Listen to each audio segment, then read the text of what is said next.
writing a diary to vent, and let Iron Man see it. This video is purely for entertainment, and does not infringe on copyrights or laws. The rights to the novel and image belong to the original author. We do not claim ownership.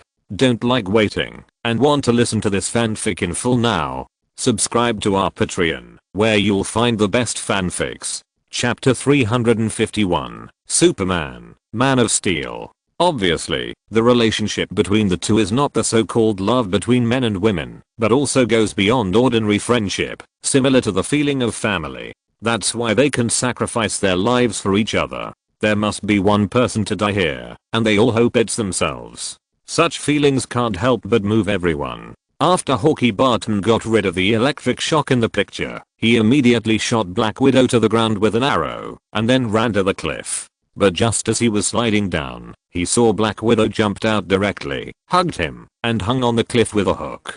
Damn it. Hawkeye Barton grabbed Natasha's palm, who was about to slide down. Let me go. Black Widow. Natasha said gently. It's okay. No, please, no. Hawkeye Barton begged Black Widow, saying, please, no. But it was useless, because Black Widow Natasha was ready to sacrifice herself. There was a bit of sadness in the smile of Black Widow Natasha, because she was born in the Red House. Her uterus had been removed long ago. Anyway, Black Widow Natasha could not have children. Fortunately, because of this, it is better for Hawkeye Barton to live than for her to live. Everyone also felt strange, completely different from the cunning hero they thought. Yes, just like the fairy tales I read when I was a child. Quicksilver Pietro said.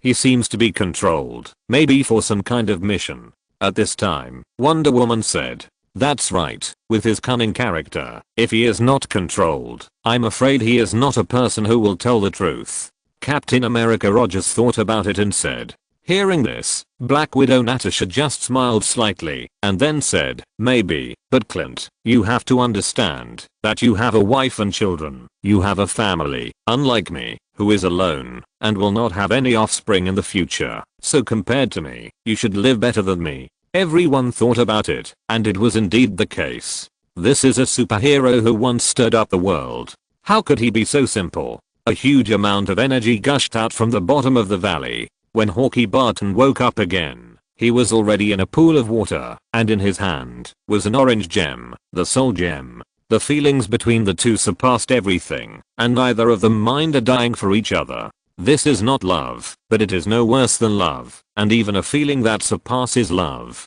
Finally, Black Widow let go of her hand and fell down. Under the camera, he had fallen to death at the bottom of the valley. In order for the other party to live well, he can die. And what about the soul gem that Black Widow and Hawkeye went to get? The diary record ended, but for everyone, there was no doubt that there were more doubts in their hearts. For example, what was going on with Captain America versus Captain America? No one expected that the final ending would be so tragic. The final ending turned out to be the death of Black Widow. Originally, they thought that Black Widow would die to obtain the soul gem and defeat some terrible guards, but they didn't expect that she would die because of it. Natasha, you are too stubborn. Hawkeye Barton said with difficulty after a moment. Hawkeye Barton was grief-stricken at this time, but he had no time to cry, because he knew that he didn't have much time left. Unlike Hawkeye Barton, who had a happy family, she had no worries. But from the conversation here, we can be sure that this time the action to take the Soul Stone should be after Thanos took the Soul Stone. Captain America Rogers said. I didn't expect that the Red Skull was telling the truth, not a cunning lie. He seems to have changed. Everyone was silent, because they witnessed the relationship between Black Widow and Hawkeye Barton, but also witnessed the death of Black Widow. It's like some kind of dragon guarding the treasure. At this time, Bruce Banner finally thought of what words to use to describe it. But obviously, Lin Feng didn't intend to explain, so everyone could only disperse. At this time, Lin Feng, who had just finished recording, was looking at the lottery roulette in front of him and said directly, lottery. As soon as the voice fell, the roulette started to spin rapidly, and finally stopped after a moment, and looking along the pointer, an option was listed. Congratulations to the host for drawing Superman, Body of Steel. Lin Feng was stunned when the mechanical voice of the system came. This was the physique he had dreamed of before. Superman, body of steel. A high-end version of Homelander. But now he is only one step away from the father level, and his combat power is enough to fight against the father level without fear. Now that this physique appears again, it is no longer the time when Lin Feng needs it most, but there is no doubt that it will be very useful for Lin Feng's future growth. After all, the growth limit of Superman is far higher than that of Homelander. Homelander is dead, and he can only reach the father level, or even not reach it. Otherwise Lin Feng would not be stuck now, but Superman is more than that. Fusion. Lin Feng said directly without hesitation. A moment later, he felt a terrifying power surging in his body, combining with each of his powers at the cellular level, giving birth to an even more terrifying power. But this time, he did not suffer much pain, because his life level was also very high at this time. In terms of strength, he has not yet reached the level of the father level, but in terms of life level, he is definitely not worse than those who have reached the father level. He is a powerful existence that has inherited the godhood of the god of war of Olympus. Go out and try. After Lin Feng slightly adapted to the transformation of this force, he immediately had an idea and disappeared in an instant. When he reappeared, he was already in space. Unlike before, he used to need divine power to protect himself and some kind of spell of camouflage to survive in space, but this time he didn't need it. He can live freely in the universe because the foundation of his physique has evolved from the Homelander to a more terrifying space race, the Kryptonians.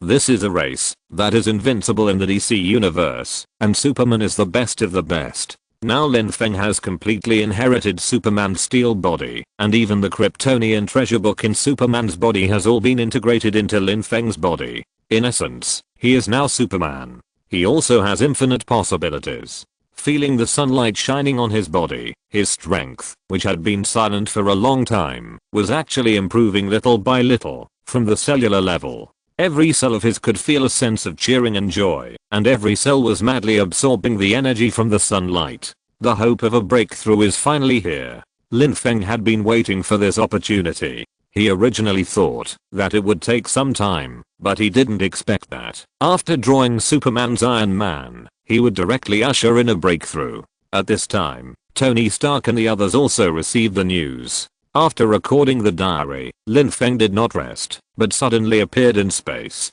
Tony Stark took advantage of everyone's presence and quickly shared the pictures taken by the astronomical telescope with everyone. What is he doing? At this time, everyone had some questions in their hearts. Since the Battle of New York in 2012, Lin Feng has never appeared in space again. Later, according to their speculation, Lin Feng's survival in space should also require some price, which may be the consumption of magic power or divine power. In short, his own life form is not suitable for survival in space without oxygen. But now he suddenly appeared in space, which made everyone confused. But before they could react, Lin Feng disappeared in front of everyone again. Where did he go? Nick Fury asked immediately. Home.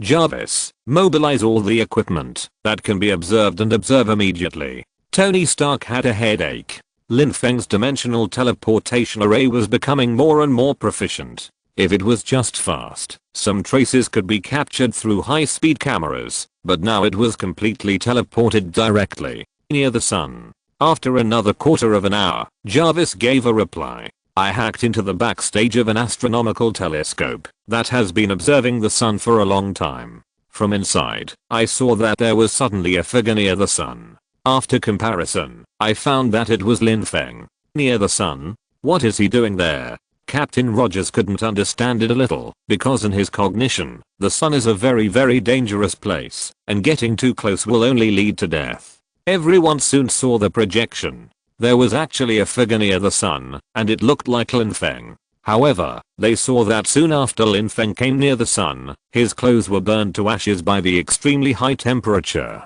But at the same time, a gentle divine light burst out from his body, which turned into clothes, and wrapped him in it. Then they saw Lin Feng instantly turned into a stream of light, and rushed into the sun. He is crazy. Coulson couldn't help but say. Everyone also widened their eyes in shock, as if they had seen a ghost. Needless to say, the sun is very high. Nuclear fusion activities are going on anytime and anywhere. It is equivalent to a place where hydrogen bombs are exploding anytime and anywhere.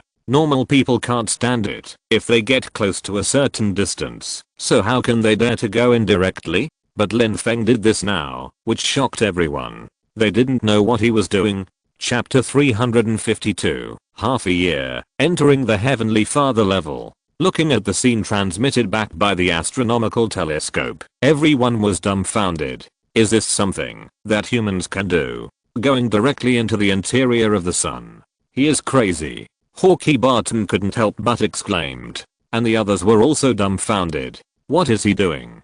He is absorbing the energy of the sun. Tony Stark said. After he went in, the light emitted from that part of the sun was obviously much dimmer, and directly formed an area similar to a sunspot. Hearing this, everyone couldn't help but gasp. Has he shown such an ability before? Hill asked. Of course not. Any data we monitored him before did not include the fact that he could absorb solar energy. Tony Stark nodded. Of course, it's not that solar energy can't be absorbed. The human body can absorb solar energy to a certain extent. Sunlight can make some dying cells in the human body absorb energy and then complete the last step of the jump, becoming dead cells instead of zombie cells. That's why many people like to sunbathe now, but that's only a small scale trace absorption. It's impossible for him to do that. Thor, do you gods replenish your consumption in this way? Nick Fury said. Of course it's impossible. What a joke. Even if I'm a god,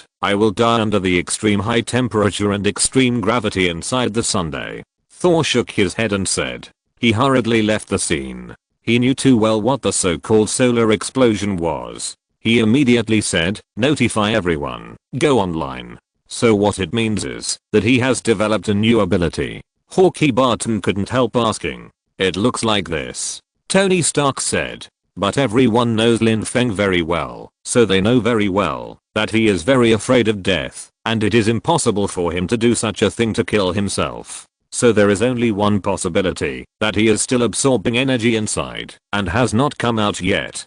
Hey, little guy, don't be nervous.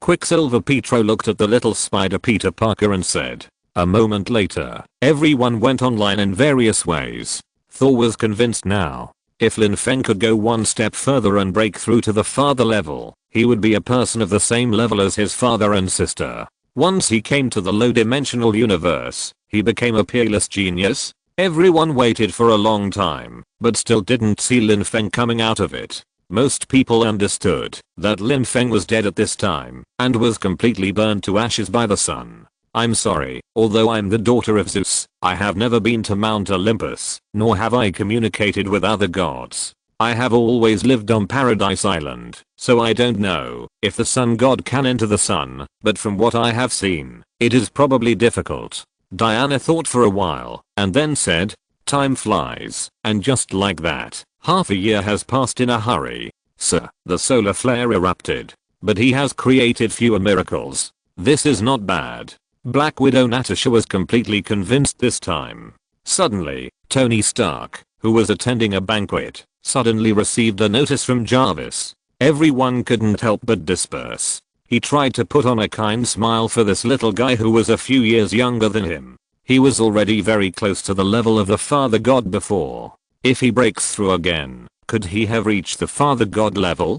Coulson said. But he has only been here for a few years. He felt a little powerless now. If Lin Feng's strength improved again, it would be really terrible. This made him, who was already more than 1,000 years old, and felt that he was still very young, very frustrated. Among the original crowd, there was another person, a little guy who looked like he was 14 or 15 years old. He was a little nervous. This was his first time to participate in an online meeting after joining the Avengers. This difference is too big. Is this someone from the higher dimensional universe? Diana, don't you have a sun god in your Greek pantheon? Can he absorb the energy of the sun in this way? Nick Fury asked. Originally, he and Wanda were the youngest among the participants, but now, there was a little guy who was a few years younger than them. They were born in the 2000s, so they could be brothers and sisters. Thank you, said Spider-Man Peter Parker. This is my first time attending such an online meeting. I mean, an online meeting related to Mr. Lin. Okay, everyone, take a look at this. Tony Stark shook his phone and then projected a video. This was a video of a solar flare. It was nothing. The sun would have such a situation from time to time, but this time a figure appeared in it. It was not someone else. After being magnified countless times, everyone was sure that it was Lin Feng. Did he come out of seclusion?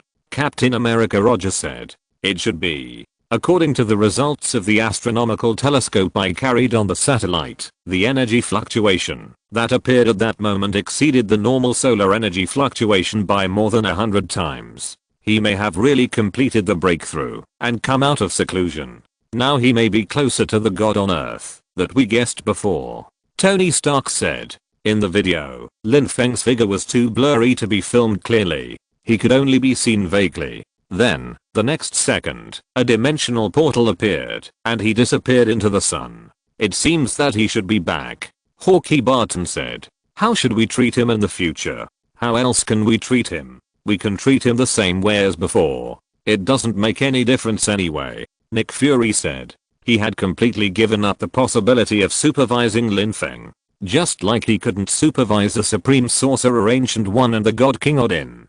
It's just that he was not willing to admit before that Lin Feng had reached this level, but now it has been confirmed. But I have a question. Since he has been in the sun all this time, who is the person who has been active outside during this period? At this time, Spider-Man Peter Parker asked. He remembered that, when he was doing Justice alone before, he faced problems that he couldn't handle, as well as many problems brought by powerful power, and he fell into a mystery for a long time. But later he met Homelander. Homelander gave him a lot of help, helped him defeat the powerful enemy, and allowed him to think. It may be some kind of magic clone or something.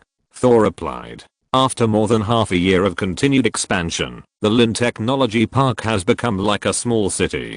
Lin Feng was away for half a year, but it did not hinder the group's prosperity under the leadership of Red Queen. With the assistance of Red Queen, Lin Feng's workload in this regard has also been reduced a lot, and he can even be a hands-off boss. Then Lin Feng began to synchronize his memory with the Faith clone, and there was an unexpected gain. He did not expect that during the past 6 months, his Faith clone had actually dealt with Spider-Man when he was out. The little guy of this age is still very confused, or rather, he has always been confused. From adolescence to middle age, this life is so unsmooth. When he was young, this relative died, that relative died, then friends died, and then his girlfriend was robbed. There are countless cuckold plots, which make people's scalps numb just thinking about it. After dealing with some things that have accumulated in the past 6 months, he finally had time to relax and started today's diary record. He has not recorded for half a year, but this time, he recorded it with great excitement. Because he finally entered the Celestial Father level. If it wasn't because he broke through in the sun, although the breakthrough caused violent fluctuations in millions of square kilometers, for the sun, it was just a solar flare. If it was on the Earth, it would probably have shocked the world. Celestial Father level. Finally entered the Celestial Father level. It's not easy. It's been 14 years since I traveled through time in 2008. I finally have enough self-protection power in this world. As long as I don't commit suicide in the future, it should be fine. The only difficult ones in the future are probably some lunatics in the Time Mutation Administration. In that wave of operations, they blow up countless timelines. Don't wake up one night and suddenly disappear. That would be really over. Loki, come on, it's all up to you, the god of stories. The second thing to worry about is probably the birth of the celestial god group on Earth. Without Thanos' snap, the Earth would have exploded. If I really couldn't beat them, I would have killed these bastards long ago. Otherwise, I will also collect the Infinity Gauntlet and snap my fingers. Kill these bastards directly? It seems to be a good idea. In addition, it is probably best that all universes evolved from the sacred timeline, and it is best not to have some outrageous existences from the multiverse descend. That is too much, completely destroying the basic balance. For example, some zombie universes have eaten the entire universe, of course, including some extremely terrifying ancient existences. How did they do it? I don't know. Anyway, it is outrageous, almost rising to the level of concept. The more you know, the more fear you have. If it is like the superheroes of the Avengers, they don't know the truth of this world at all, but they don't have so much fear. Anyway, according to their destiny, they defeat all the powerful enemies one by one. But now it is hard to say whether there is destiny or not. After all, the next is the Kang Council, which is another extremely outrageous setting. There are many kind Kangs and more evil ones. The evil ones even want to rule the heavens and the worlds, while the good ones are different. Oh, by the way, Iron Boy seems to be a Kang variant. In order to avoid becoming an evil Kang, he stole the armor and ran back from the 31st century to become a superhero. It's really a living specimen of biological diversity. Chapter 353. What? Or 1,000 years later, humans will dominate the multiverse. When everyone was still anxiously waiting for Lin Feng's news, they suddenly sensed that the diary had been updated. When they saw the contents of the diary, they all gasped. Because what Lin Feng wrote was very horrifying. He really has entered the level of the Father of Heaven. Nick Fury sighed. Although he had guessed it before, now that he finally saw Lin Feng's official approval, it can be said that his heart was finally dead. Tony Stark's mentality was similar. He had finally given up completely. He no longer considered developing any anti-Homelander armor. That level of opponent was no longer something he could deal with. Then he noticed the things behind. Some lunatics in the Time Variance Administration blow up countless timelines. What does he mean? Blow up the timeline? How can it be done? Coulson said in shock. He means that there are some lunatics in the Time Variance Administration who will choose to blow up countless timelines? Yes, from his description, it should be the case, and we may also be one of the timelines that were blown up. Hill replied. It seems that Thanos is really soft-hearted. He fought hard to kill so many lives, but now the Time Variance Administration has to deal with more. Hawkeye said speechlessly. Something happened to the Time Variance Administration. Tony Stark was silent for a moment, then spoke. Although new time branches may appear on the sacred timeline at any time, it should not appear in a short period of time. Otherwise, the Time Variance Administration will not be able to handle it. And that wave of blowing up countless timelines, although I don't know how they did it, it is obviously not normal. Otherwise, Lin Feng would not have to mention it specifically. Wasn't this the situation that Lin Feng was most worried about before? In other words, the Time Resistance Army that we speculated before may really exist, and this Loki, could it be the leader of the Time Resistance Army? Only he has the motivation to liberate more timelines, making the Time Variance Administration overwhelmed, and in order to deal with this problem, the Time Variance Administration may have made up their minds and blow up countless timelines. Although I still can't imagine how they blow up the timelines. There must be a way. Nick Fury nodded and said, the Time Variance Administration took out a powerful weapon and blew up countless timelines. Anyway, since Lin Feng said he wants to rely on him, it is probably a very high level struggle, a level that we can't possibly reach at the moment. Tony Stark said. God of Stories? Does Loki have such a title? Quicksilver Petro asked. If he successfully created countless timelines, then our timeline would not have been born in this way. Bruce Banner said. Lin Feng's complaints were actually not wrong. The more you know, the more you fear. If you don't know anything, you won't be so afraid. The more people thought about it, the more they felt that the truth couldn't really be like this. Under the surveillance of the Time Variance Administration, countless timelines can be born in an instant. This can only prove one thing, that is, something happened to the Time Variance Administration, and it was a big thing, which could lead to this situation. After everyone thought about it, it was really like this. And the one who caused this situation might be Loki, who entered the Time Variance Administration. When everyone heard this analysis, they were a little dumbfounded.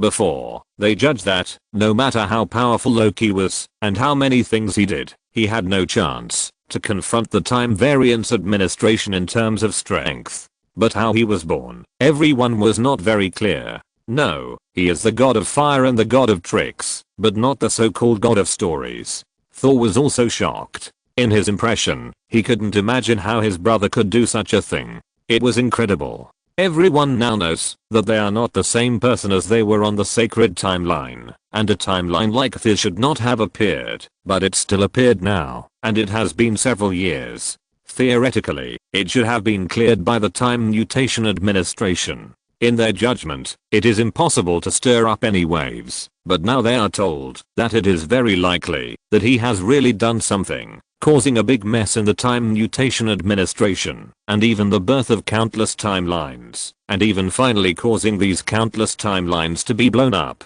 At this time, they still wish they knew less, so that it would be the same as Lin Feng described, without fear, and just follow the destiny and defeat the powerful enemies one by one. It is useless for them to care about the battle of timelines. Anyway, it is not their turn to care, but some timelines evolve into extremely terrifying universes. Even Lin Feng feels horrible. Once someone descends from one of them, it may even destroy the universe. Otherwise, why would Lin Feng be so worried? But what Lin Feng said was not all about the timeline level fights, especially the Celestials. Lin Feng mentioned the Celestials more than once. Legend has it that once the Celestials are born, the Earth will be finished. This Loki was arrested for violating the rules of the Time Variance Administration, but he accidentally escaped to the so-called void. Then he escaped by some unknown method, and he made a big deal, and finally liberated countless timelines, and even created the so-called Time Rebels to resist the rule of the Time Variance Administration. And their timeline was also born in this way, and now it is very likely that there will be a decisive battle between the two sides. But the problem is that they already know it now. The Council of Kang. Kind Kang, Evil Kang, so many variants, Tony Stark said, touching his chin. He could fully imagine how terrible this Kang was. So many variants were nothing, because he also had many variants, and Doctor Strange also had many variants. But being able to cross the universe, to know each other, and even to form a Council of Kang was outrageous. It means that they can know each other, communicate with each other, and even cooperate with each other. What he didn't expect was that the Iron Boy mentioned in the diary half a year ago was actually a variant of Kang. He thought he was his descendant, or some super genius later. Unexpectedly, it was a variant of Kang, and it looked like a smart and kind variant who escaped from the 31st century in order to change his evil. The 31st century, I didn't expect it to be 1,000 years later. This is good news, everyone. It means that humans have at least survived 1,000 years. Hawkeye Barton couldn't help but say. Everyone was stunned. Can you still think like this? But it seems to make sense, because it is indeed the case. It means that at least in the normal timeline, even if facing various crises, human civilization can at least continue to the 31st century. If this Iron Boy is a variant of Kang, then can we think that Kang is also a human? Said Natasha, the Black Widow. Everyone suddenly discovered this blind spot. Before, they saw that many employees in the Time Mutation Administration looked like humans, and they had a vague guess that the founder of the Time Mutation Administration, the Conqueror Kang, might actually be a human. But they were not sure, but now they are basically sure that Kang the Conqueror is indeed a human. The content of this diary today is simply an explosion of information. Although it is all Lin Feng's complaints, there is no doubt that it is an explosion of information. At the same time, they also feel a huge danger.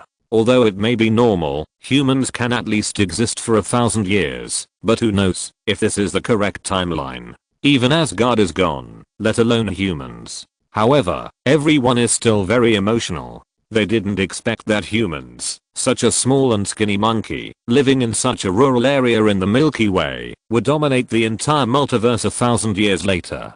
Thor was especially emotional. Although he looked like a human, he was not a human in essence. So at this time he remembered what his father said, that humans are really an incredible race full of potential.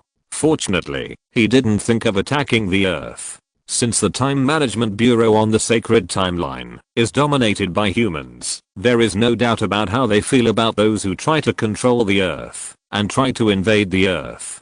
No matter how selfless you are, you can't completely ignore your hometown being occupied or even destroyed. So anyone who has intentions on the Earth will fail in the end. Even if they succeed by chance, they will be eliminated by the Time Variance Administration. For example, the Black Loki, who claimed to have crushed Tony Stark and Captain America Rogers. What happened? He was eliminated to the land of nothingness. Even if you have 1,000 or 10,000 abilities, it's useless. In front of the Time Variance Administration, it's all a show of skill before an expert. God group, what should we do? Along with Lin Feng's rant diary, a video appeared below, and everyone quickly clicked to see it. But on a barren land, an Eternal, who looked like a nation woman, Cersei took a deep breath, and immediately her will entered another space. In this space, there is a huge humanoid creature with 6 eyes, as huge as a planet. Cersei, in front of him, is like an ant, insignificant at all. It even makes people involuntarily develop a kind of giant fear. Chapter 354, The Shocking Truth of the Creation of the Celestial Gods. A terrifying, majestic aura enveloped everyone watching the video, especially Thor, who was more powerful and could feel the power of this terrifying creature. Peter Parker's hair even stood up. On the contrary, ordinary people like Nick Fury, although they had some giant phobia, were not scared because he was too weak to feel it. But everyone still felt their scalps tingling. This creature reminded them of countless myths and legends, but none of them could match the creature in front of them. Cersei. The behemoth spoke, and it was also the universal language of the universe, English. Looking at this behemoth, the Asian woman, Cersei, also spoke. Erism. Ajak was killed by a mutant. We think it absorbed her power, and something unusual happened on Earth. Mutants? This thought popped up in everyone's mind again. What kind of race is this? Why have they never heard of it before? But since it appeared in the diary video, it probably means that it exists, but they just didn't know it before. Everyone thought about it, and felt a headache. Why are there so many people from this tribe or that tribe? This is the side effect of the appearance of the gods. Erism from the Celestial God group answered.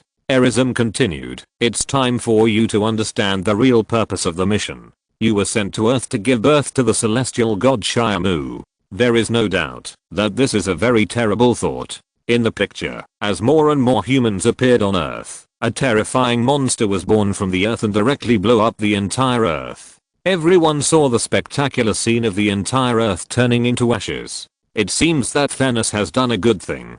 Quicksilver said a little speechlessly. He didn't expect that Thanos' snap of his fingers would also lead to the preservation of the Earth to a certain extent. No wonder Lin Feng was very entangled about Thanos' snap of his fingers. If it were me, I would be entangled too. The terrifying scene made everyone feel tingling. Although this was just an illusion evolved by the Celestial God group, there was no doubt that it had a terrifying deterrent power. Everyone nodded one after another. Now that they understood these, they finally understood why Lin Feng was so entangled many times. The reason is simple, because this group of gods is really huge as a planet. On the screen, Cersei said painfully, everyone on Earth will die. For the birth of their people, they don't care about the death of 10 billion humans. In order to grow, Shiamu needs a lot of energy from intelligent life. The mutants eat humans, which hinders this, until the Eternals destroy them. Now the population of this planet has reached the required number. It's time for the gods to appear. As Erism narrated, everyone saw a seed being dropped from the depths of the universe into the depths of the Earth, penetrating through layers of soil, and entering the depths of the Earth's core. The gods appear. At this time, Cersei was a little confused, and then said, I finally understand, while Lin Feng said that Thanos saved mankind with a snap of his fingers. Hawkeye Barton said, it turns out that more than 7 billion or 8 billion people are the conditions for the birth of the Celestials. Thanos destroyed half of them, which directly delayed the birth of the Celestials. Compared to it, the Earth may be as small as an eggshell. In this case, once he is born, he will directly blow up the Earth. This is very intuitive and clear. This reminded everyone of what Lin Feng had mentioned in his diary. The birth of a celestial group would cause the Earth to explode. They had understood it in an abstract way before, but now, they seemed to understand it. Their power was unquestionable, but so was their hatefulness. Cersei, the end of one life is the beginning of another. As Alicent spoke, everyone saw the light ball in his hand explode. Our universe is a constant exchange of energy, an infinite cycle of creation and destruction. The celestial group uses the energy gathered by the creation planet to create the sun, generate gravity, heat, and light, and form a new galaxy. No wonder Lin Feng always called them bastards and thought about how to deal with them all day long. It turned out that these so-called celestial groups were born in this way. Every billion years, a new celestial group must be born. I will spread the seeds of the celestial group to the creation planets in the universe, and the earth was chosen to be the creation god Shiamu. In the picture, one celestial group after another is creating the universe and planets. Without us, our universe will fall into darkness, and all life will die. Does Ajit know the truth? Sus said painfully. For millions of years, she has helped many celestials to appear, and so have you. Asum said. But Earth is my first mission, and my hometown is Olympia. Sus said painfully. There is no Olympia at all. Asum said decisively. The picture turned, and on Earth, a giant hand rose from the ground, and even the clouds were only as thick as the palm of the hand. The giant hand was golden, and gradually turned grey. Then the picture was pulled up, and everyone saw a huge celestial that was about to be born, halfway through its shell. The terrifying scene was chilling. Then the picture went black, and the video ended, but everyone felt their scalps tingling. Before, when Lin Feng mentioned the celestials, although they knew how terrible it was, they didn't have a specific concept, but now they have it, and they finally know how terrible this so-called celestial group is. And there are countless celestials. This is the most terrifying thing. Even if Lin Feng is as strong as he is still so afraid of the celestials that exist in reality. Any of the celestials here is probably at the level of a Father of Heaven, or even stronger than the Father of Heaven. If Lin Feng really angers this group, it will be difficult for him to defeat 4 hands with 2 fists, not to mention that these are not 4 hands, but countless hands. At that time, even the earth will not be able to be saved. It seems that the only thing that can be done is to kill half of the people on the earth with a snap of the fingers and prevent the birth of the celestials. Thinking about it this way, it seems that Lin Feng's anxiety and worry are justified. The other party is powerful and has a large number of people. Asgard, a powerful cosmic civilization, only had 2 Father of Heavens at its peak. Why have I never heard of the existence of these celestials? Thor muttered to himself. The existence of the celestials was not included in any of his education. He didn't know whether his father didn't know, or his father felt that he didn't need to know. But no matter which one it was, it meant that the water in this universe was much deeper than he imagined. No wonder my father didn't expand further. Now think about what tricks my sister wants to do to rule the universe. It's ridiculous. In the eyes of many big guys, she is probably just a jumping clown. Breaking through to the Father level is considered to be at the top of the universe, but it does not mean that you are the only master in this universe. You have just joined the Master Club when you entered the Father level. The reason why people feel that there are few Father level masters is just because many people don't take action, because they have their own things to do. For example, these gods. Everyone knows for the first time that the universe was created in this way. It turns out that the universe was neither created by God nor born from the Big Bang. Bruce Banner smiled bitterly and said, I feel that I have learned in vain all these years. It's useless. It turns out that the truth of the birth of the universe is like this. Everyone also felt that their 3 views were overturned. Except for Thor, the god of thunder, and Diana, who is a demigod, but has always grown up on Paradise Island. Everyone else has basically received basic scientific education. Science education in school has basically taught us that the most popular theory is the Big Bang theory, and the universe originated from a Big Bang. But it turned out that it was created by these gods. I can't look at astronomy in the future. I feel that they are all wrong now. Spider-Man Peter Parker said. He felt that if he were asked to study astrophysics now, it would be basically useless. How could he learn it? He hadn't even started yet, but he was told that what he learned was fake. In fact, the universe was not born from a normal Big Bang, but from creationism. Although this god is not God, but the gods, there is no difference. Everyone has a similar feeling. Fortunately, they don't have to go to school. Only Spider-Man is too young to go to school. Accepting the truth is a painful process, but no matter how painful it is, we have to accept it. We have to accept that this world was created by a group of gods, and there is also such a god inside the earth, and we have no way to deal with it. Tony Stark said with pain on his face, trying to make himself accept it. The key is, how do we deal with the Celestials? No way. It's similar to Lin Feng. We can't deal with Lin Feng's problem, so how can we deal with the Celestials? Nick Fury sighed. Everyone was silent. This result really made them feel uncomfortable. They were helpless and desperate.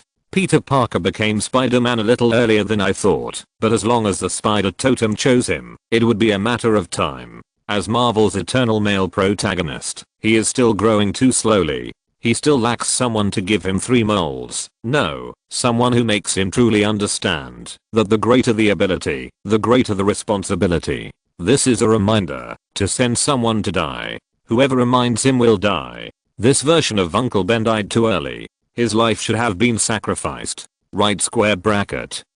Chapter 355 Spider-Man's Awakening. Uncle Ben dies first. Every version of Peter Parker has to experience the death of his relatives before he can understand this truth. Especially the little guy in this universe, who is so saintly that he has to let Aunt May die before he can realize it. But there is no way. After all, he is going to become the new generation of the Avengers. If he doesn't grow up, how can he take on the responsibility of the Avengers? Speaking of it, Peter Parker's life is really a coffee table, full of tragedies. From his youth to the midlife crisis, his girlfriends died one after another, and he wore green hats one after another. The green grassland on his head can be used to build a breeding farm.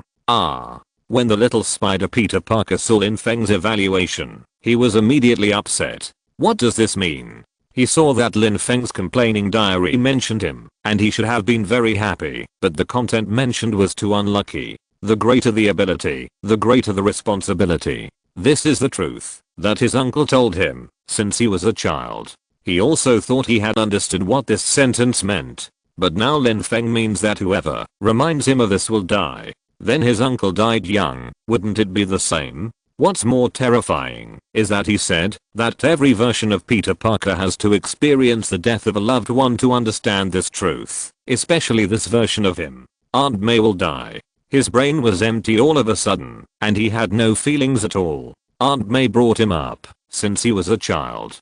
To him, she would be like a mother. Now he can actually tell him that, because of his saintly mother, Aunt May might die. He really can't accept this. Tony Stark sighed. He saw Lin Feng's evaluation of Spider-Man. The 3 giants of the Avengers are the ones who will take on the responsibility of the Avengers in the future. No matter which version of Spider-Man, it can almost be said that every time a Peter Parker becomes Spider-Man, a Ben will die. So many Bens have died that they can't be counted. There are too many parallel universes.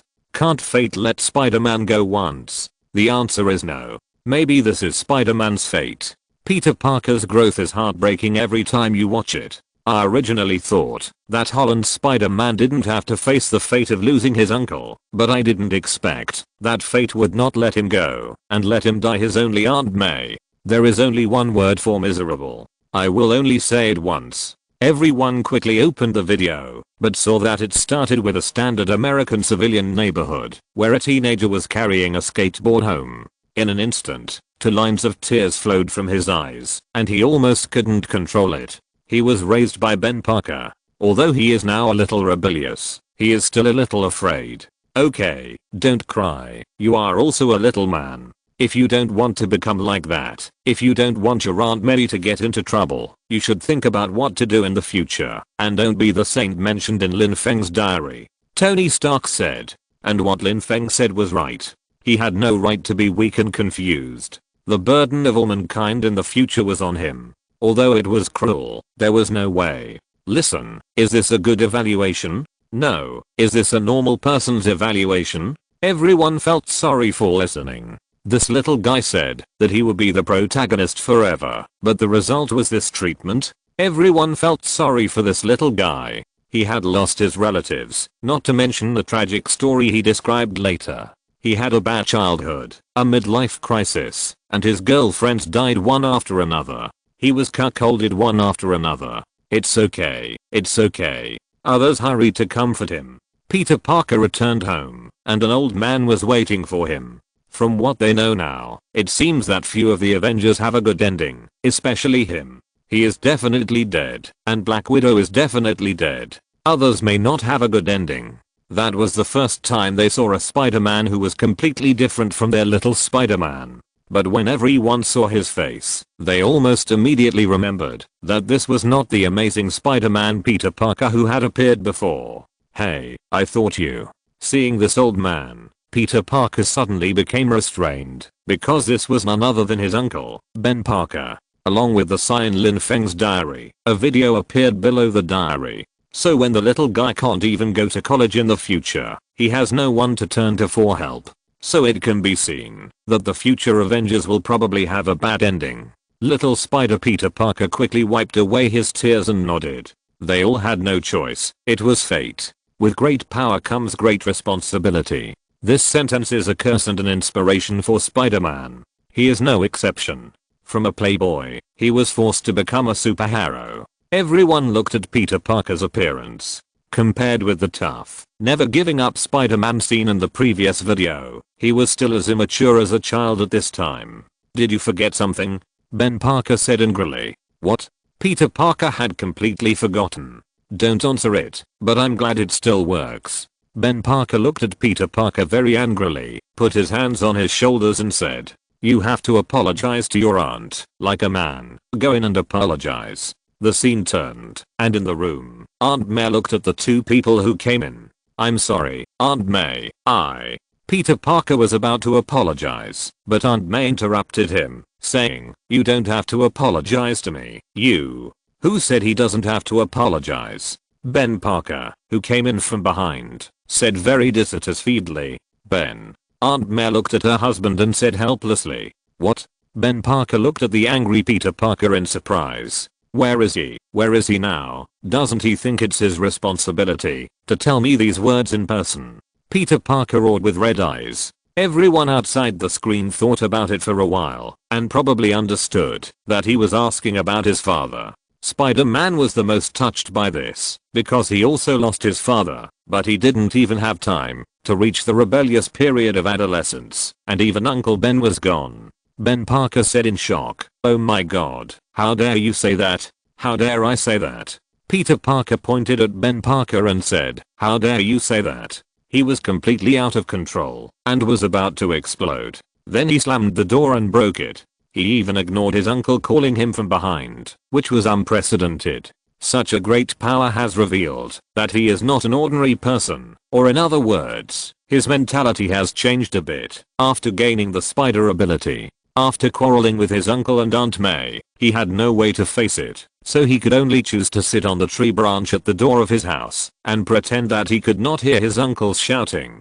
But his decision may result in lifelong regret. Everyone can more or less guess this point. After all, they are not stupid. Combined with the contents of Lin Feng's diary, they can more or less guess that Ben Parker may have to pay the price of his life tonight. At this time, in the picture, Peter Parker has encountered a robber, but at this time, he is just an ordinary person who has gained the ability of Mutant Spider, not a real Spider-Man. Facing the robber, he just said lightly, "I don't have this responsibility." Hearing this, everyone couldn't help but frown slightly, and it seemed that there would be big trouble. If Peter Parker is like this now, then next, he must understand that the greater the ability, the greater the responsibility, and the price he needs to pay, which is probably also astonishing. The result later also confirmed their guess. Peter Parker paid the price for his frivolous carelessness today. The robber who was just let go by Peter Parker directly killed his Uncle Ben, killing Ben Parker with one shot. Shootings are nothing in the United States. Tens of thousands of people die in shootings every year, and countless people are injured. But this time, it was Spider-Man's uncle who died. When Peter Parker in the picture saw this scene, he couldn't believe his eyes. He was just buying something, and his uncle fell in a pool of blood. Although he quarreled with his Uncle Ben, it was just a quarrel between a child and an adult. In essence, there is no overpass hatred between father and son. Although the two are not father and son, they are better than father and son. Peter Parker just got a little bit of power after getting it, but that was not enough to make him completely become a bad guy. Now seeing this scene, he collapsed directly. Uncle Ben, call an ambulance, Uncle Ben, my god, Peter Parker was already incoherent at this time, unable to control himself, and burst into tears. He was not ready yet. His uncle would leave him. He was not ready yet. How could it suddenly become like this? But at this time he could only helplessly watch his Uncle Ben slowly become stiff. However, this was not the most difficult thing for Peter Parker to accept. What he saw next was what made Peter Parker truly regret for the rest of his life. The scene changed, and the police who heard the news were recording Aunt May's confession. The witness has described the murderer to the sketch artist. I need you to identify it. The police tried to comfort the old woman in front of him in a steady tone and said, Aunt May, on the other hand, endured the pain. She confirmed that this was not someone she knew, and it was not an acquaintance who committed the crime, and said, no, I don't know him. Chapter 356 Famous Lines. With great power comes great responsibility. After hearing Aunt May's words, the police didn't say much, but just said, I don't expect you to know him. The detective is investigating the case. I hope they can have some clues. After that, the police were about to leave. Can you show me the sketch? Peter Parker suddenly proposed the idea of taking a look. If it was the old him, there was no way at all, but he is different now. He has gained enough power now, and he wants to take revenge himself. Of course. One of the police handed him the sketch of the criminal. When Peter Parker saw the person in the sketch, he was dumbfounded, because he was too familiar with this person. He had seen the person robbed before, but he didn't stop it, because he thought this matter had nothing to do with him, and it was not his responsibility. But now, it has something to do with him, because he let this person go at that time, and now this person killed his uncle. All this is like a cycle, and it is also like a slap in the face, which hit Peter Parker's self-righteous face hard, making him sober up from the arrogance of just getting the power of the mutant spider. There is one more thing. He has a star tattoo on his left hand. Do you like to bully girls? Do you like to beat up old people? Then the Amazing Spider-Man Peter Parker began to make his own spider suit. The little Spider-Man outside the screen was so touched when he saw this scene, because before he joined the Avengers, and before Tony Stark made a suit for him, the suit he wore didn't seem to be much different. Listening to the police's description, Peter Parker was more certain that it was the criminal he let go. Now, the criminal killed Uncle Ben. All this was because he let the other party go. This self-blame and guilt almost devoured his heart at once. This matter has nothing to do with you. Go your way. Peter Parker said, suppressing the anger in his heart. Peter Parker returned to his room and cried bitterly while listening to Uncle Ben's recording alone. He decided to take revenge. Revenge for his uncle. The big man wanted to scare Peter Parker away, but he didn't know what a terrible enemy he was about to face. He began to truly understand what it meant to say that with great power comes great responsibility. What he had done before made him face a runaway Spider-Man, Peter Parker. But he was in a bad mood now. Although he knew that it was not him, and that Uncle Ben was not his Uncle Ben, when he saw Uncle Ben who died because of the inaction of the Amazing Spider-Man, he was still heartbroken. Peter Parker finally found a robber who was abusing a woman at this time, but was stopped by Peter Parker in time. He also thought of a time in the diary video before, when Tony Stark said to his future self on the sacred timeline that, if something happened to him, Tony Stark would think it was his responsibility. But he soon discovered that this person was not the criminal he was looking for who killed his uncle, but just had the same logo. Slowly, a spider suit and spider silk launcher were made. Now he was in this mood. He wanted to make this criminal pay enough. This is the origin of the spider suit. The other party was just an ordinary person who was stronger than ordinary people. How could he deal with a superhero? Then Peter Parker solved a group of homeless people who surrounded him very easily. When was the last time you came to Queens? I'm asking you a question. Peter Parker roared, easily disintegrating the man's resistance, knocking the man's gun away, punching him in the head, and then beating him up, leaving him without any chance to fight back. Although it was not Peter Parker who killed the man, he felt that if he could stop the man from committing the crime, his Uncle Ben would not be killed later.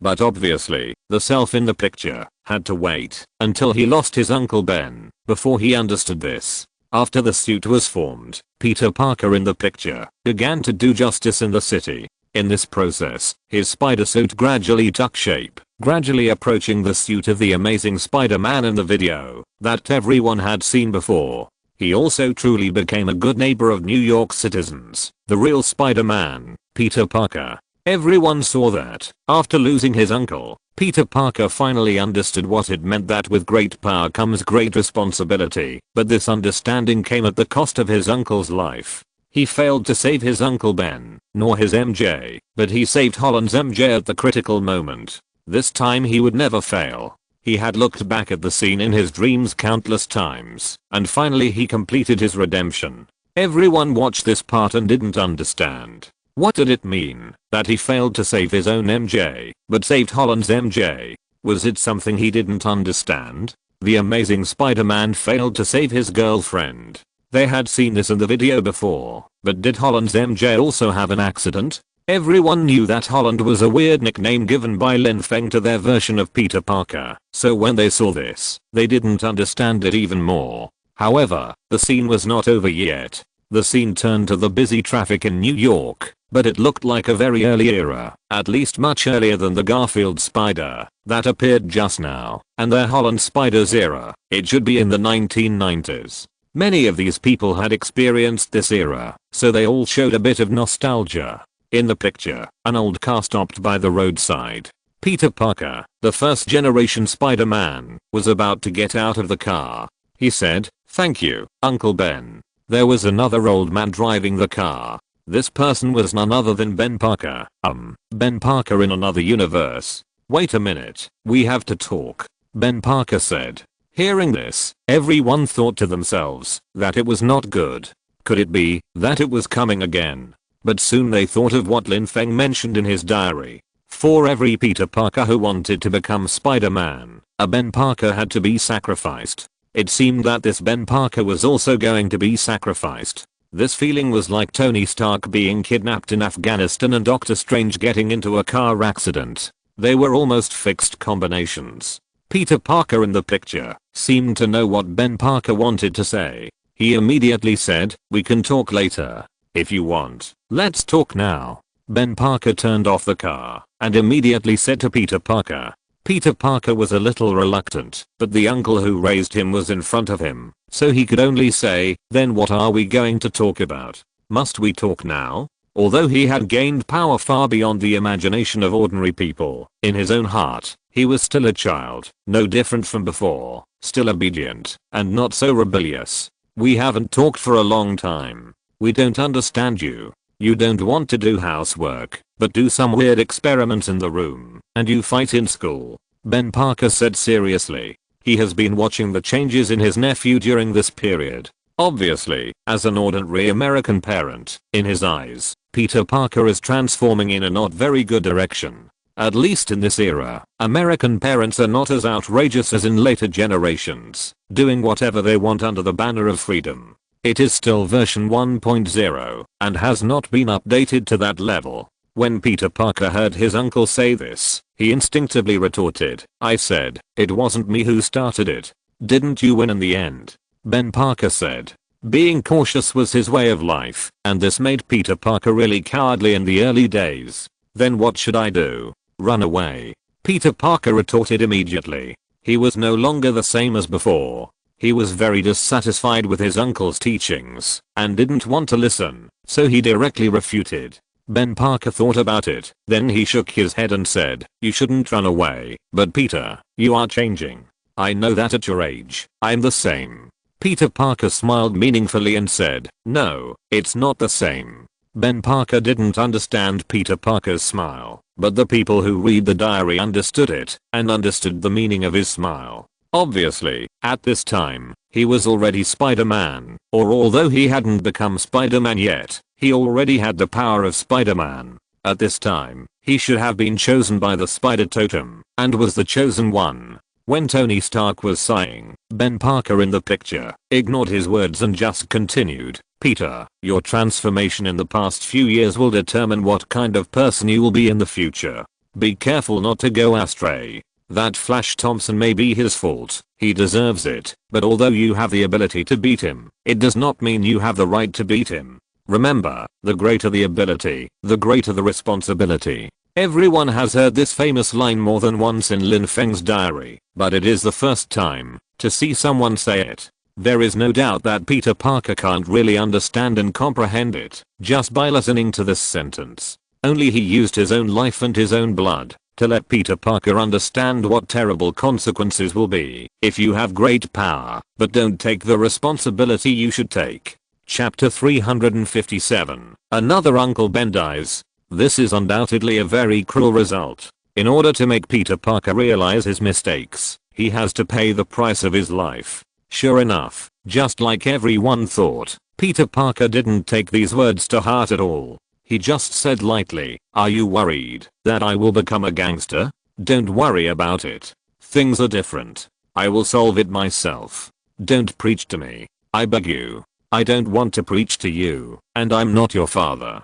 Ben Parker sighed and said, "Then don't act like a father."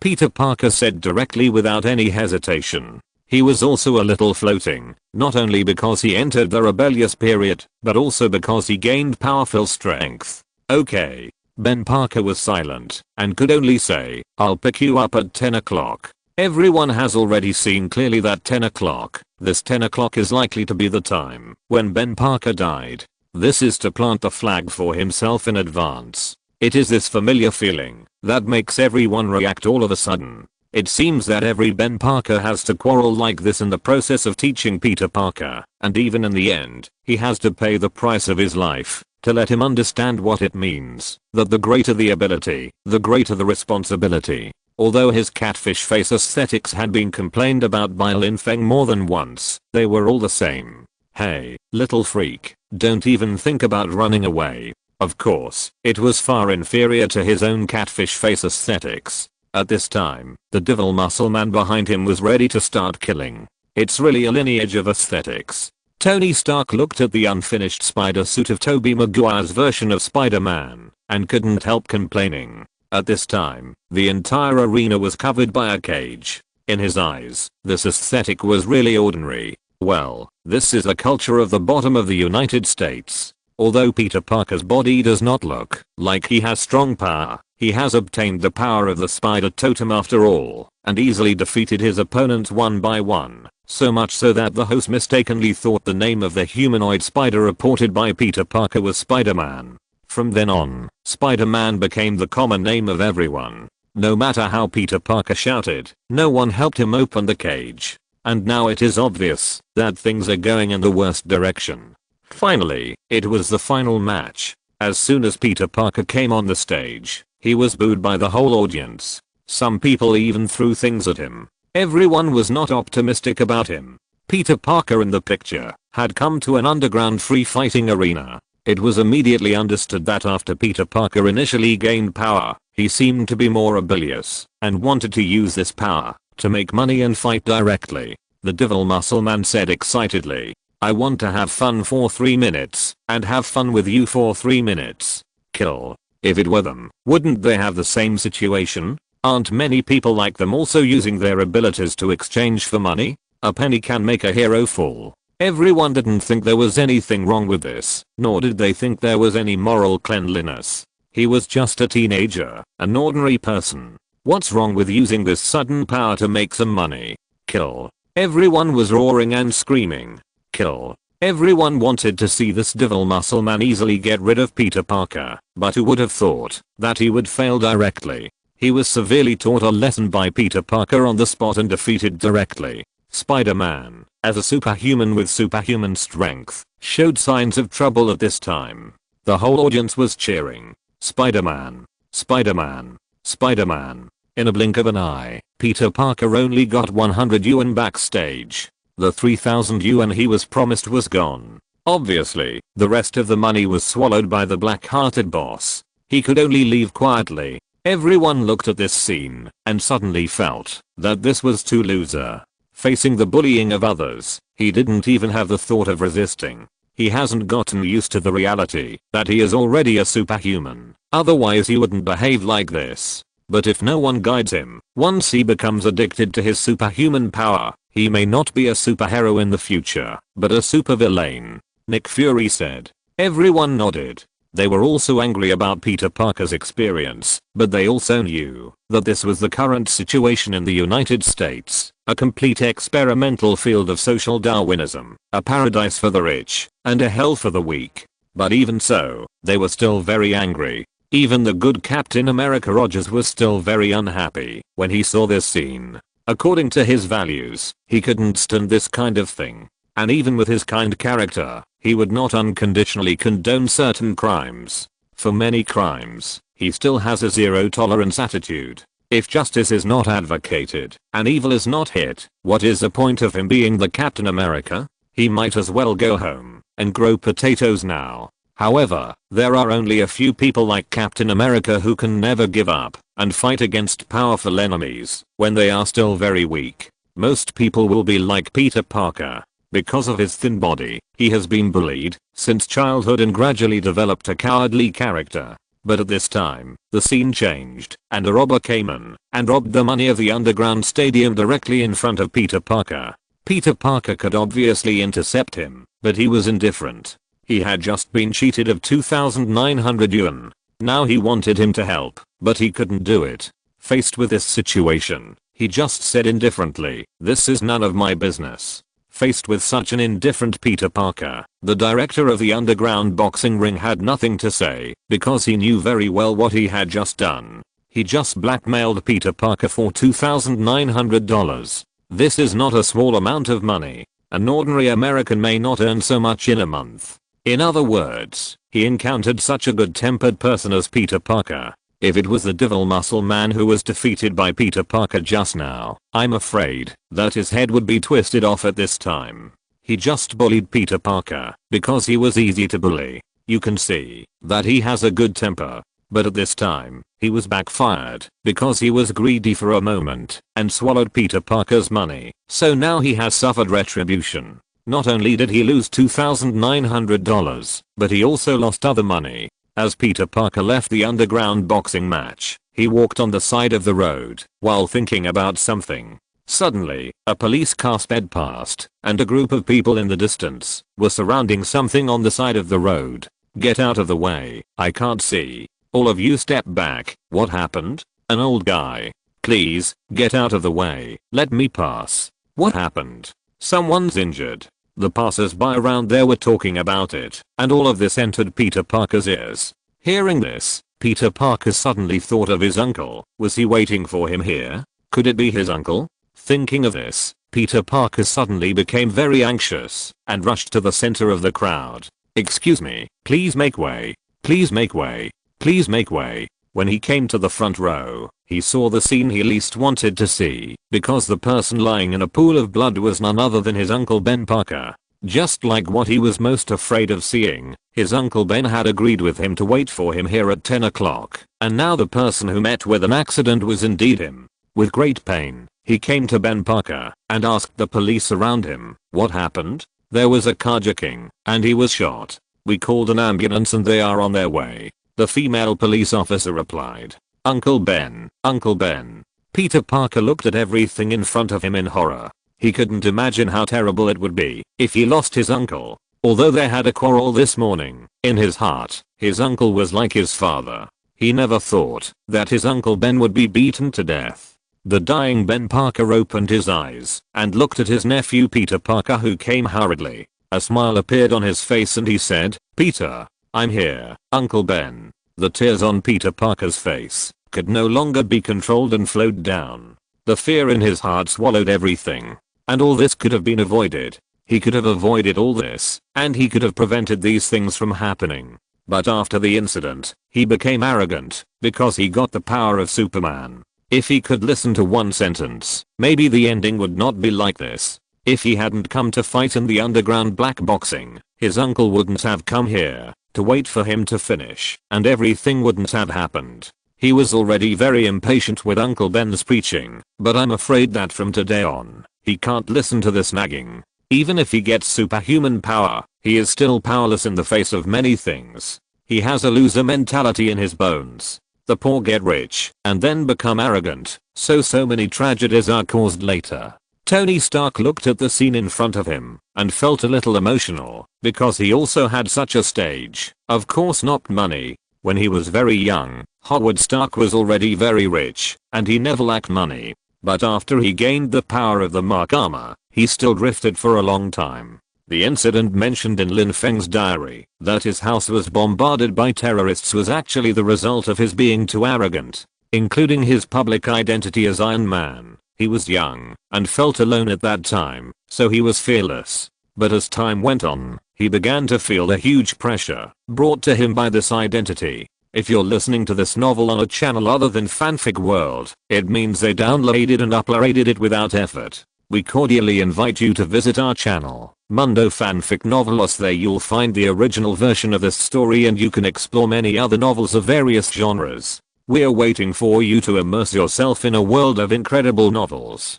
Chapter 358. It's Aunt May's turn to die. At this time, Peter Parker in the video was watching his uncle die in front of him bit by bit. His body became stiff bit by bit. He was in great pain and hatred. He hated the robber and himself. Tears could not be controlled and flowed down. He hated himself for coming to this area to fight in the middle of the night.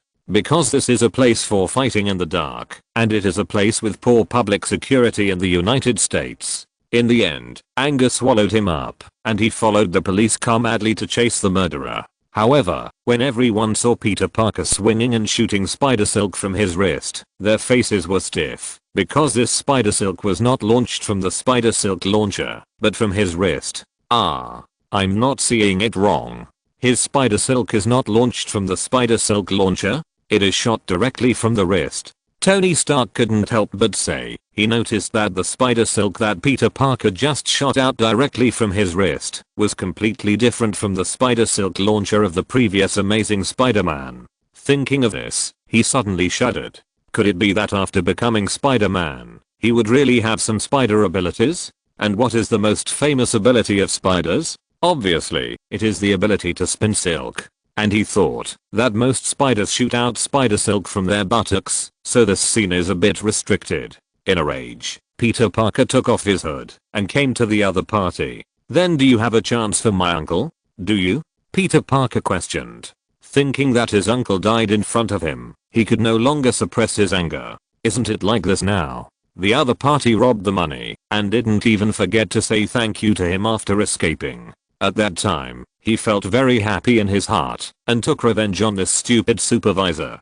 Peter Parker finally thought of his uncle's words at this time. The greater the ability, the greater the responsibility. If you have such an ability, but don't do it, then what happens in the future is his responsibility. At this time, Spider-Man Peter Parker in the picture has caught up with the criminal, chased behind him, grabbed him, and slammed his head against the window, smashing the window to pieces. Don't hurt me, give me another chance. Peter Parker fell into extreme self-blame. If he could stop the other party, if he didn't intend to watch the supervisor fend for himself, if he had intervened a little, things would not have turned out like this. He had no choice but to take responsibility. He needed to be responsible for Uncle Ben's death. But now it was this person who, after escaping, shot and killed Uncle Ben, who was waiting for him to get off work on the side of the road in order to rob a car. Peter Parker finally remembered that this person was none other than a criminal who escaped from his hands. He watched the other party escape after committing a crime. He had never been so angry before, and his anger completely broke out, and he directly dealt with the other party miserably. Peter Parker, who was timid before and did not dare to take action against the supervisor of the underground boxing match who had swallowed his 2,900 knives, finally broke out the greatest anger in his life. The most uncomfortable and disgusting one is probably Spider-Man, because he is also Spider-Man, but his spider silk is launched from the spider silk launcher, and he simply cannot accept that Spider-Man sprays it directly from his wrist. Yes, this is the situation now. It is not only because of his coming to fight in the underworld that Uncle Ben died, but also because he failed to stop this person, which led to Uncle Ben's death.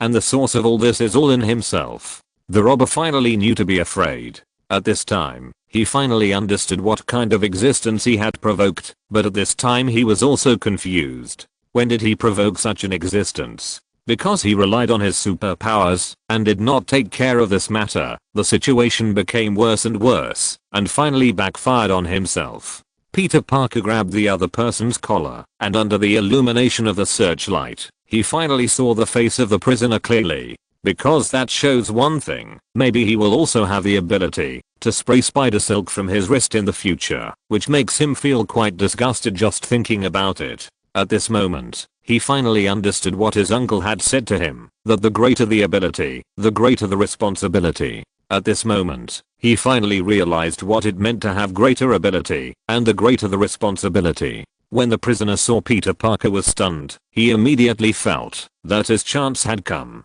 Although he didn't know why, this was a once-in-a-lifetime opportunity. He pointed his gun at Peter Parker and said with a smile, "Goodbye." But before he could shoot, Peter Parker grabbed his wrist and twisted it off, and the gun slid to the ground beside him. No, no, no. In extreme fear, the prisoner retreated again and again, and fell directly to death. The police who arrived later wanted to surround Peter Parker and make him surrender. However, Peter Parker had already quietly left and came to a tall building. He looked at the brightly lit city in the distance, and his heart was extremely complicated. All this should not have happened, but it still happened. Why? Because of his inaction. A crime that should not have happened, and he had to take responsibility for it. From this moment on, he officially evolved from an ordinary person to Spider-Man. Everyone sighed. Every awakening and evolution of Spider-Man was accompanied by the death of Ben Parker. And the little spider Peter Parker was trembling all over because he thought that he might be the next one, because the one who had to pay the price for his saintly behavior was not himself, but his Aunt May. He no longer had an Uncle Ben to lose, so he looked even more pathetic. The scene turned, and when it appeared again, it was the Dutch version of Spider-Man, who was also the one everyone was familiar with, but compared to the little guy next to them, he was obviously older and had grown up a little, indicating that this was a matter of several years in the future. Unlike adults, who may not change for many years, children may change dramatically in a few years. However, everyone looked solemn because they saw that Peter Parker looked extremely embarrassed at this time. He was thrown to the ground fiercely, and his neck was stuck by the Green Goblin, and he was about to be unable to breathe. Aunt May wanted to save people, but she had no way to do it. What made Spider-Man even more unbearable was that according to the contents of Lin Feng's diary, he was going to lose his Aunt May this time, because compared to other Peter Parkers, he no longer had his Uncle Ben to sacrifice. In the picture, after suppressing Peter Parker on the ground, old Green Goblin Osborn became even more excited, and the evil personality in his mind completely took the upper hand. He roared and screamed, "Your weakness, Peter, is your sense of morality. It will strangle your throat.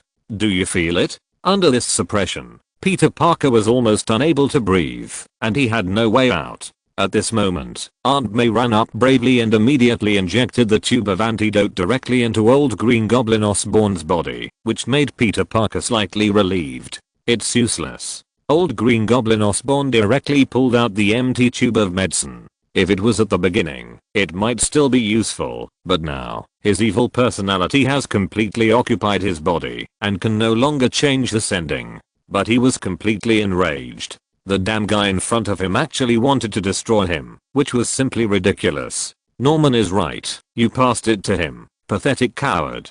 As he said this, the old Green Goblin Osborn angrily kicked Peter Parker, who was trying to get up, to the ground. Then he grabbed Peter Parker's hair and roared in his ear, "You want to cure me? Now, it's my turn to fix you."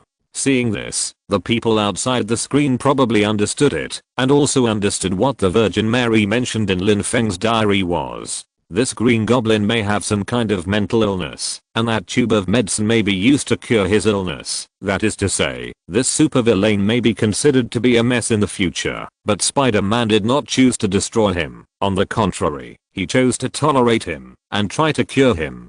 But he failed, so Lin Feng evaluated this behavior as a Virgin Mary, and such a Virgin Mary's behavior also brought extremely terrible consequences. He was defeated by the opponent, and finally got together with Aunt May. It can even be inferred that Spider-Man must have successfully defeated the opponent, before he could start researching the antidote to save the opponent, but it is obvious that he failed. Spider-Man's strength is not enough to completely control the opponent, which led to the current result. If it was Lin Feng, he could hold down the old Green Goblin with one hand, and of course there was no way he could make him flip over. In the final analysis, Spider-Man was too weak. Although Spider-Man had not seen Aunt May in trouble at this time, his eyes were already full of tears, and he couldn't control his tears. He felt that his heart was about to be completely broken. He couldn't bear it before he saw it. If he saw it, it would be terrible. In particular, he knew that the problem was with himself. He was too saintly and had no ability to deal with the consequences of his saintliness. He hated himself in the future sacred timeline for messing around. At this time, Spider-Man Peter Parker in the picture already knew that he was probably in danger, but things had come to this point and there was nothing he could do. Chapter 359 Aunt May. With great power comes great responsibility. Peter Parker saw that the flight pedal belonging to the old Green Goblin Osborn had been broken. He could only weakly shout, "Aunt May, go. Aunt May, run, please." At this time, he finally began to regret it, because the source of this matter was on him.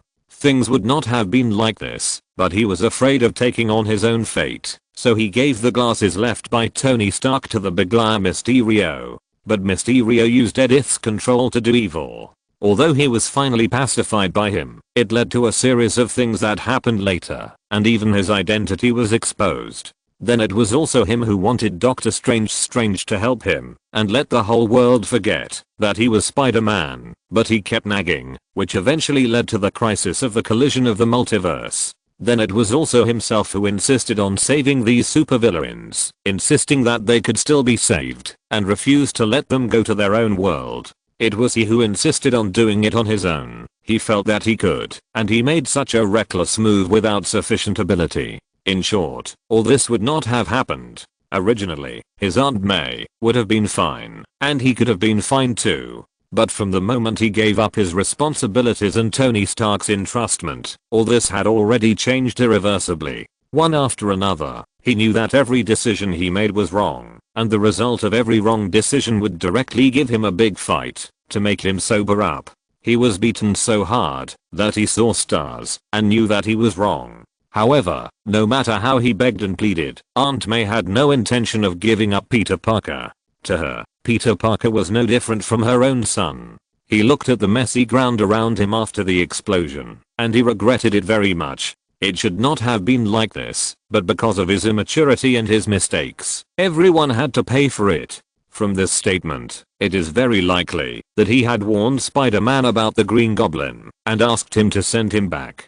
The old Green Goblin Osborn glanced at Aunt May, who was lying on the ground, and threw a pumpkin bomb directly in Aunt May's direction. At the critical moment, it was blocked by Peter Parker. Although Peter Parker was also blown away, Aunt May could only make a HMM sound. At this moment, she was almost at the end of her life, but Peter Parker didn't know all this. Just when she wanted to rush up to save people, she was hit to the ground by the flying skateboard outside the building, and she didn't know whether she was dead or alive. But even if she survived for a short time, it would be good.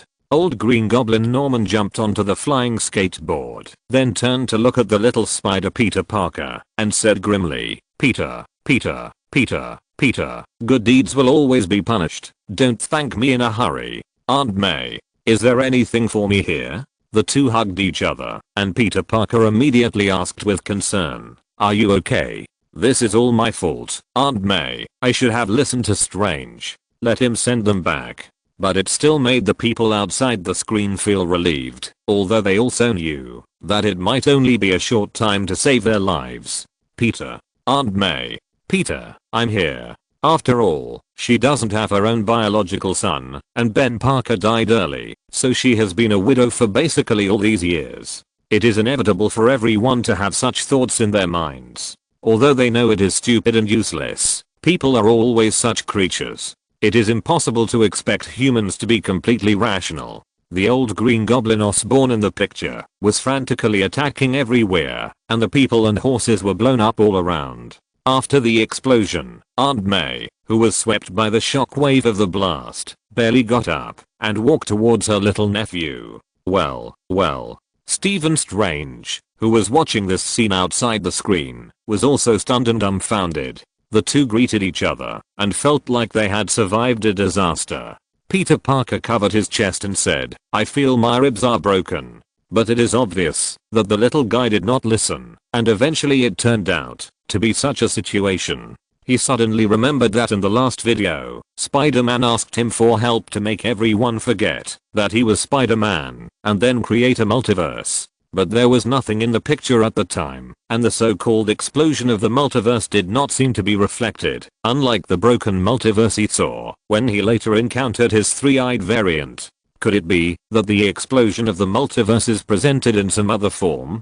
For a moment, countless thoughts flashed through Stephen Strange's mind. No. Aunt May disagreed with Peter Parker's idea. She hurriedly said, "You did the right thing, otherwise they would be killed. You did the right thing. That responsibility does not belong to me, Aunt May." Peter Parker felt extremely regretful. What was the point of talking about responsibility or not? What did this matter have to do with him? That was the matter of Peter Parker, the Spider-Man from another world. It had nothing to do with him, but he happened to be the one who got involved, which led to a series of events later. Aunt May was looking at her nephew, whose spirit was destroyed, rather than his body severely injured. She couldn't help but said in a gentle voice. She didn't want to put any pressure on her nephew.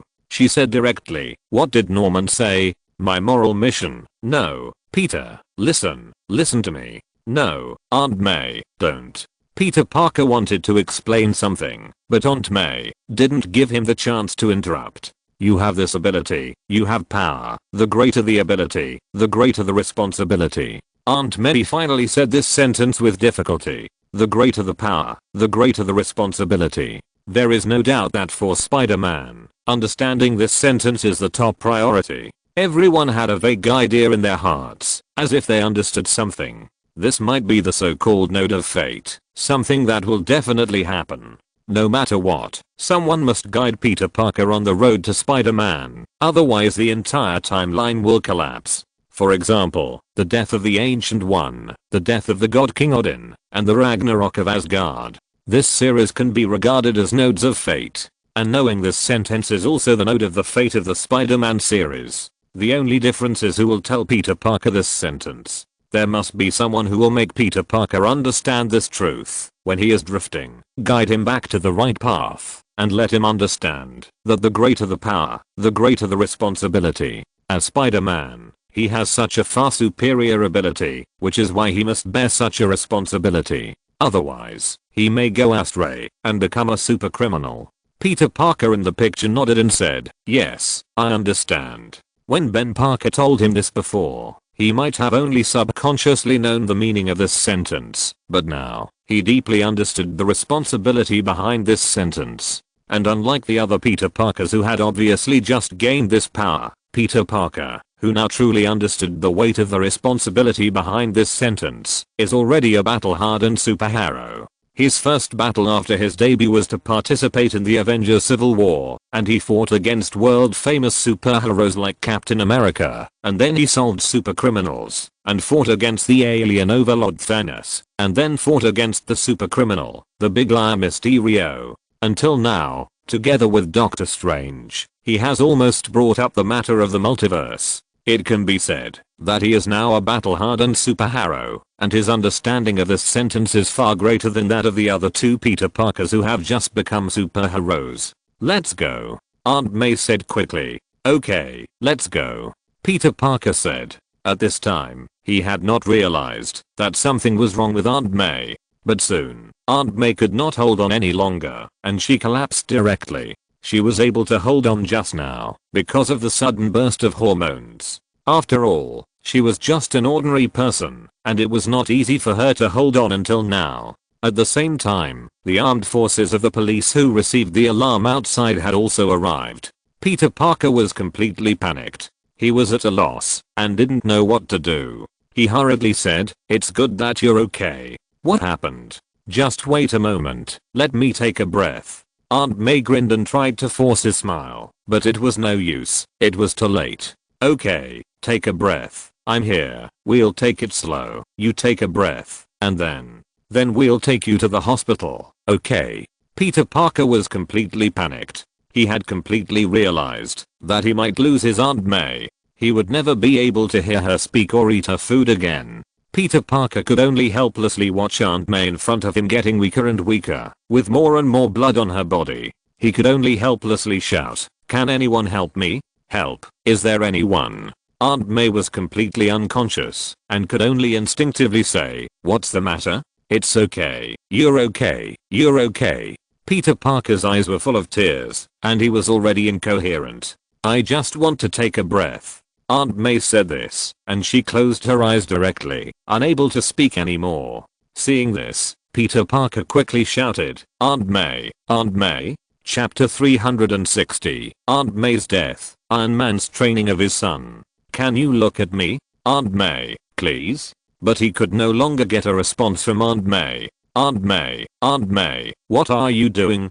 Can you get up and talk to me, please?" The armed forces outside were approaching, and at the same time, Happy had just driven over. This scene made everyone fall into silence. At this time, everyone couldn't help but stand in awe. As the saying goes, women are weak, but they are strong as mothers. This is reflected vividly in Aunt May. Although she may not be Peter Parker's mother, from this perspective, there is no difference. Peter Parker outside the screen has burst into tears. Although it is a future event on the sacred timeline, he saw Aunt May die to protect himself. Such a scene still made him emotionally collapsed instantly. Before they could indulge in their sorrow, the police pressed him on the hood of the car. He shouted, "Peter, go."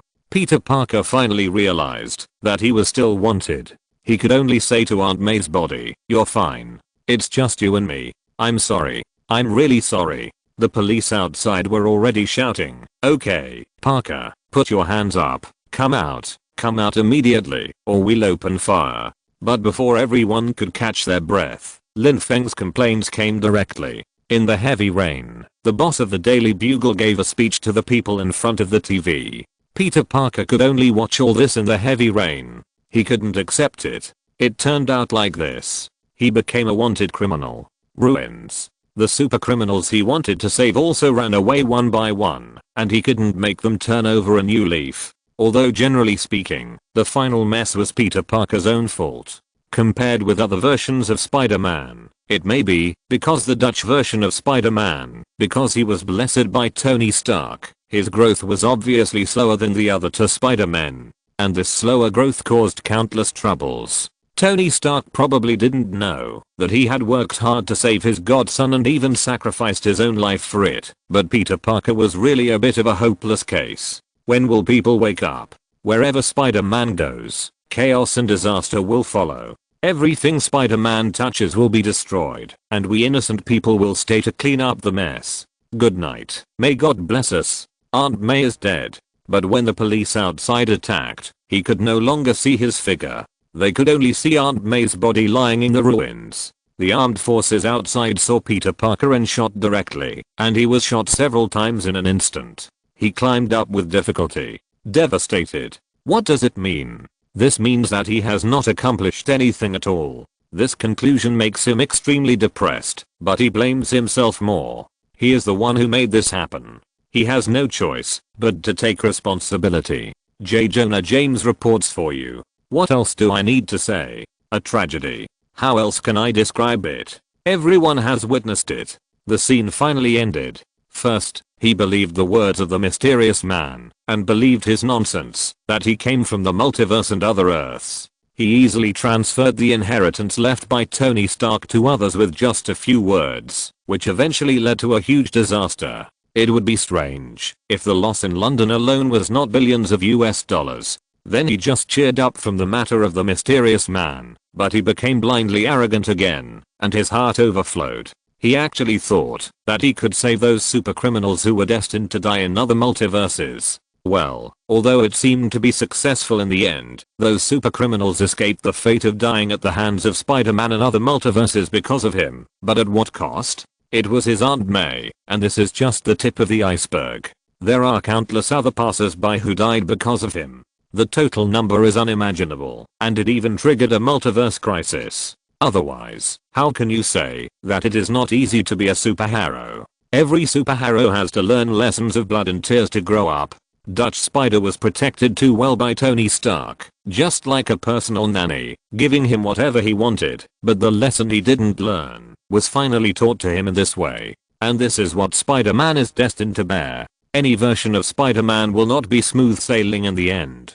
This is his fate. In this paragraph, Lin Feng has a rare desire to complain. He complained about so many things in one breath, most of which were complaints about Dutch Spider. Although it is a bit too harsh for a young superhero, the evaluation is not necessarily objective, because this is a reality. He was complaining about the problems with the editing of this plot, and about the arrangement of Marvel and Sony behind him. After all, he was just a film and television character, but in the eyes of everyone, it was a complaint about Spider-Man himself. And the amount of information was huge. In addition to the fact that Tony Stark would sacrifice himself in the future, which everyone knew long ago, there was also the truth about Mysterio, which everyone already knew before. The London incident, which they had never known before, has finally revealed the tip of the iceberg, and the loss is at least billions of US dollars.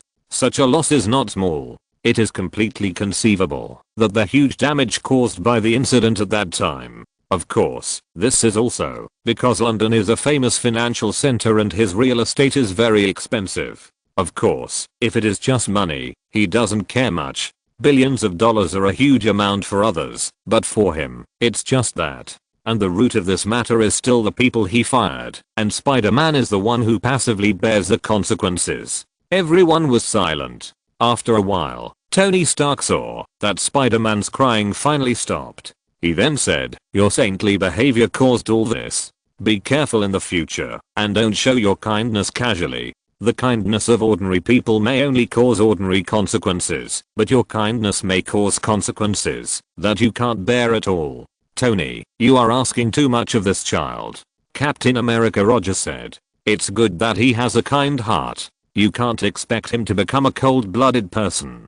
Captain, I'm teaching the child. I hope you understand." Tony Stark immediately interrupted Captain America Rogers rudely and said, "First of all, he is not an ordinary child. Secondly, ordinary children can deal with ordinary consequences for their parents. But what are the consequences he caused? Is it a crisis at the multiverse level? See what Happy said when he was pressed on the car at the end. And the armed police later called Parker, which means that the time point of this incident was after his identity was exposed, that is, after he found Steven and asked him to cast a spell to make the whole world forget that he was Spider-Man, and then he failed. But it led to these supervillains, so who will deal with his consequences? By then I was dead, so did his Aunt May pay the price of her life for him?" Tony Stark was very angry, and then he told them one by one. He had sorted out the cause and effect sequence before and after. At this time, Peter Parker's identity was still public, so everyone knew that Spider-Man was Peter Parker. With such a big commotion, everyone only wanted to catch him. He dealt with all this so frivolously, using his so-called kindness, no, in Lin Feng's words, a saintly heart to face things he didn't understand at all. Does he know about the multiverse? He doesn't know, but he wants to interfere in the multiverse, and even wants to save those supercriminals. Is that something he can do? He rescued supercriminals who should have died from the hands of other Spider-Men, and in the end he did succeed in keeping them alive, but at what cost? Was it just his Aunt May? There are also countless ordinary people he can't see, and they are so innocent. Tony Stark was really getting angrier and angrier as he spoke. This little guy was really frivolous, thinking he could handle all the problems, but he couldn't. The problem came when he asked Steven to cast that magic for him. Little Spider was speechless after being scolded, but he didn't want to refute it, because he also wanted to scold his future self, why he acted so frivolously, which eventually led to the death of Aunt May. He couldn't bear the consequences at all. "I will pay attention in the future, and won't be so frivolous again," Little Spider said with a crying voice. Tony Stark sighed. He didn't want to teach people a lesson, but there was no way. The future was unpredictable, and he would most likely die in the future. But the problem was that this little guy was one of the three giants of the new generation of the Avengers in Lin Feng's mouth. So the question was, how could he take on the responsibility of the Avengers? Not to mention his fate. Lin Feng said, it was a coffee table full of tragedies. He didn't want Spider-Man's future to become such a coffee table, such a tragedy. Now that the future is still uncertain, many problems can naturally be avoided in advance. It's better to let him cry, make him sad, and make him sad now than to be like in the video in the future. After he really lost his loved ones, he learned to grow up and understood everything that was going to happen. Chapter 361, Help from Ant-Man in Final Battle. Of course, everyone can see Tony Stark's painstaking efforts for Spider-Man, but at this time, they still feel very reluctant, because this is somewhat cruel. So that means, including this guy in green armor, and other possible supercriminals, are all from other multiverses? Bruce Banner said, these supervillains may be opponents of other Spider-Men. According to the Destiny, they will eventually die at the hands of Spider-Man, but they were saved by our little guy and finally avoided the fate of death. Is that right? Everyone nodded. Judging from the content of the diary, it seems to be like this: multiverse, supercriminals, and saving supercriminals. And this must be directly related to the spell that Stephen Strange cast on him before. Changing the future at will definitely cause very serious consequences. This is beyond doubt, not to mention interfering with the future of other multiverses. Changing the fate of these supervillains is even more of a death. In fact, they don't really understand why Spider-Man made such a choice. Spider-Man wiped away his tears and vowed that he would never let this happen again. Although he was shocked at how Lin Feng knew their purpose and plan, it was logical that he could not know their plan several years later at this point in time. Ant-Man Scott was thinking of Tony Stark and Captain America Rogers, who had been playing dumb before, and said that they knew where to find the space gems and where to replenish the Pym particles. Lin Feng put away his diary, and in an instant, he grabbed the void and a figure was grabbed out of thin air. Ant-Man?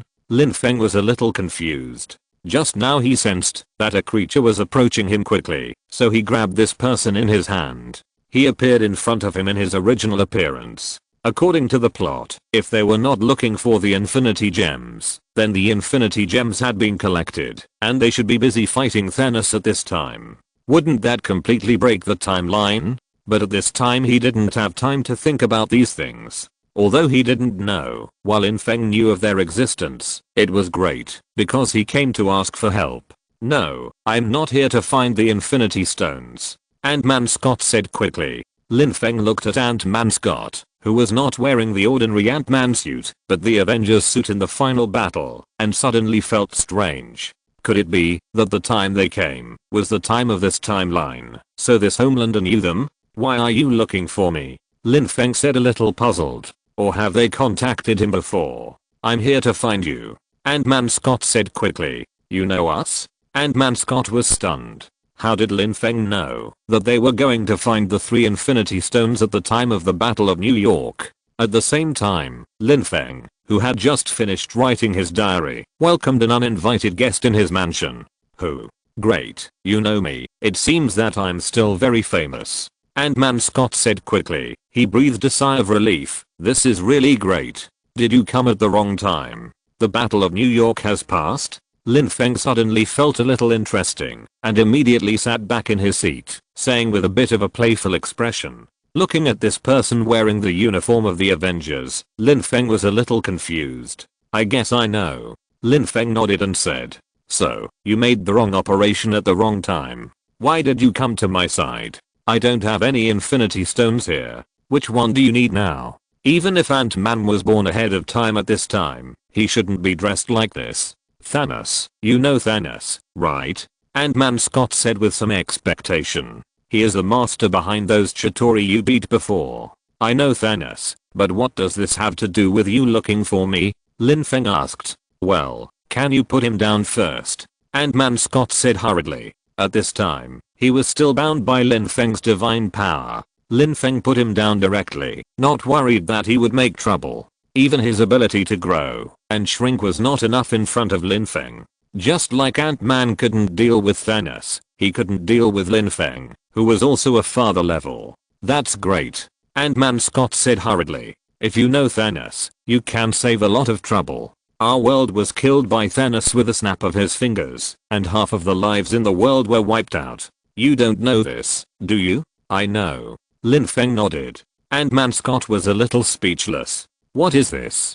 God a prophecy? Or something else? He was a little speechless at this time.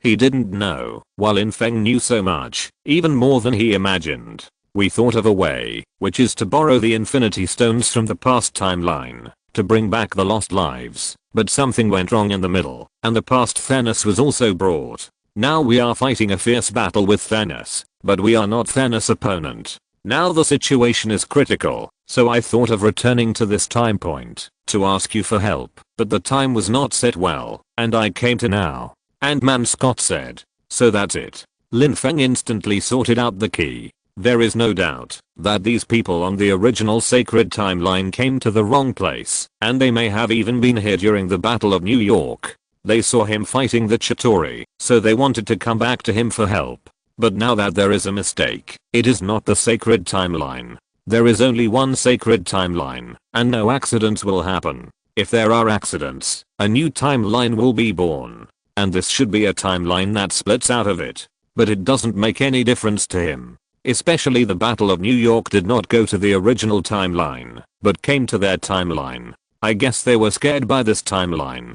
There were so many things, people, and things that they didn't understand. Lin Feng can understand it completely, because he couldn't understand this crazy timeline at the beginning, but now he can understand it completely, and has become numb. What kind of magical plot has developed? He can accept it completely. So you found a way to return to this time point and want to ask me for help? Lin Feng asked. Yes, Thanos is too powerful. I can think of you as the only one who can fight him, so I took the initiative to come back to you.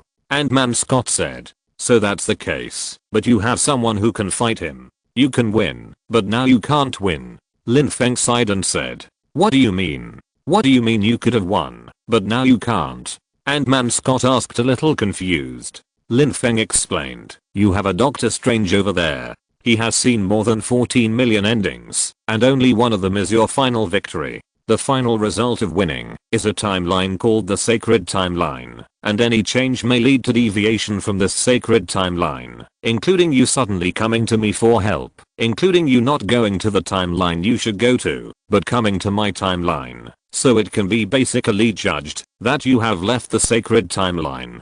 So what you mean is that we are doomed to lose? Ant-Man Scott said a little confused. So you mean that there are so-called parallel time and space, and different parallel time and space are different timelines, and any change may lead to different new timeline branches? So, Banner's theory is right. Ant-Man Scott immediately thought of what he had discussed with Bruce Banner before. According to their previous plan, it would be best not to alarm the people who had gone there as much as possible, and then borrow the Infinity Stones without them knowing, and then quietly return them. In fact, they didn't know that this plan could not succeed at all, because when they borrowed the Infinity Stones, they made too much noise and could not cover it up.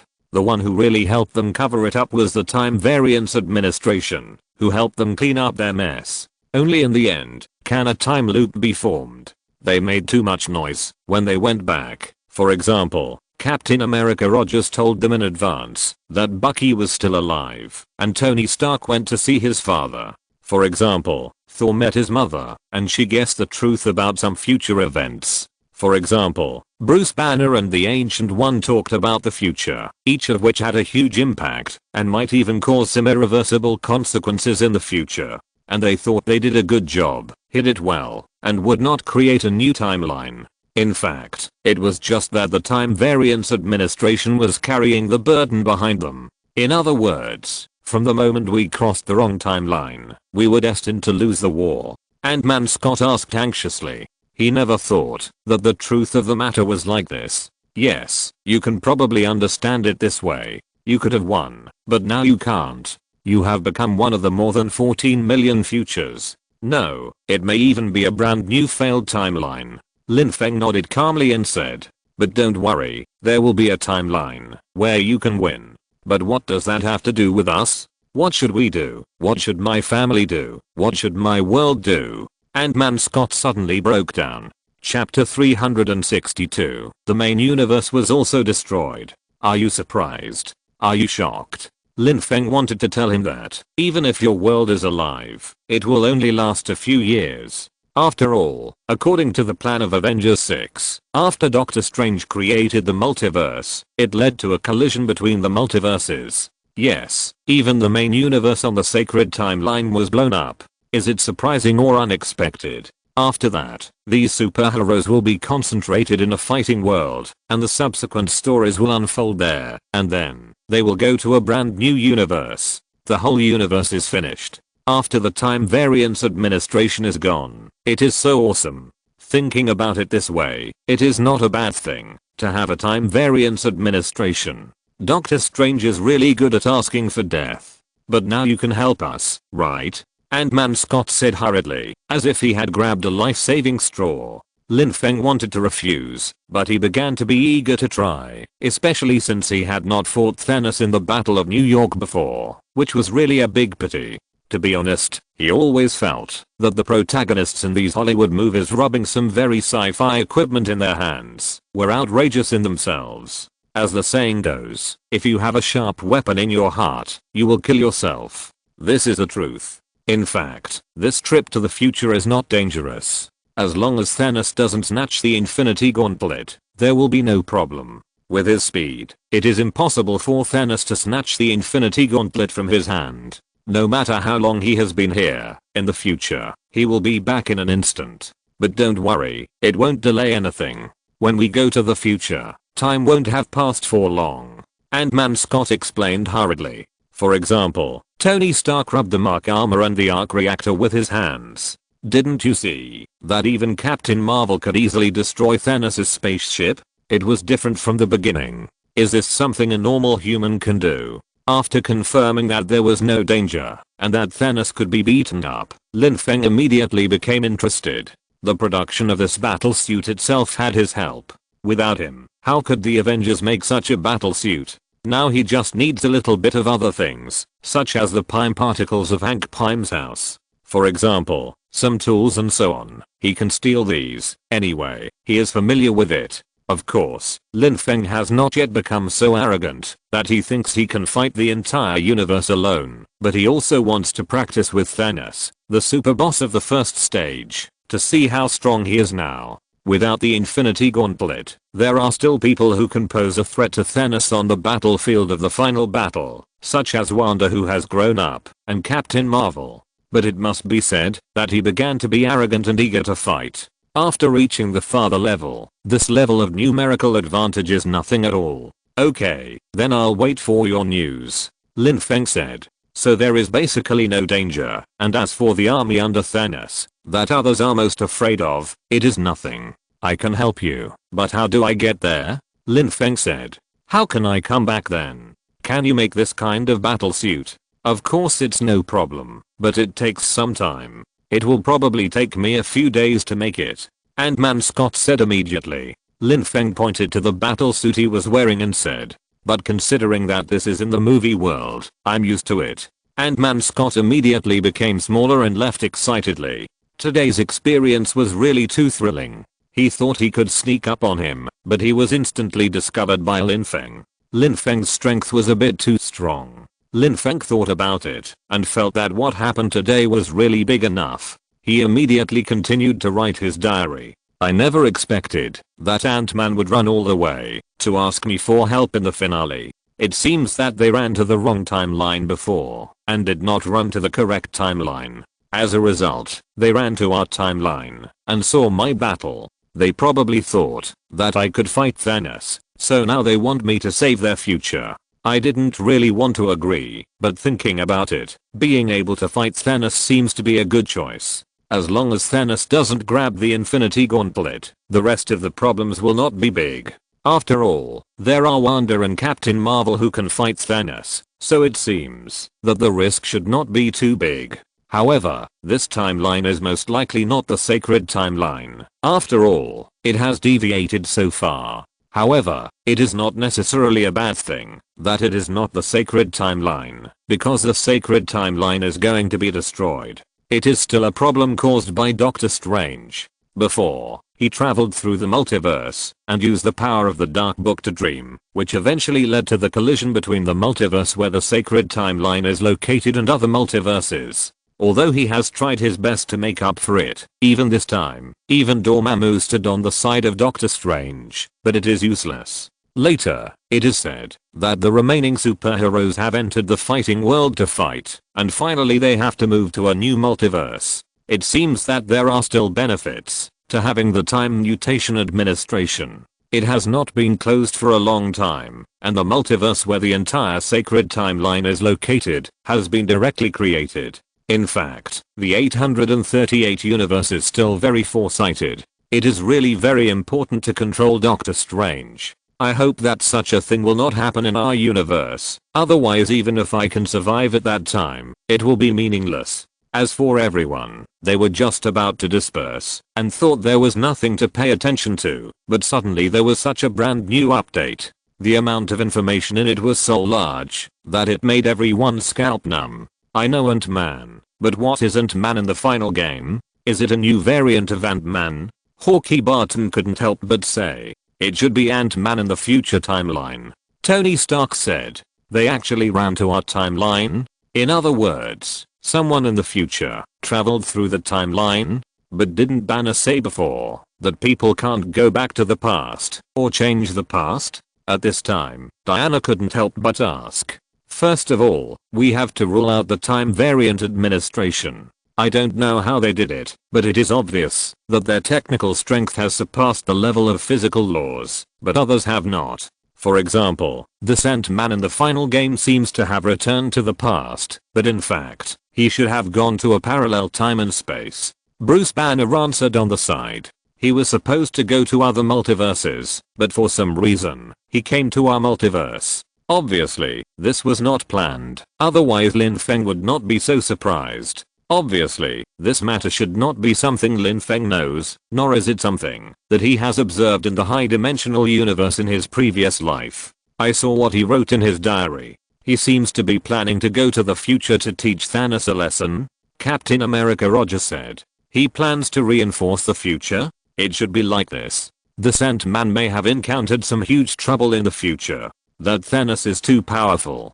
Do you remember that there was a video of the three giants of the Avengers fighting Thanos? In that video, Thanos almost defeated the three giants by himself. I'm afraid that everyone else was killed by him. Is it possible that this Ant-Man in the end came from this timeline? Tony Stark explained. Everyone suddenly remembered the content of the original video. After thinking about it carefully, it was really very possible. If the future is really critical to that extent, and even the three giants of the Avengers may be the last resistance force of the entire Earth, then it seems reasonable for Ant-Man to go to the past to seek reinforcement in the finale.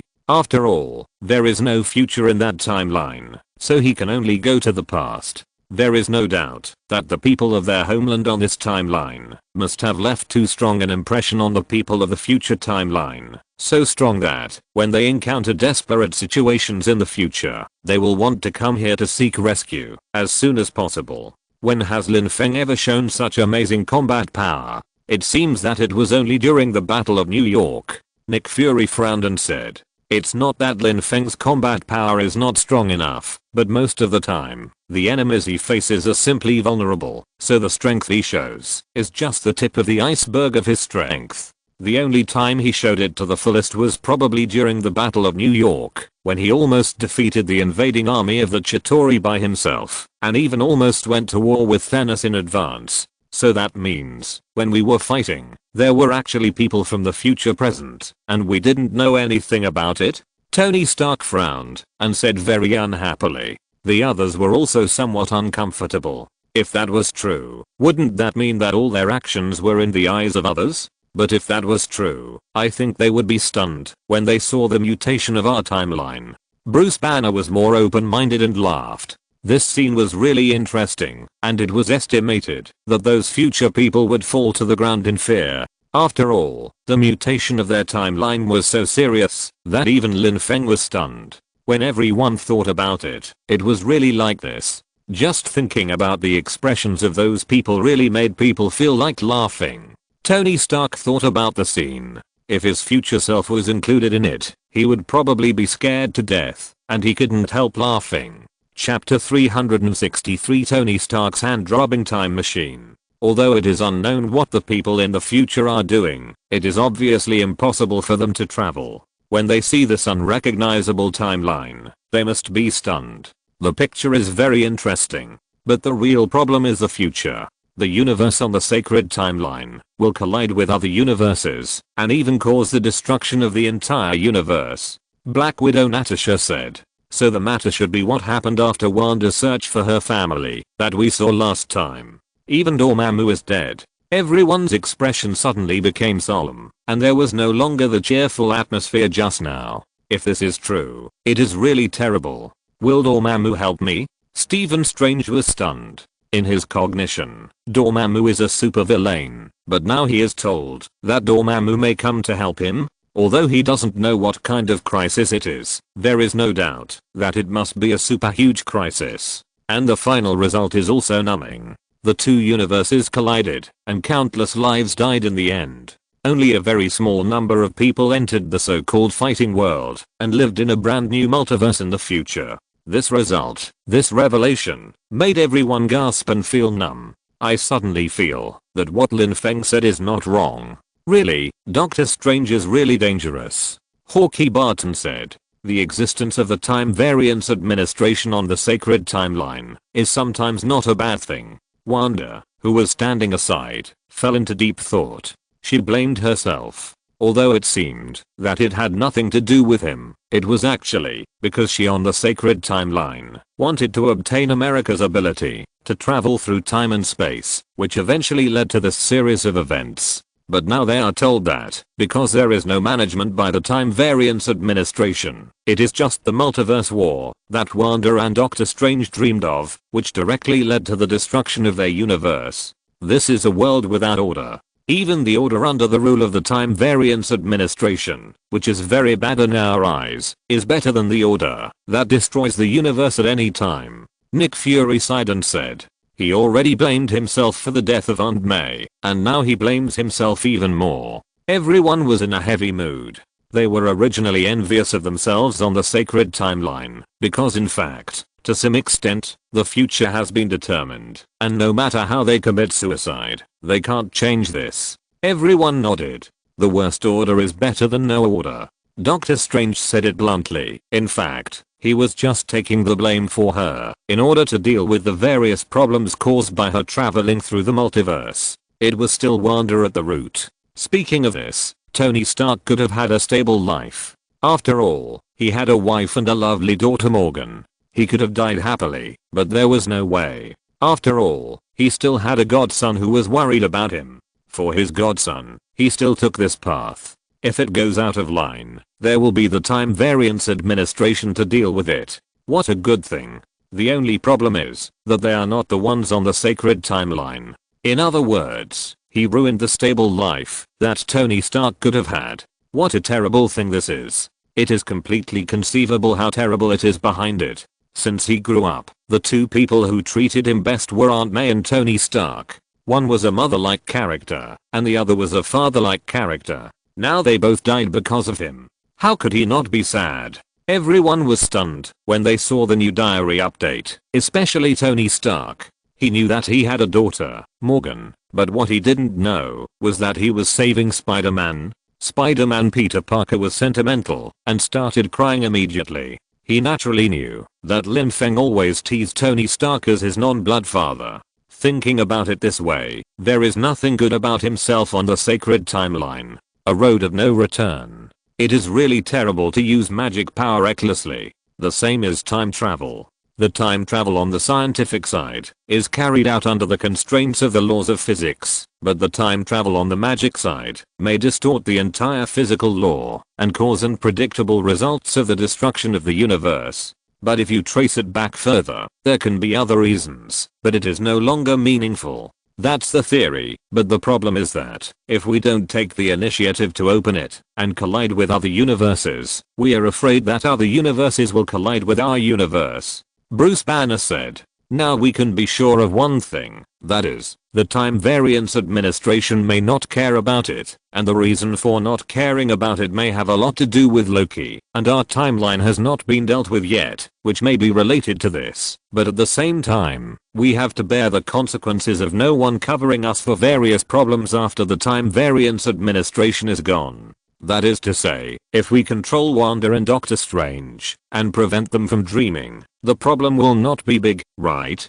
Hawkeye Barton said. Because her willfulness directly led to the destruction of a multiverse. Thinking of this, Wanda couldn't help feeling sad in her heart. After all, she is not so crazy now. She hasn't lost anything yet, and she is still a relatively simple and kind girl. In the crisis of the cosmic collision level, even Dormammu came down to help Doctor Strange in person, but he couldn't resist it. Tony Stark saw Spider-Man like this, and his heart softened. Even if he knew that he would die for this kid in the future, it was hard for him to have any bad thoughts. Maybe he had the same fate as Spider-Man, and he, Iron Man Tony Stark, had the same fate.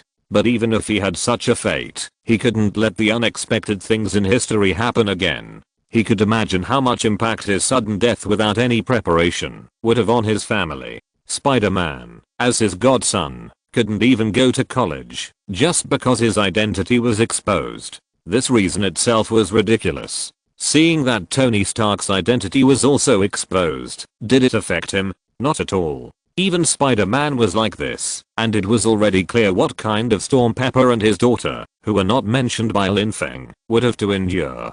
Countless wolves were surrounding Stark Industries, staring at it, and could swallow it up at any time. He had made up his mind that he would never let such a thing happen again. Although I always tell myself to get used to it, but really, seeing Tony Stark and his team rely on just a few people to handle the time travel, I still feel that it is as outrageous as it can be. Can it be more outrageous? Time travel, Tony Stark. These keywords correspond to their previous guesses, and it is indeed the case. They rubbed the time machine by hand and came to a parallel time and space to find the infinite gems, which also corresponds to Bruce Banner's previous statement that people cannot go back to the past to modify the past. The past cannot be modified, but a new timeline can be opened up on this basis. And they use this method. Then, a video appeared below, and everyone quickly clicked on it. However, the picture slowly unfolded, and in the picture was Black Widow Natasha. Her appearance was exactly the same as in the previous video, when she met with the remaining Avengers. At this time, she watched War Machine Rhodes leave, and was sobbing quietly. Everyone also remembered that this was several years after the extinction. When the other Avengers either died, turned into ashes, or gave up, she took on the heavy responsibility and provided a harbor for the remaining people to shelter from the wind and rain. She couldn't be weak in front of others, but behind them, she couldn't bear such strong pressure and couldn't help crying silently. I wanted to help you make dinner, but now it seems that you are miserable enough. Suddenly, the voice of Captain America Rogers came, and he came straight to Black Widow Natasha. Black Widow Natasha restrained her crying, then looked at him and said, "Are you here to wash clothes? And to see a friend?" Captain America Rogers said, "Your friend is fine." Black Widow Natasha glanced at the other party and replied. After the two exchanged pleasantries for a while, Black Widow Natasha jokingly said, "If you want me to face life positively, I will smash the sandwich in your face." "Sorry, I'm used to it." Captain America came to sit opposite Black Widow Natasha and tried to comfort her, saying, "I have been telling everyone that life must go on and learn to grow. Some people can, but we won't. If we continue to live, who will continue to do this?" Black Widow Natasha said, "Maybe there is no need to do it at all." Captain America Rogers said meaningfully. Black Widow Natasha continued, "I used to have nothing, and then I got this job, this family, and I became better because of these. Even if all this is gone, I'm trying to become better." Everyone outside the screen fell into silence, because they never thought that Black Widow, who looked extremely strong and even a little cold-blooded on weekdays, was actually so warm in her heart. At the same time, she also had the weakness of a woman, and needed comfort, relatives and friends. But all of this was covered up by the acting skills of the agent, and was not noticed at all on weekdays. Only at times like this would she be unable to help but reveal some of her emotions. Chapter 364, The Possibility of Time Travel. In the picture, seeing his friend become like this, Captain America Rogers felt a little bit sorry and said, "Perhaps we can all continue to live and look forward." And Black Widow Natasha just smiled faintly and said, "You first."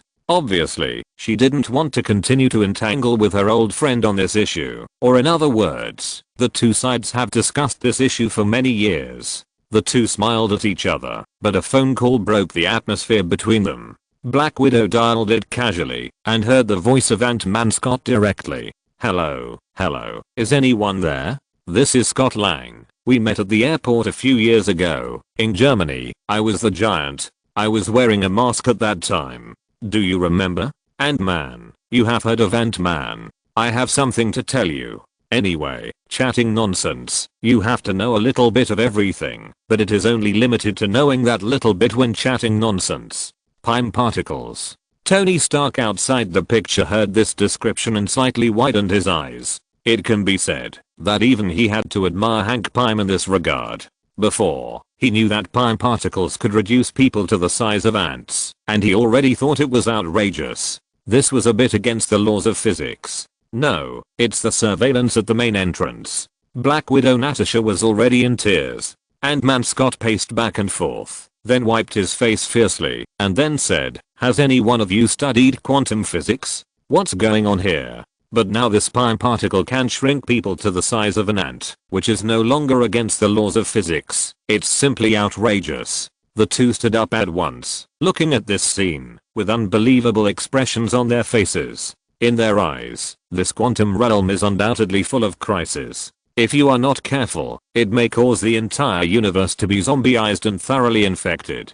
They all don't have much intersection with Ant-Man Scott. Only Captain America Rogers knows Ant-Man Scott, but he never thought he could see him again. This is unreasonable, and not scientific at all. A scene from the past? Captain America Rogers muttered to himself. He couldn't believe what he saw. Since even Ant-Man Scott, who was supposed to have disappeared, can come back, what about the others? Do they have this chance too? However, the people outside the screen knew very well that this Ant-Man might not have disappeared in the flash and then reappeared, because that was impossible. If it was so simple, why did so many people fight so hard? The scene turned, and Ant-Man Scott had already gone in, and then paced back and forth, looking very anxious, constantly comforting himself and saying, "I can do it. I can definitely do it." "Scott, are you okay?"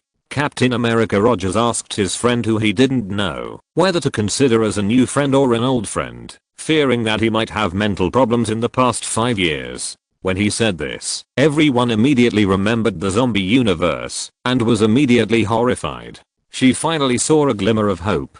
She persisted in her current job and finally saw a glimmer of hope, a hope to bring everyone back. "Okay then," Ant-Man Scott said. 5 years ago, just before the Thanos incident, I was in a place called the Quantum Realm. The Quantum Realm is like an independent miniature universe. To enter it, you have to become very very small. I remember, wasn't there a video before, in a certain timeline, Hank Pym took his wife back to the Quantum Realm, but his wife turned into a zombie, which eventually led to the whole world and the entire universe being infected by zombies? Bruce Banner immediately remembered something and spoke up. Black Widow Natasha replied, "Just chatting." Both of them looked at the picture in shock, a little dumbfounded, because at this time, they actually saw Ant-Man Scott. Ant-Man Scott has disappeared and has died under Thanos' snap. And this guy, who just came out of such a dangerous place, the first thought that popped into everyone's mind was, should this guy be disinfected first? At this time, Ant-Man Scott in the picture was trying to explain to the two people, saying, "Hope, she is mine. She used to be mine. She should have let me out. And then Thanos came, and I was trapped there." Black Widow Natasha thought about it and said, "That must be a very long 5 years." Ant-Man Scott's eyes lit up and said, "This is what I'm going to say next. It is not long. For me, it is just 5 hours. The rules of the quantum field are not the same as this world. Everything is unpredictable." Halfway through, Ant-Man Scott saw the remaining sandwich on the table and his eyes lit up, saying, "Whose sandwich is that?" As he said, He hurried over, picked it up, and said while eating, "I'm starving." "Scott, what are you talking about?" Captain America Rogers couldn't keep up.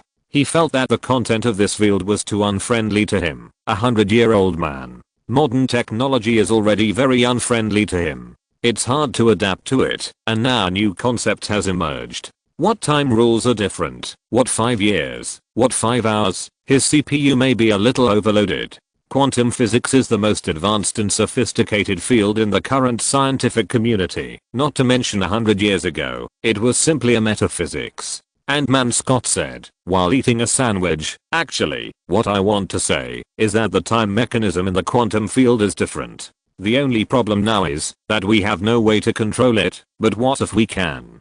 I have been thinking, what if we can control this chaos?" Ant-Man Scott paced back and forth, explaining very seriously, "What if we can enter the quantum field at a certain point in time, and then come out of the quantum field at another point in time, for example, before Thanos comes?" Captain America Rogers thought for a long time in his mind, and seemed to understand what Ant-Man Scott meant, and then said, "Wait a minute, are you talking about a time machine?" "Yes, isn't this the concept of a time machine?" He still understands the time machine. In his era, that is, 100 years ago, there was also the concept of a time machine. Although it was only a concept in literary works, it was understandable anyway. Of course it can't be a time machine. Tony Stark outside the screen couldn't help but say, "The quantum field involves the concept of space, not the concept of a time machine. Even if you come out from another time point, it is not the original timeline." Ant-Man Scott in the screen also shook his head and said, "No, of course it's not a time machine." However, he thought for a long time, and couldn't think of any better words to describe it, so he could only say, "He is like a, well, it's a time machine. I know, it's crazy, too crazy, but I have been thinking that there is a way. This is too crazy." Just when Ant-Man Scott himself thought that this idea was very crazy, Black Widow Natasha, who saw the only glimmer of hope, immediately said, "Scott, raccoons can send me emails, so this is not crazy." She persisted for so long, persisted for 5 years, waiting for that little bit of hope in endless despair, and now this hope has finally come. So, no matter how ridiculous it seems, no matter how impossible it is, she will never give up. "Then who should we discuss it with?" Ant-Man Scott paused, then asked. He is not a member of the Avengers yet. The only time he participated in the Avengers action was when the Avengers had an internal conflict. This was very embarrassing. However, everyone outside the screen looked at Tony Stark. There was no way this was obvious. Even if it was not the size of Lin Feng's diary, it was all in front of him. Tony Stark was rich and a big shot in the science field. If he wanted to build a time machine, how could he do it without the support of a sponsor like him? Sure enough, just as they thought, the camera turned and appeared in a cabin in the woods next to a lake. Tony Stark, who had not appeared for several years, walked out.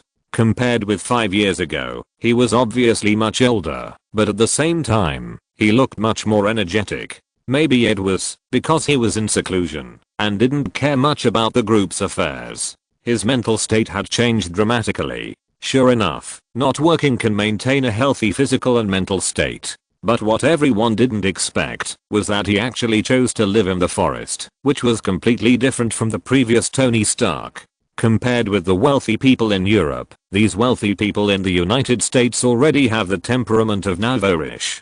They don't like to be particular. They often eat hamburgers, wear t-shirts and jeans, but I didn't expect them to be so unpretentious. Especially Tony Stark is not really a first-generation rich. His family has been a wealthy family for nearly 100 years since his father's generation. They live in the best villas and manors. Even if they go on vacation, they won't come to such a place. At least they have to book an island by the sea, and then find a group of young models to have a crazy party and play until the sun goes down. Why do they like those fancy things less and less as they get older? Is it really self-cultivation? Is this reasonable for a playboy like Tony Stark? It's not reasonable at all. If you're listening to this novel on a channel other than Fanfic World, it means they downloaded and uploaded it without effort. We cordially invite you to visit our channel. Mundo Fanfic Novelos. There you'll find the original version of this story and you can explore many other novels of various genres. We're waiting for you to immerse yourself in a world of incredible novels. Chapter 365 Iron Man. Traveling through time is impossible. Even Tony Stark himself felt strange. After all, although he didn't like to play as much as he did when he was young, he didn't have to live in seclusion to this extent. The difference in the future would be too big. Tony Stark came to a small tent by the lake and clapped his hands and said, "It's time to eat." Then he came to the small chair next to the small tent and sat down and said, Morgan Stark, do you want to have lunch?" he asked. Then a girl wearing an iron armor helmet came out and said, "Hand over your lunch, otherwise you will bear the consequences." "Okay."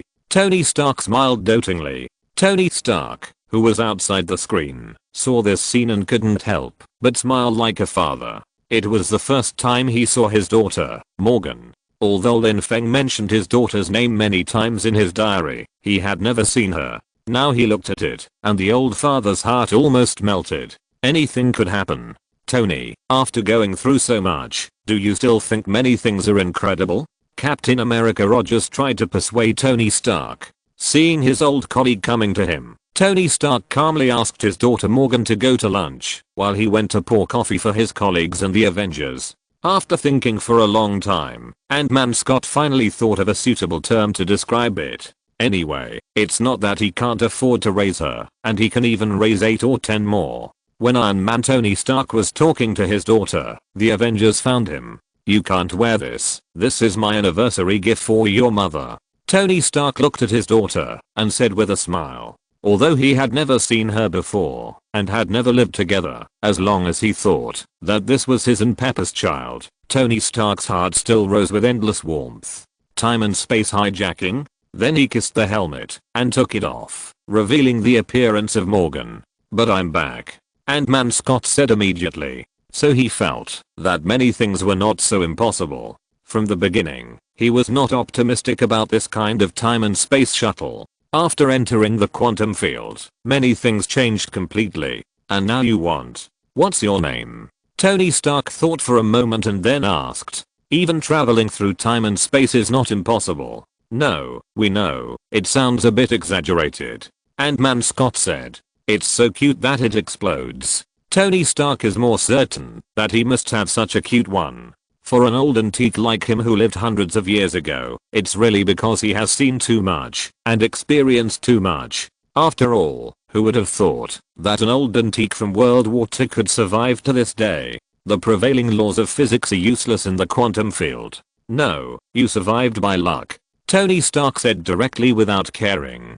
"This is a probability of 1 in billions." His rational brain told him that this was impossible to achieve, and it was bullshit. Quantum fluctuations break the Planck scale and then trigger the effect. "Is that what you mean?" Tony Stark said. "In short, you can't come back." "Yes, time and space hijacking. Why didn't we think of it before?" "Because it's too ridiculous. Because it's a daydream," Tony Stark said with a bit of sarcasm. He didn't believe this at all, and there was no scientific logic to support it. But everyone outside the screen looked at Tony Stark, and the meaning was very obvious. "Tony, you are wrong. If you are not wrong, it can't explain why the future Avengers came to the past later. It means that this road must be feasible, so it can be so." Tony Stark can only make up for himself and said, "But there may be some quantum virus or something like that, right?" Tony Stark shrugged and said, "It shows that the quantum field is still very dangerous. Don't forget that it was also their family who brought something out of the quantum field and directly destroyed the entire Earth. It may even spread to the entire universe with Thanos." Everyone thought about it. Indeed, what made such a big fuss before and turned into a zombie universe was not the quantum virus brought out from the quantum universe. It seems to be true. That's it. It's really dangerous. So in order to avoid the wrong timeline, we need to have the right time and the right place. Everyone was a little confused. In the picture, after hearing Tony Stark's sarcasm, Captain America Rogers said, "But the Infinity Stones are in the past. We can get them if we go back to the past." Black Widow Natasha immediately followed up. "We can also snap our fingers and bring everyone back." Maybe it will be worse than the current result. Tony Stark immediately retorted. But I don't think so.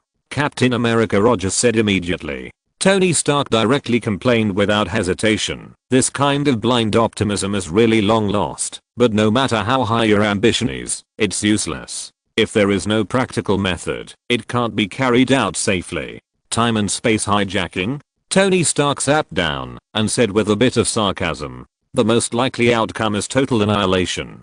But Ant-Man Scott had a different idea. He said, just strictly follow the rules of time travel, don't talk to your past self, and don't bet on any sports games. In the picture, Tony Stark directly stopped Ant-Man Scott and then said, wait a minute, Scott, do you really think that the plan to save the universe is to copy Back to the Future? Is that right? No. Ant-Man Scott said quickly. And Tony Stark said with a bit of sarcasm, that's good. You scared me. That's nonsense. Quantum physics is not like that. Tony Stark outside the picture couldn't help but say, traveling in parallel time and space may be possible, but going back to the past is not feasible at all. Once you go back, a new timeline will be born, but they just don't know it. At this time, Tony Stark is similar to himself in the correct timeline. If you want to travel through time and space, it is definitely not like this. What about not talking to your past self? What about not betting, etc. Anyway, it's nonsense.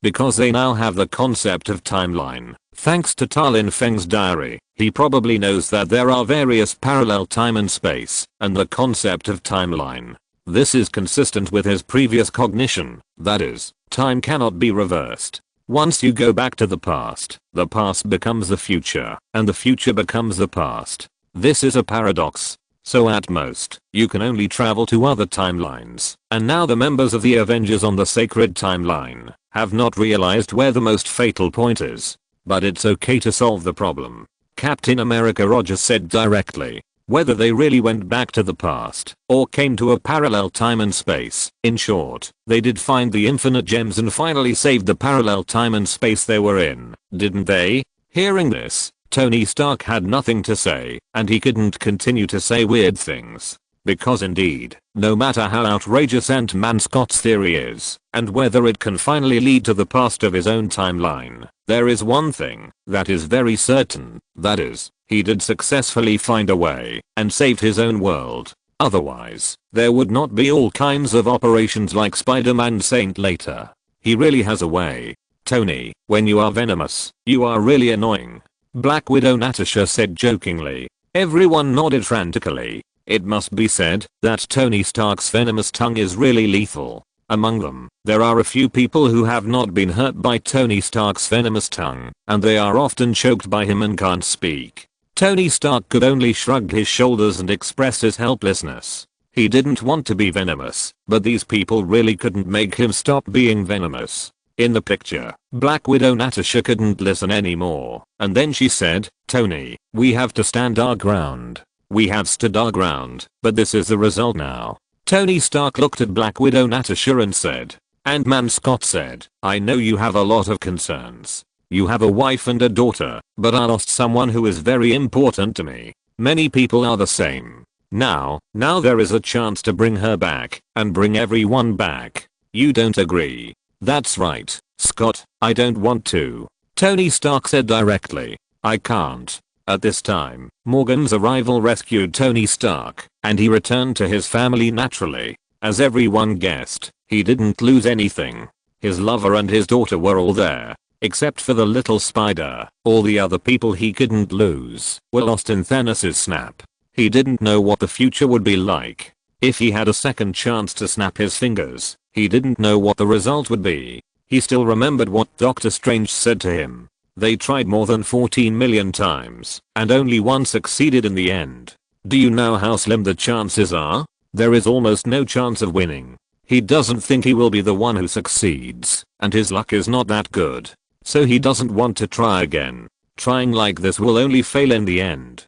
Chapter 366. It's Sundernini, Flesh and Blood, Heart of Steel. When Captain America asked him, he said directly, when he clearly had a second chance. This is my second chance, Captain. We can't take risks anymore. He now has a wife and children. How could he take risks again? Now that he is a father, he naturally understands that the most important thing for a father is to be able to accompany his wife and daughter to grow up safely. After saying that, Tony Stark left impatiently. He couldn't gamble again. He couldn't gamble whether a new snap of the fingers would kill him directly.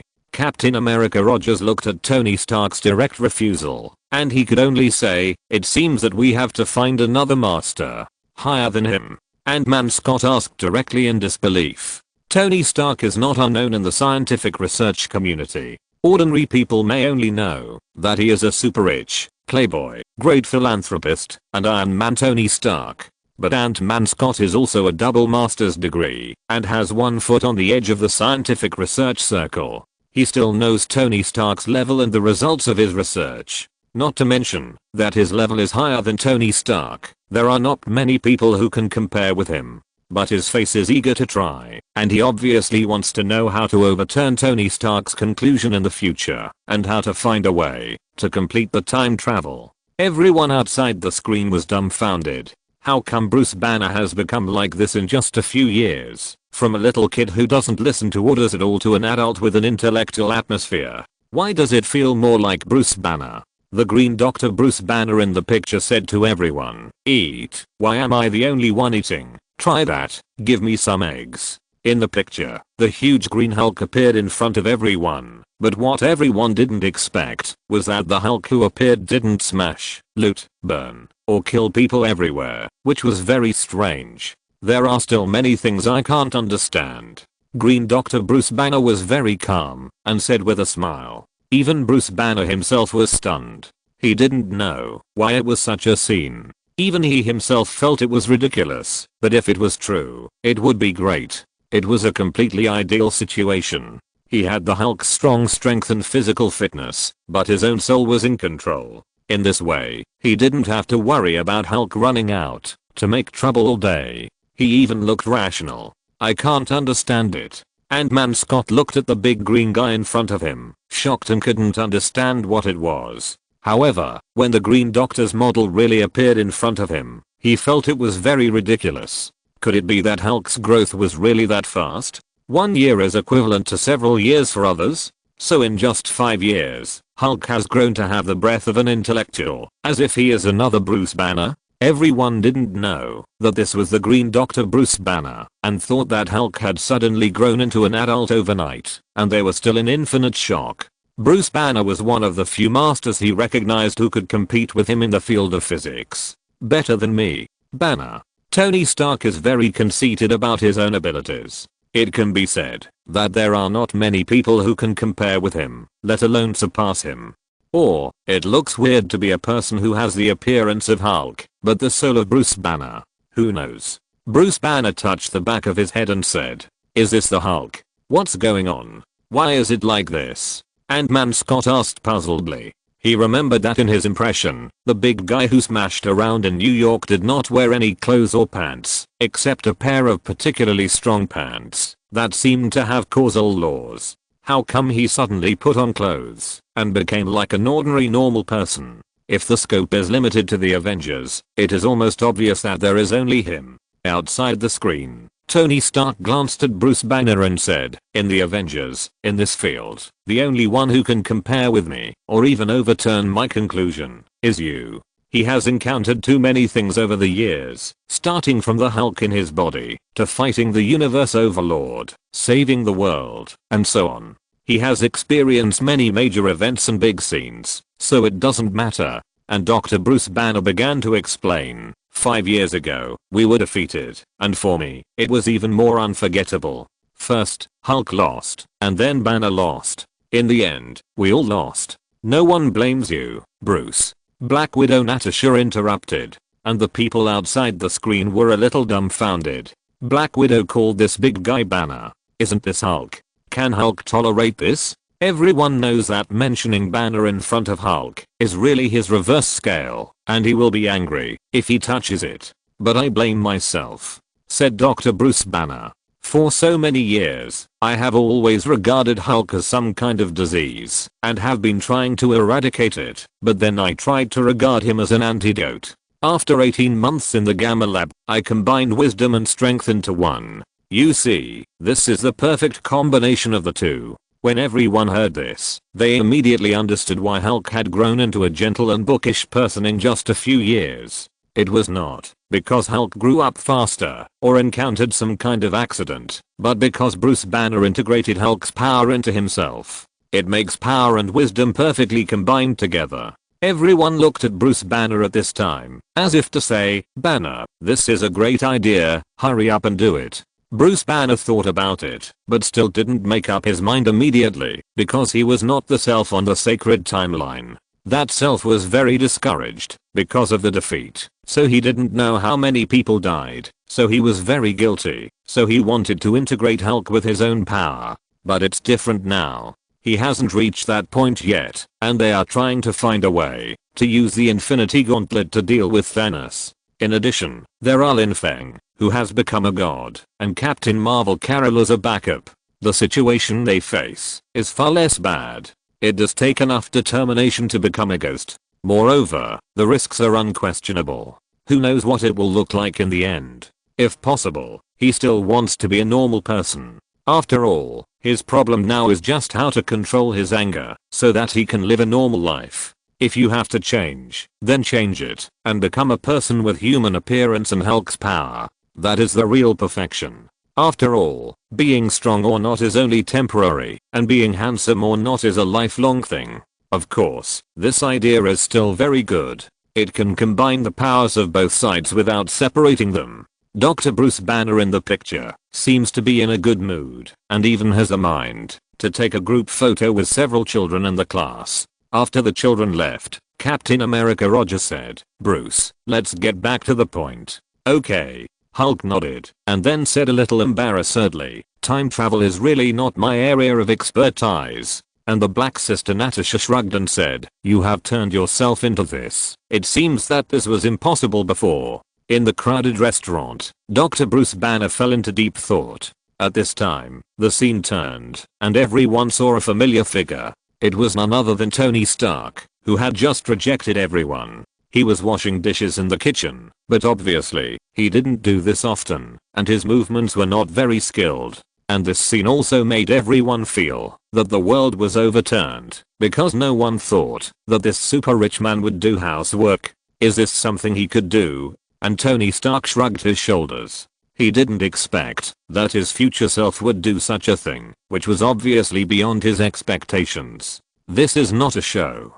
Perhaps, in the future, he has really experienced a lot, and his mentality has changed. Tony Stark in the picture washed and put away the plates, bowls, and dishes. He saw the photo of Spider-Man and Peter Parker on the cabinet and fell into deep thought. Obviously, although he said he didn't care, he still cared about the little guy. Especially since Peter Parker disappeared in his arms. He would never forget that scene in his life. He would remember it for the rest of his life and feel guilty for the rest of his life. He didn't protect the child well. Although Thanos' snap was theoretically random, he still blamed himself. Just like what he said to Spider-Man at the beginning. If something happened to him, Tony Stark would think it was his responsibility. At this time, everyone understood why Tony Stark didn't agree to participate in the plan at the beginning, but agreed in the end, and might even personally participate in the time travel plan. Because his son died. In Lin Feng's words, that was a son without blood relationship, not a son, but a person who was better than a son. Although he didn't lose any important relatives in Thanos' snap of his fingers this time, it seemed that he could continue to survive well. But he lost the child who was very important to him, Spider-Man Peter Parker. Chapter 367 Iron Man, my daughter loves me 3,000 times. He felt guilty about Spider-Man, and perhaps he also wanted to give it a try, to bring Spider-Man back from the endless void. Tony Stark, who was outside the screen, looked at himself in the screen, and could only sigh, even though he knew that, if he changed the status quo in this way, the future would be completely uncontrollable, and he might not even have the chance to die of old age, but he would still do it. Humans are such creatures, jumping back and forth between committing suicide and dedicating themselves. It is a luxury to let humans remain rational. But it is precisely because of this that these people can often create miracles that many people cannot imagine. Sure enough, as he guessed, after washing the dishes, Tony Stark couldn't help but want to try, even though he felt that the news and ideas brought by Ant-Man were simply unrealistic. He returned to his office and said to Friday, "I have a little inspiration. Let's see if it works. So, before we finish work tonight, simulate it again. This time, turn it over in the Mobius strip." As Tony Stark said this, the projection began to flip, and Friday replied, "Processing." Tony Stark watched the changes in the model in front of him and waited for the results of the calculation. The advantage of artificial intelligence is that many calculations don't need to be done by yourself. Just follow the artificial intelligence. The success of the modeling means that this thing is indeed feasible. In other words, what Captain America Roger said is very possible to do, at least in theory. Give me the characteristic value of that particle, Tony Stark said, and he started debugging it directly. And its reaction in spectral analysis may take some effort. This happened to be heard by Morgan on the side, and she also said, "Damn it." From the moment he saw the photo of himself and Spider-Man, the hope that rose in his heart could never be returned. This time, he held great hope and must not fail. It doesn't matter if it doesn't work, just give it a try, Tony Stark said, trying to pretend to be calm. He said he didn't care, but his body was honest. The so-called mouth hates, body is upright. Probably this is what Tony Stark is like. It's not a good thing for such a young child to be full of swear words. With Friday's calculations, the modeling was completed soon. To be precise, he had great hope every time. He didn't want to fail, he wanted to succeed, and he couldn't fail. Although he tried his best to pretend that he didn't care and pretended to be calm, everyone could see how nervous and expectant Tony Stark was at this time. Friday gave a normal answer. The people outside the screen couldn't help but breathe a sigh of relief when they saw the successful modeling. Although according to their estimation, success was certain, otherwise there would be no subsequent things, but when they saw the real success, they still breathed a sigh of relief. Please wait. Tony Stark suddenly collapsed in the chair, with a look of shock on his face. Although he was just trying it casually and there was a glimmer of hope in his heart, he was still extremely shocked when he really saw the result appear in front of him. It's just a possibility, but, enough. The opportunity has come. Modeling success. He suddenly became nervous, which meant that he had a chance to save the existence that he regarded as his own child. Damn it. Tony Stark covered his mouth, but he couldn't help but say a swear word in his shock. When Tony Stark saw it, he hurriedly shushed him. He didn't want to teach the child bad things. "Why haven't you slept yet, little princess?" Tony Stark asked. "Damn it." Morgan smiled and imitated what Tony Stark had said just now. Tony Stark regretted that he shouldn't have said swear words and taught little Morgan bad things. He quickly comforted little Morgan and sent her upstairs to sleep. Everyone looked at his not very skilled movements and was a little bit unbelievable. After all, in addition to being a super rich man and Iron Man, the biggest label on Tony Stark is a playboy. As a result, such a playboy can also become such a warm and good father.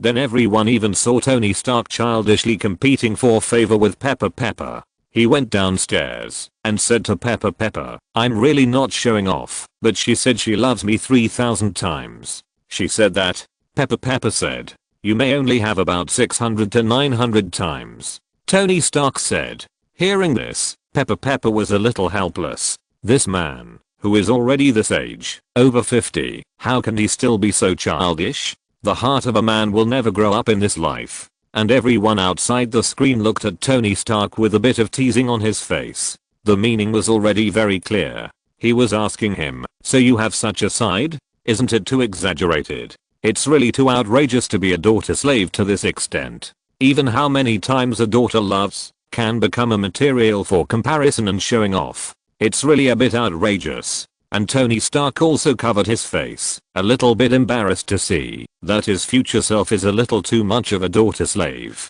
Although little Morgan looks very cute, it is indeed a bit shameful. If it was in private, it might not be a big deal, but now that everyone has seen it, this feeling is beyond ordinary shame. Then Tony Stark told Pepper that he had built a model of time travel. Pepper was shocked when she heard this. She knew that her husband had tried to save people in private, and time travel was just one of many crazy ideas, but she didn't expect that it would succeed. Tony Stark sighed. He didn't act rashly, because he knew that he was not alone now. He had to consider the future for his wife and Morgan, and he couldn't act rashly. Parents who love their children must plan for them in the long run. He could no longer do the things he did before, which were free, and could carry nuclear bombs and head towards the alien fleet. Superheroes will also be tied down by the people and things around them. This is the human side of superheroes in addition to the divine side. However, what no one expected was that Pepper, who should have strongly opposed it, showed an attitude completely opposite to Tony Stark. "We are really lucky, but many people are not so lucky," Pepper said with emotion. Under Thanos' snap, they were very lucky. Not a single one was lost. Half of the world's population was gone. There was a 50% chance that she survived, and Tony Stark survived. This was already a great fortune. However, half of the world's population disappeared. The entire Earth was almost in mourning, and every household was covered in white. She had seen countless people in the past few years. They looked strong on the surface, but in fact, they were crying secretly.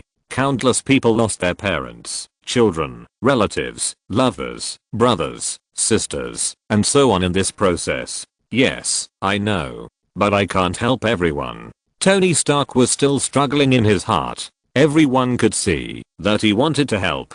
If he didn't want to help, why would he make a time travel model? In fact, maybe you can too. Pepper persuaded and said, "I won't help." Tony Stark tried his best to act as if he was very indifferent. "I can stop right away and not care about it at all. Tony, I advise you to stop. I don't think I can do it in my lifetime," said Pepper Potts. She knew her husband too well. Some people, on the surface, said they could stop, but in fact, they even built a time-space shuttle model behind the scenes. They say they can stop, but they are honest. But it is Tony Stark who is honest, who is the charming Iron Man. "I think I should keep silent about this matter," Tony Stark said, looking at the projection model. Now he felt very uncomfortable, but he also knew that it was useless to feel uncomfortable. He could only choose to forget everything, because he was not only a superhero, but also a father and husband. Forget it completely, and go to bed.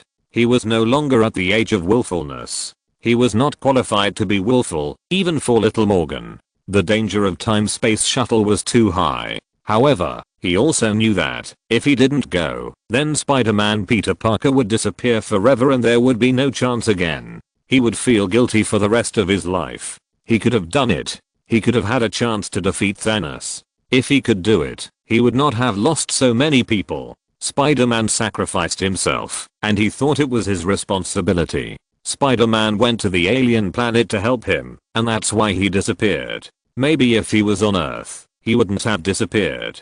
Pepper also saw the inner struggle of her husband. No one in the world understood her husband better than her. He had the whole world in his heart. Although many times, he was very naive, childish to compare with himself, who his daughter loved more. So she asked, "But can you feel at ease if you do this?" Everyone can see that he won't feel at ease. Spider-Man outside the screen looked at Tony Stark with a touching face. He knew that Tony Stark didn't have to go. He didn't lose anyone. He had his own wife and his own children. He could have been happy until death. He didn't have to take risks, but he still went, and even sacrificed for it, because he wanted to rescue himself from the hands of death. Chapter 368, S.H.I.E.L.D. Iron Century Reconciliation. Seeing the tearful look of Spider-Man, Tony Stark sighed and said, "Don't cry. Try not to let this happen again, understand?" "Well, I will." Spider-Man Peter Parker made up his mind that he would never let such a tragedy happen again. Whether it was his own thing or Aunt May's thing, it would never happen again. At this time, the picture had already arrived at the headquarters of the Avengers. Everyone had already taken action. Although there was no help from Tony Stark, the action that should be continued still had to be continued. It's not possible to eat hairy pigs without Zang the Butcher. Just as Tony Stark would not give up easily, they would not give up easily either. Not to mention that this time they invited another scientific master, Dr. Bruce Banner. Prepare for the first time travel. Scott, start that thing in the car. Ant-Man Scott, wearing an Ant-Man suit, opened the door of the trunk of the SUV. It was a shuttle channel leading to the quantum realm. What did you say? Ant-Man Scott heard this and said, a little scared. Obviously, this scared Ant-Man Scott a little. He walked towards the quantum channel in a daze, because although it was a joke, it was possible. I understand it completely. Everyone was busy operating, and even brought back a baby version of Ant-Man Scott. And the Black Sister Natasha smiled and said, he is joking, don't talk nonsense. However, no matter how confident Dr. Bruce Banner was, something went wrong in the end. Are you sure you are joking? Black Sister Natasha asked in a low voice. When they brought Ant-Man Scott back, they found that it was the young version of Ant-Man Scott. He also has a master's degree in basic scientific literacy. Ant-Man Scott said very nervously, my pants are wet. I don't know if it's the baby me or the old me. Ant-Man Scott could only say speechlessly, maybe it's me now. And Dr. Bruce Banner whispered, I don't know. We are talking about time travel now. It's either a joke or it's really over. I'm going to let you stay there for an hour and then bring you back in 10 seconds. Dr. Bruce Banner said. Get it? After saying that, Dr. Bruce Banner immediately changed his confident face and said to Ant-Man Scott, well done, put on your helmet. Scott, I'm going to send you back a week ago. The circuit breaker has been set and the emergency generator is ready. Captain Rogers walked over from a distance, saying as he walked. When everyone saw him fooling Ant-Man Scott like this, they couldn't help laughing immediately. This is simply too fooling. Dr. Bruce Banner joked and threatened. Just a joke. Dr. Bruce Banner said quickly. It happened again, and finally brought back the adult version of Ant-Man Scott. Very good. If the power goes out suddenly, I don't want to leave the little man in the 1950s. This shows that Tony Stark's previous worries were right. Time travel is indeed very dangerous. If one fails, he may even lose his life. Obviously, this time travel experiment failed. But Dr. Bruce Banner cheered and said, time travel. Bruce Banner, who was watching outside the screen, was full of black lines. This was obviously a failure, but he still had to pretend. He was really strong, a dead pretender. How could he become so shameless in the future? What's wrong? I think this is a great victory, Dr. Bruce Banner said. Captain America was speechless after hearing this. He could only go out to relax and directly ran into Tony Stark, who came in a naughty sports car. As expected by everyone outside the screen, Tony Stark still couldn't feel at ease, and he appeared. What's wrong? Why are you pulling a long face? Tony Stark asked. Let me guess, did he become a baby? He guessed the problem as soon as he opened his mouth and immediately started to tease. The people outside the screen did not find it funny to hear this. They all looked at Tony Stark. There is no doubt that he could tell the key to the problem at once. What does it mean? It means that he must have made countless deductions before, including the possibility of becoming a baby, which is actually within his expectations. In the past few years, Tony Stark must have deduced all possibilities countless times, trying to find a way to save everyone. It is precisely because he has deduced all possibilities, even time travel, that he knows that this way will not work, so he rejected Captain America, Luggers and others. In other words, Tony Stark did not simply reject Captain America because of the existence of Morgan and Pepper, but he knew that it was impossible to succeed. However, everything is different now. He has received a new inspiration and deduced new possibilities, so he came without any hesitation. Captain America Rogers said in a low mood, it has become something else, and what are you doing here? He was in a very complicated mood now, and didn't want to pay attention to Tony Stark. Tony Stark had warned them before, but they didn't listen to the warning. Now everything was predicted by Tony Stark, which was a bit embarrassing for him. This is the Apollo paradox. Tony Stark said. He opened the car door and said, Lang didn't travel through time, but time traveled through Lang's body. It's very complicated and dangerous. Someone should have warned you. You warned. Captain America Rogers said. Did I warn you? Thank God, I'm here. Tony Stark said jokingly. Everyone nodded, and the familiar feeling came back. This Tony Stark was the stinky and poisonous Tony Stark that everyone knew, and the Tony Stark who was so warm in front of his wife and daughter before was just an illusion and hallucination of everyone. Love you 3000 times? That might be the super invincible limited edition Tony Stark who would only appear in front of his daughter. Anyway, I've got it done. Tony Stark showed off the device in his hand and said, a fully functional time shuttle navigator. Let's just make peace. Making enemies consumes too much energy. I don't like it. Me too. Captain America said. The problems between the two have not changed even after 5 years of The Flash. To be precise, the crux lies with Tony Stark, and see when he is willing to forgive Captain America Rogers for choosing the Winter Soldier instead of his betrayal. But now both of them know that there are more important things to do, and there is no time to quarrel. The split of the Avengers should end here. When Captain America Rogers and Tony Stark saw this scene outside the screen, they began to feel a little subtle, because Tony Stark could not have no grudges anyway, and he never promised to give up chasing the Winter Soldier Bucky. But although Captain America Rogers felt guilty, he could not give up Bucky. The relationship between the two was frozen. Although they still work together to deal with some crisis on Earth, they are no longer as tacit as they were at the beginning. In other words, after the fall of Hydra, Tony Stark did not deliberately look for the whereabouts of Bucky, the Winter Soldier, which is the key to the two getting along well so far. Captain America Rogers also hid Bucky, the Winter Soldier, well, otherwise once he appeared, I'm afraid that the second civil war of the Avengers would be just around the corner.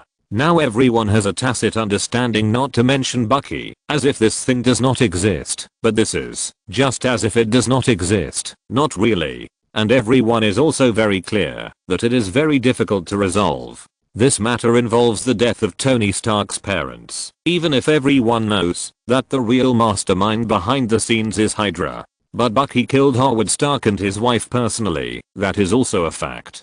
So if you want to resolve it, it can only be possible if Tony Stark resolves his inner knot, or like the future on the sacred timeline. As time goes by, Tony Stark slowly sees it and lets it go. After all, compared with so many cosmic crises, the death of his parents might be something he could let go of. After all, Bucky was just a black glove. No one would mess with a knife. Especially after Hydra was eradicated, Tony Stark felt relieved. He even went to the prison to meet Alexander Pierce in person and asked him face to face why he had done something to his parents. Alexander Pierce, on the other hand, had let it go at this time. He had been arrested, and Hydra had also been arrested.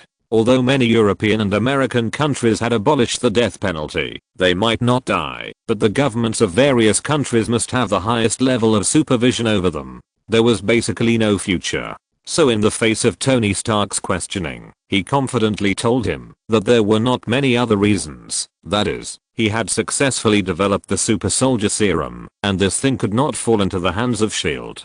The 5 major council members all had their own insiders in S.H.I.E.L.D., and the United States only controlled it a little deeper. If it fell into the hands of S.H.I.E.L.D., it would fall into the hands of the 5 major countries. With the strength of the 5 major countries, they will be able to mass produce very quickly and will immediately produce a large number of super soldiers. By then, the only advantage of Hydra will be gone. Chapter 369. Thor's reputation suffers. The dead fat Thor. Hydra is said to be a huge dark organization, but in reality, it is just an evil organization. In terms of overall strength, let alone compared with the top 3 permanent members, it is far inferior to the bottom 2 permanent members. The strength of several powerful countries below the 5 permanent members is also much stronger than Hydra. In other words, if the formula falls into the hands of the 5 major countries, Hydra creates 1 super soldier, and the 5 permanent members can at least create 10, or even 20 or 30. How can we compare? Hydra still wants to rule the world with terror. With the foundation of the 5 major countries, the same technology can increase the power of Hydra by 1 point, and it can increase the power of the 5 major countries by 100 points. How can we compare? Don't even think about ruling the world, just admit your defeat. For this reason, Alexander Pierce killed Howard Stark directly after using him. Hearing this explanation, Tony Stark was furious and retaliated directly. Although all of them were imprisoned in the highest level prison, they even had to deal with the governments of various countries sending people to interrogate them for some key information, as well as technological intelligence, etc. But Tony Stark was not without a solution. Did these people think that they could live a good life without being sentenced to death?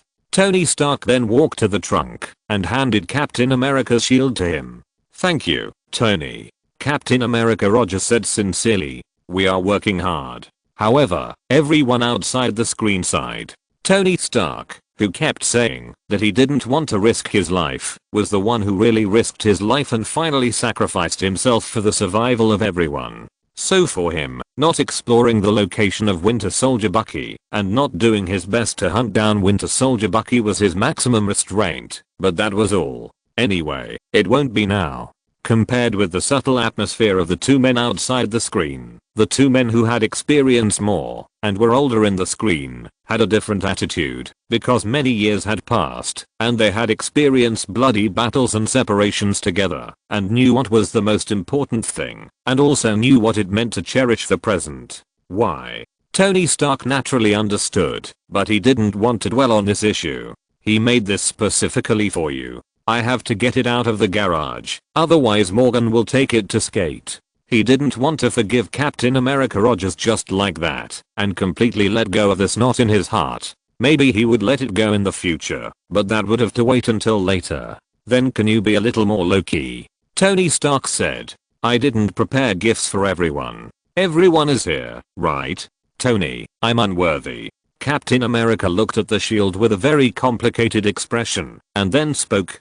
However, he was already 50 years old and was about to enter old age. He still had to keep some life to accompany Morgan. If he could not risk his life, he should not risk his life. "Thank you, you are not much better, don't just blame me." Tony Stark continued to complain mercilessly. Tony Stark pretended not to see it. He didn't want to have a big fight with Captain America Rogers and then completely tear the Avengers apart, because once the cracks were formed, it would be difficult to heal. That would be too much to underestimate the power of Tony Stark, the richest man in the full world. In a capitalist country, being rich to this extent is a powerful power in itself. Obviously, although Tony Stark does not look too old, he is over 50 after all. He does not want to lose everything he has now, and he does not want to fight for his life anymore. After all, he can fight when he is 30 years old, and he can fight when he is 40 years old. Captain America Rogers paused, and then said, "This sentence choked Black Widow back." Tony Stark continued, "We can take risks again, but I have to make it clear what is most important to me. I hope to reverse all this, but the premise is to keep everything I have now. If I cannot fight so hard, it will be even better. Then it's settled." In the picture, Captain America stretched out his palm and shook hands with Tony Stark, representing the reconciliation of both parties. "Tony, don't set a flag like this next time. Haven't you watched TV dramas and movies? Generally, those who say this die quickly." Black Widow Natasha said spittingly. At this time, in the picture, Bruce Banner, the Green Doctor, and Rocket Raccoon came to a small fishing village and found Thor, who had completely turned into a decadent otaku. Appointment in a fishing village? Thor suddenly remembered that Lin Feng remembered the joke in his diary. His face suddenly turned black. He finally figured it out. It turned out to be in this fishing village. Isn't this where Odin lived before he disappeared? So Thor finally chose this place as the place for the people of Asgard to settle down. But then, Bruce Banner's words let Thor know that in the future, the people of Asgard were not completely wiped out, or that Thanos still followed his usual habit and only killed half of the people, and he let the rest go. Thor, it's not bad to ascend the throne here, at least it's beautiful. Hawkeye Barton said jokingly. Thor looked at him unhappily. Is this good? Everyone couldn't help laughing out loud. Seeing the people of Asgard working as fishermen in this fishing village, the contrast really made people laugh. Thor was in no mood to refute everyone at this time, because he had already seen what he would look like in the future. He had a big belly and looked like a dead fat otaku. It was too ugly to look at. It was too shocking. Especially when he saw that he could only drink and play games. He was furious. It was this guy who caused the reputation of Thor in all timelines to suffer. It was so hateful. Every time Thor was mentioned before, he was handsome and powerful, but now when Thor was mentioned, what kind of evaluation was that? No matter what he said, others only needed to say a dead fat otaku to choke him. All this was caused by this dead fat guy. It was so hateful. This was more shocking than when the three giants of the Avengers fought Thanos later, because at least they were still wearing clothes at that time, and the big belly was not as obvious as it is now. When Thor secretly complained that his future self was simply embarrassing, Thor in the picture was very happy to see the arrival of his old comrade. Although he wanted to pretend that he was living a good life, everyone knew that he was not living a good life. He was very decadent and could only use alcohol to numb himself. The once invincible god of war in Asgard, a traditional man who shed blood but not tears, has now become a dead fat house. The blood has changed from flowing with thunder power to flowing with beer. Who can understand this change? The arrival of Dr. Bruce Banner brought new hope and successfully persuaded Thor. In the end, they brought Thor back. At this time, everyone came and experimented with the new time-space shuttle suit. During the chat, Ant-Man Scott also revealed that, in order to travel back and forth in time and space, you need to use the Pym particles invented by Hank Pym, and because Hank Pym disappeared, no one can make Pym particles anymore, and all the Pym particles are only enough for everyone to travel back and forth once. Finally, Hawkeye Barton suggested that, if they wanted to do an experiment, they should do it on themselves, go back to the past, even if it was just to take a look. At this time, War Machine Rhodes, disguised as a Skrull, couldn't help but say, I say, why make it so complicated? We can't find the baby Thanos, and then, you know what I mean. War Machine Rhodes made a gesture, and everyone understood that he meant to find the baby Thanos and strangle him to death in the cradle, so that everything that happened later would not happen. In the face of this question, Dr. Bruce Banner said, first of all, this is cruel, and secondly, time doesn't work like this. Changing the past cannot change the future. But if we go back to the past and get the gems before Thanos will have no gems, and we are done. Ant-Man Scott suggested. Faced with these theories, Bruce Banner said helplessly, who told you? War Machine Rhodes proudly reported the names of several movies and TV series, saying, Star Trek, Terminator, and Time Cop, Two Lives, Stranger Than Time, This Week in Time, Back 70 Years, Hot Tub Time Machine, Abyss and Daredevil, basically all the movies related to time travel. Everyone knows it. I don't know why everyone believes this, but it's not right. Bruce Banner said helplessly. How to tell these people? These people are already the elites of the entire Lighthouse country, and even the entire universe, but on this issue, they still show a very ignorant side. Think about it, if you go back to the past, that past becomes your future, and then your previous present becomes the past, and this past will not change, because of the new future. Bruce Banner said helplessly. Yes, Nebula replied. At this time, Ant-Man Scott suddenly realized and said, so Back to the Future is a fabrication?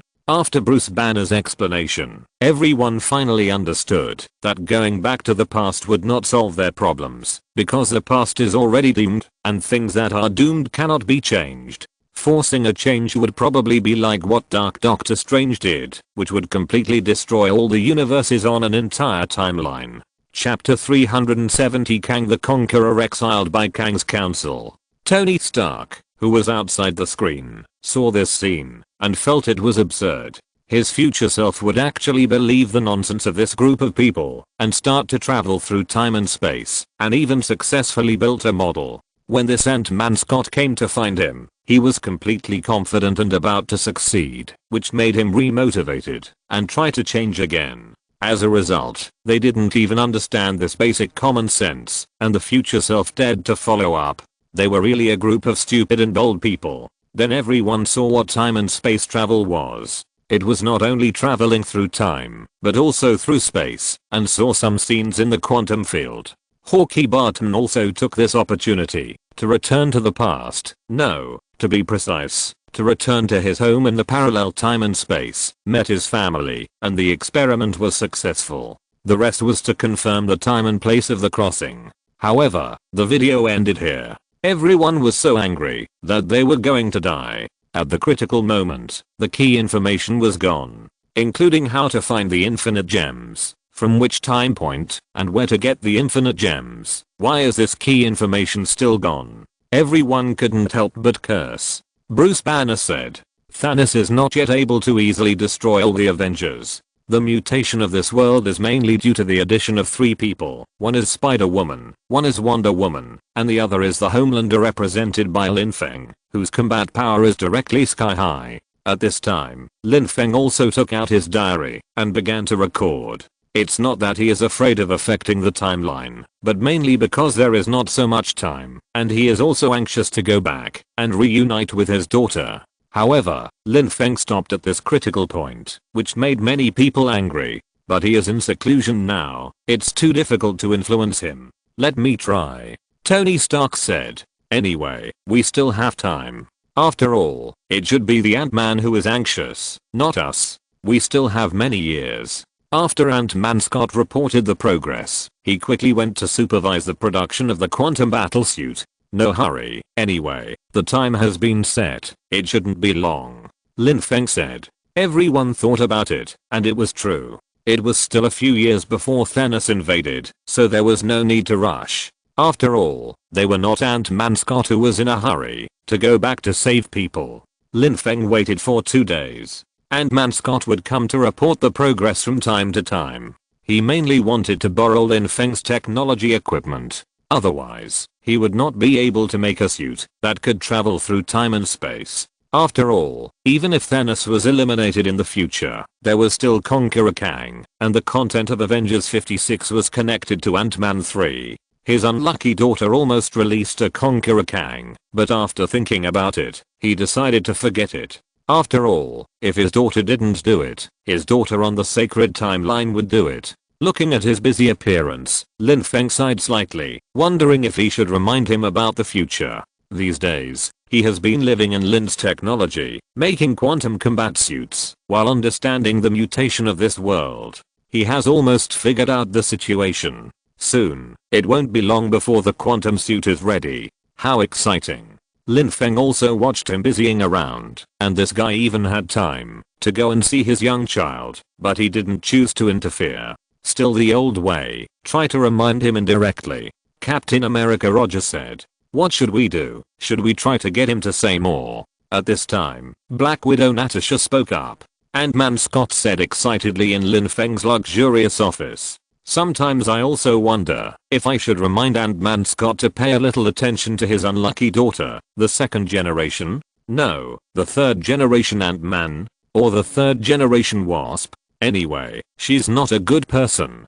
Generally, girls are curious about the world when they reach puberty, and at most they have a relationship with Huang Mao, but she is curious about the world, so she relied on Hank Pym's guidance to create a subatomic Hubble telescope to observe the quantum field. She didn't know how much trouble this would bring to her, or even the entire multiverse. She almost released an exiled Conqueror Kang, and she was so naive along the way. If she hadn't been the protagonist, she would have died many years ago. But this Conqueror Kang was also a loser. He couldn't even beat a group of ants. Otherwise, why would you be exiled by the Kang Council? He was really a loser. You have big ambitions, but this is the result. Just this? You organized an army of this level in the Color Field, and wanted to kill other Kangs, and erase countless timelines? I gave you a chance, but you are useless. The awesome setting was wasted. Otherwise, how could the people left behind win in the end? It was really far from the truth. But I have to say that this line is still very touching. Avengers? Have I killed you? Sorry, I killed too many people and don't remember. Are you the one holding the hammer? This Kang probably never dreamed that he would kneel here. After all, when he suppressed the uprisings in various timelines, he killed at least 800 members of the Avengers. Only Thor was enough for him to remember. But what's the use of being awesome in the setting? In the end, his combat power was not ordinary, and it was normal that he couldn't beat other Kangs. Lin Feng's diary update attracted everyone's attention again. Everyone put on their equipment and started the online meeting. Ant-Man caused such a big trouble? Hawkeye Barton couldn't help but say. He looked at Lin Feng's evaluation and immediately felt not very good. So Ant-Man has a third generation? 3 generations of Ant-Man? Tony Stark was a little unhappy. His Iron Man was only passed down to the second generation and was evaluated as garbage by Lin Feng. As a result, Ant-Man now has a third generation? Or, he has a grudge against Hank Pym's family. In a certain timeline, he was killed by Hank Pym. How could he tolerate this? So now when he looks at things about Hank Pym, it's really not a nose, not an eye. Subatomic Hubble telescope, cool. Bruce Banner exclaimed. He and Hank Pym's family have no hatred, so at this time, he was just extremely shocked. At present, the Hubble telescope is still the top prop for observing the universe. It was made by the United States with the whole country's strength. As a result, this little girl has made a thing that can observe the quantum universe by rubbing her hands. This hands-on ability is simply outrageous. This little girl has great potential in science. Cool. A little girl holding an RPG tube. This is the result. She can't control her own power at all. Tony Stark couldn't help but say, look at what Lin Feng said. She almost released an exiled Kang. Does she know how serious this is? That's Conqueror Kang. That's Conqueror Kang. That even Lin Feng is extremely afraid of. Do you know that Conqueror Kang controls the Time Variance Administration? Can easily erase us from the timeline. Okay. Tony Stark said very dissatisfiedly. It's not that he was stressed, but that's the way it is. What kind of existence is Kang the Conqueror? Lin Feng vaguely mentioned in his diary that he was a supervillain in the second stage. They also knew how powerful Thanos, the supervillain in the first stage, was. In order to fight Thanos, they thought of everything. They tried their best on the sacred timeline but failed. In the 838 universe, Doctor Strange even used the Dark Book to dreamwalk for this purpose, which eventually led to the destruction of 2 multiverses. And this was all to fight Thanos. Everyone naturally used Thanos' strength to measure Kang the Conqueror, and it was not just as simple as Thanos' strength, because everyone knew from Lin Feng's diary that Kang the Conqueror stood behind the Time Variance Administration, a terrifying existence that ruled the timeline, the Supreme King. Although Kang was exiled in the quantum field, he seemed to be a loser in the fight against other Kangs, but he was also Kang, and a supervillain. Tony, calm down. At this time, Captain America Roger spoke. This Kang is not the Kang the Conqueror that we know. He is a Kang who was exiled to the quantum realm. He might not be that strong. After all, there are so many variants. I don't believe they all have the same combat effectiveness. Otherwise, how can we tell the winner? And didn't Lin Feng also say that this Conqueror Kang is very lame and can't even beat a group of ants? That means he is not that dangerous. How can he not be dangerous? The lame that Lin Feng said is based on the fact that they have the halo of the protagonist. Without the halo of the protagonist, their family would have been doomed long ago. It would have been fine if they had died themselves, but they would have released Kang as well. Who knows how many multiverses and timelines would have been destroyed. Tony Stark said, didn't you see what Lin Feng said? This Kang wants to erase countless timelines. How many trillions of lives are on one timeline? What about countless timelines? How many lives are there? In other words, if one is not good, countless lives may die tragically because of their family's stupidity. Shouldn't this be said?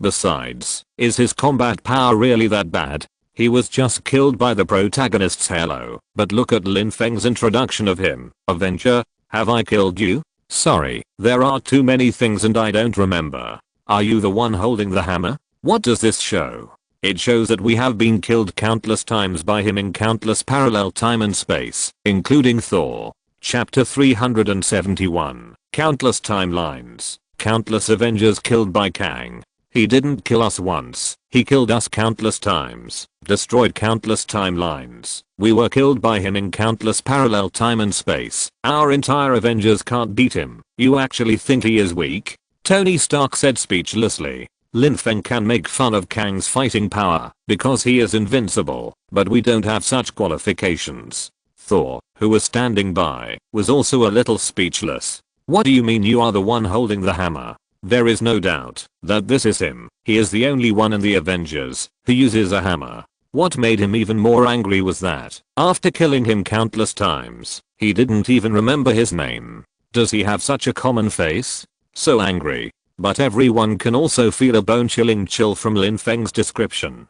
The problem that has never been thought of before is that even this Kang, who was described by Lin Feng as very lame, has erased countless timelines and slaughtered countless Avengers. Even those Avengers are just ants in his eyes, not worthy of being remembered, not even worthy of their names. Even Thor is just the one who holds the hammer in his eyes. His target may only be other Kangs, those more terrifying monsters who can exile such a monster into the quantum field. They seem to have seen the ultimate of the universe. Is this the truth of this multiverse? After all, there are really few people who can be named by Lin Feng. Thanos is one, Ancient One is one, and the rest is this Kang. But the problem is that the others are one by one, or in other words, although they have isotopes in different time and space, they cannot travel through time and space at will. But Kang is different.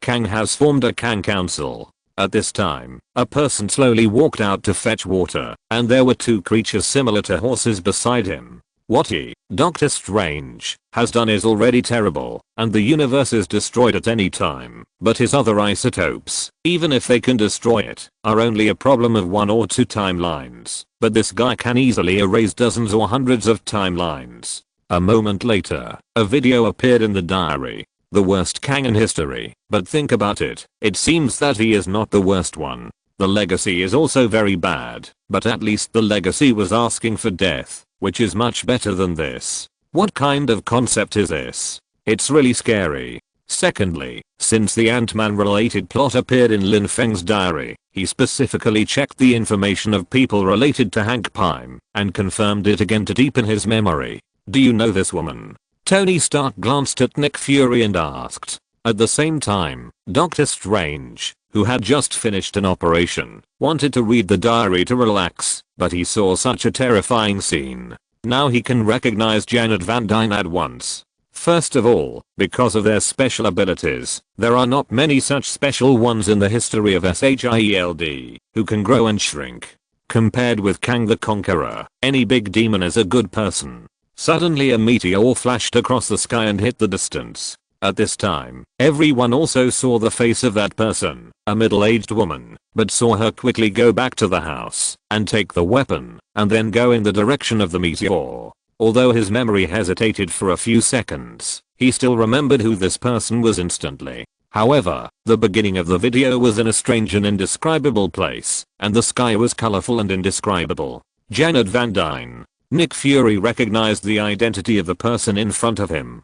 Before, they thought that there was probably no one more dangerous than Doctor Strange in the world, but now they are told that there is. Not only is there, but there are many. How can they bear this?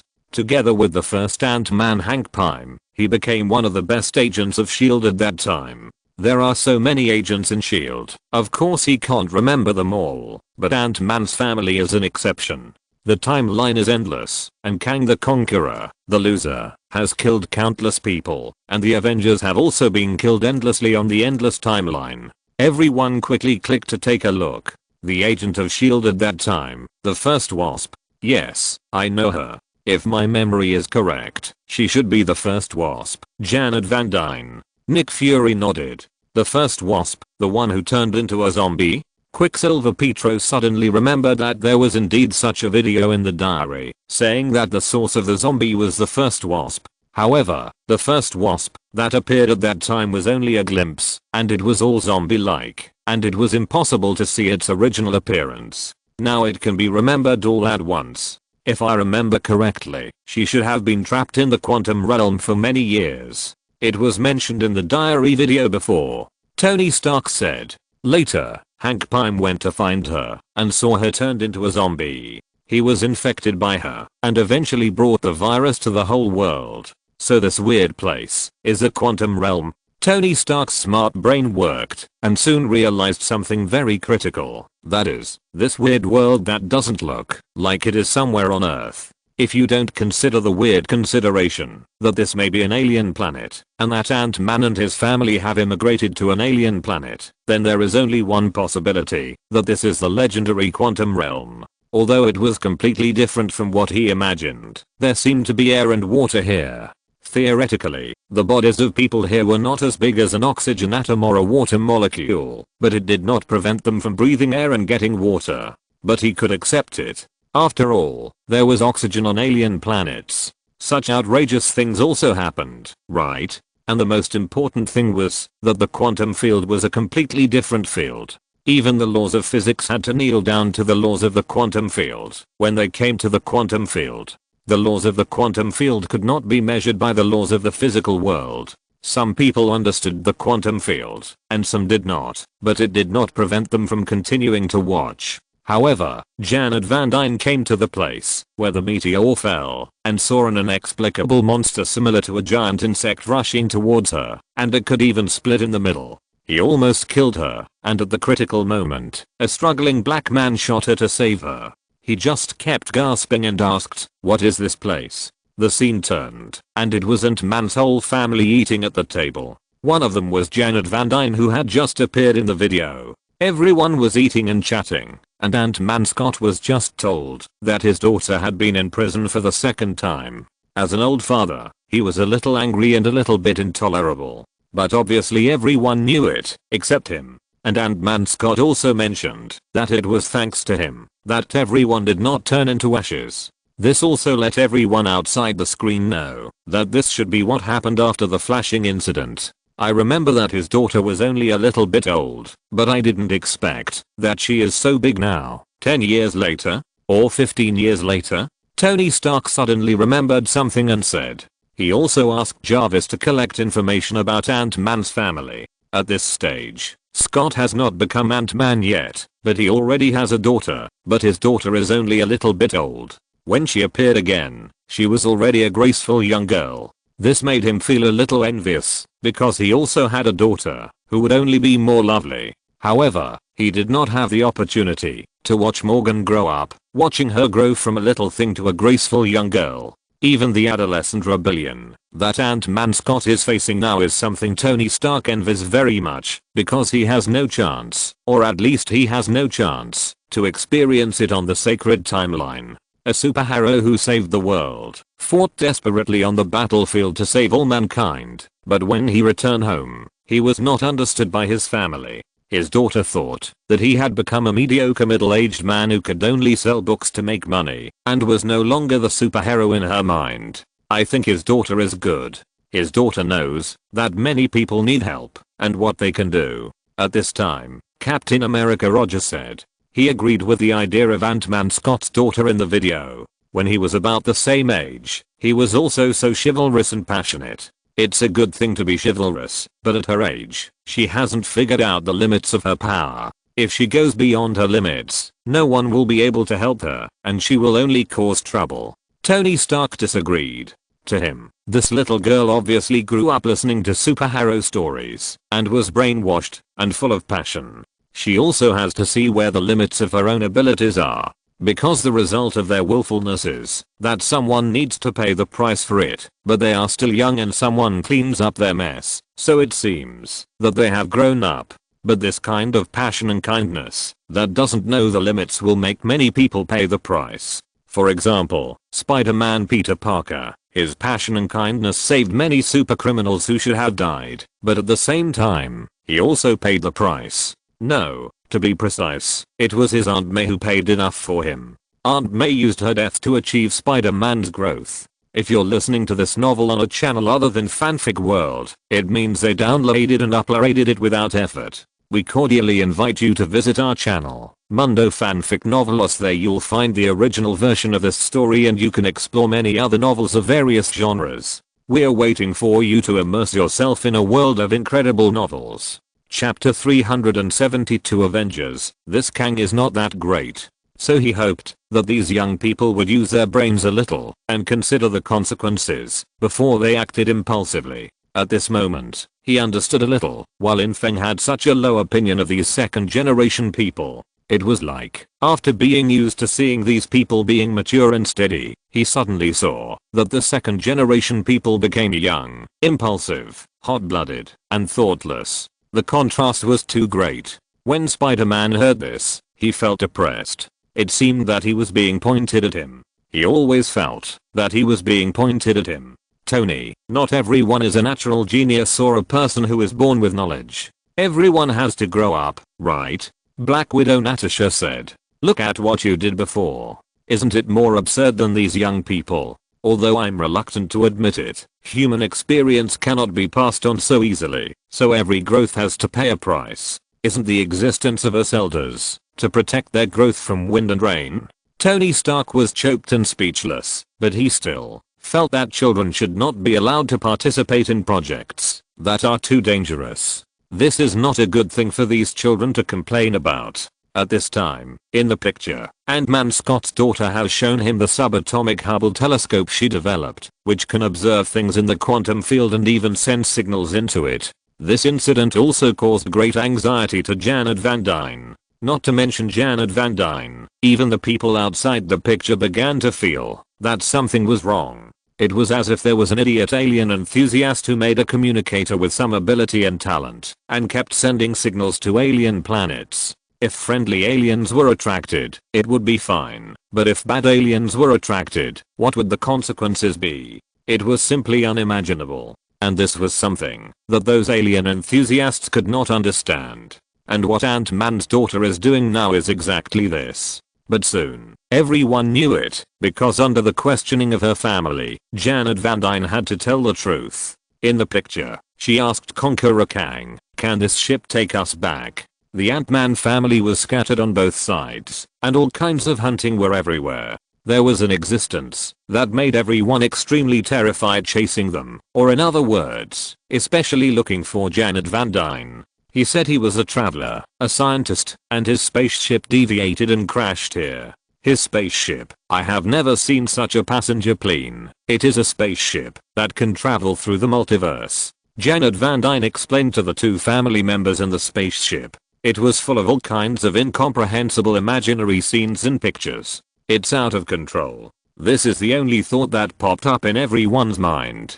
Hearing this, Janet Van Dyne was very excited and even forcibly shut down the machine. At first, I didn't believe it, but it is true, just like our inference, Janet Van Dyne said. But before everyone thought about it, the machine emitted a terrifying suction force and directly sucked Ant-Man and his family in. I'm not the only one who is forced to be trapped in the quantum field. They don't know anything about the quantum field, and Ant-Man's daughter Cassie obviously doesn't know even more. Such amazing cold knowledge, let alone Hank Pym. Even those who have a certain understanding of parallel time and space, and have seen many things happening in other parallel time and space, actually still have some fluctuations in their hearts. Everyone could see that Janet Van Dyne had too many secrets. A lot of things must have happened during the 30 years she was trapped in the quantum realm. Multiverse. Hank Pym was a little confused when he heard this explanation, and said in disbelief, "Are you saying that there really are alternate dimensions and parallel realities?"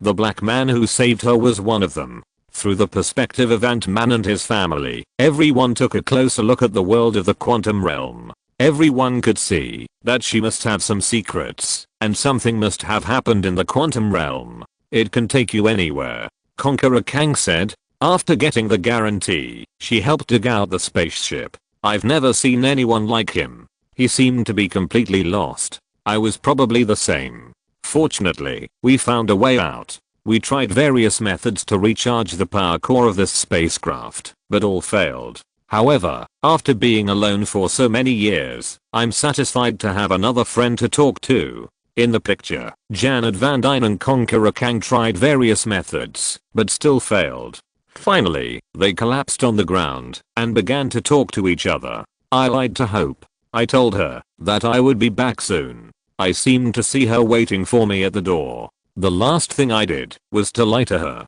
I always thought there was still a lot of time. Janet Van Dyne said with emotion. I can give you this time. After hearing this, Conqueror Kang just said lightly. After telling him, this is too easy. Time is not what you think it is. Time is a cage that will do everything to defeat you until you break free from it and realize how insignificant it is. We will definitely be able to leave here.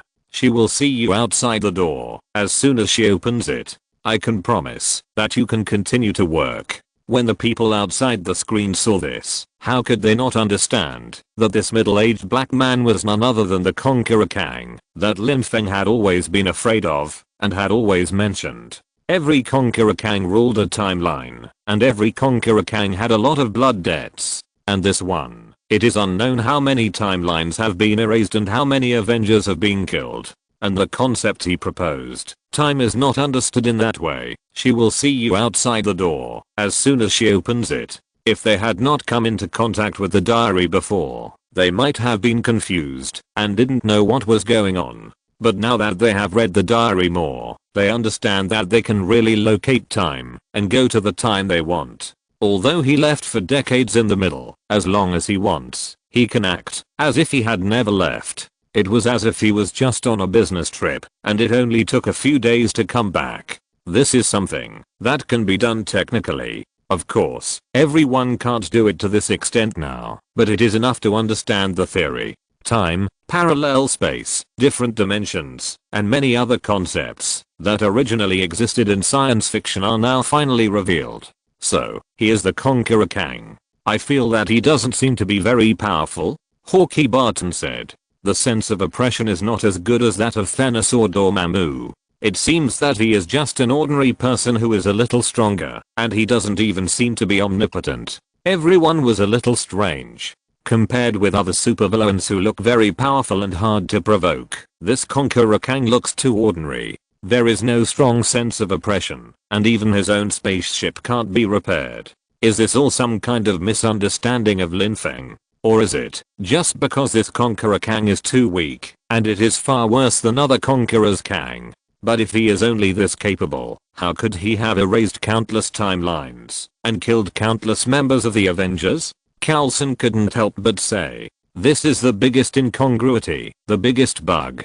It is hard for people to imagine how such an ordinary person could become a supervillain and the ultimate boss behind the scenes of the second stage. Even if he is a loser, he is still a strong man who has slaughtered countless Avengers. No, I think it's possible. Tony Stark touched his chin and suddenly said, in Lin Feng's words, the bottom of our multiverse is science. Science can explain everything.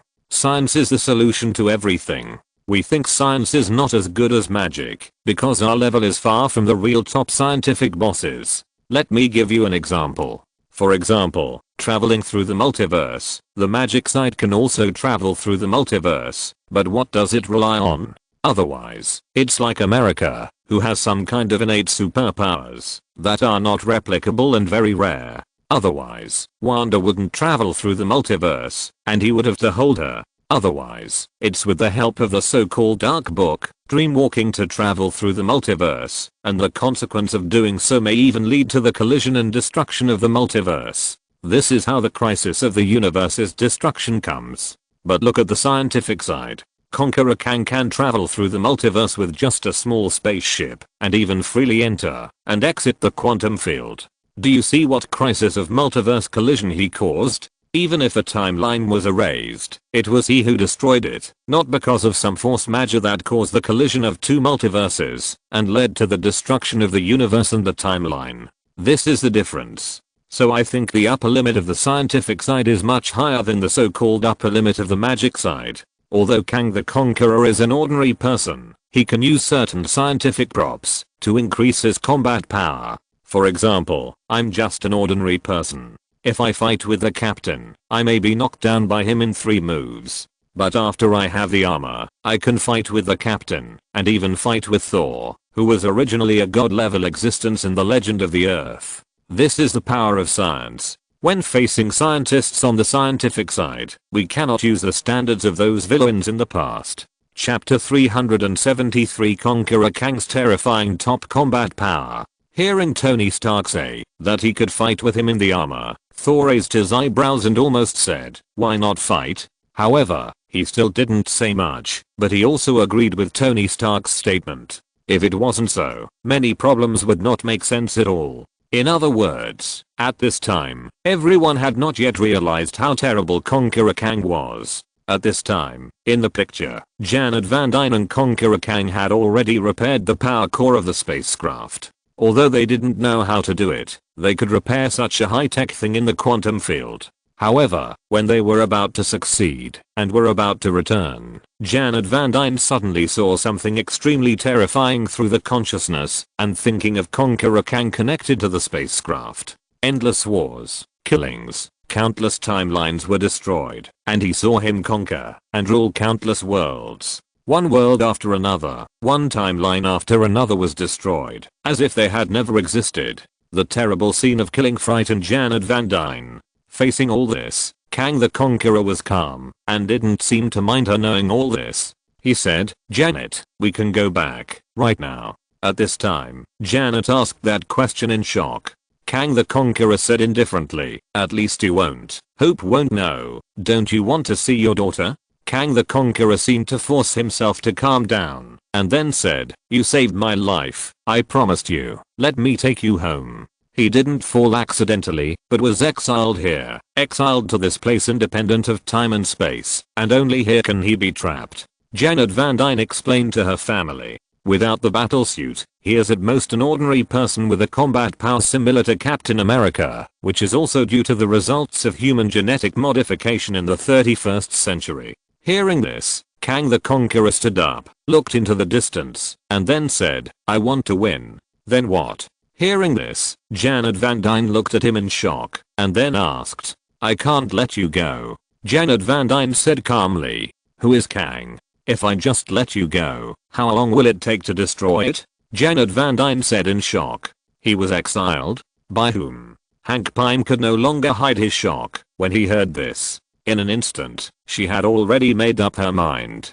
to weigh the pros and cons. No matter what, she must not let him go. "I don't know, but they destroyed his spaceship and locked him up here. As a result, because of me, he will escape," Janet Van Dyne explained. After hearing this, Conqueror Kang just smiled and said, "It's a role I have to play." As soon as he finished speaking, the spaceship started to move, and he also restored his original appearance, putting on his battlesuit again. This is his true appearance. When he put on the battlesuit, he was the omnipotent super strong man. "Then what are you going to do?" In the memory, Kang the Conqueror tried to approach Janet Van Dyne, but she immediately retreated and said, "Don't come near me. Why do you think you can stop me?" Otherwise, even if his own timeline would not be destroyed, countless other timelines would be destroyed by him, and countless people would become slaves under the rule of this tyrant. As a superhero, she could not do such a thing. I said, "Time is not what you think."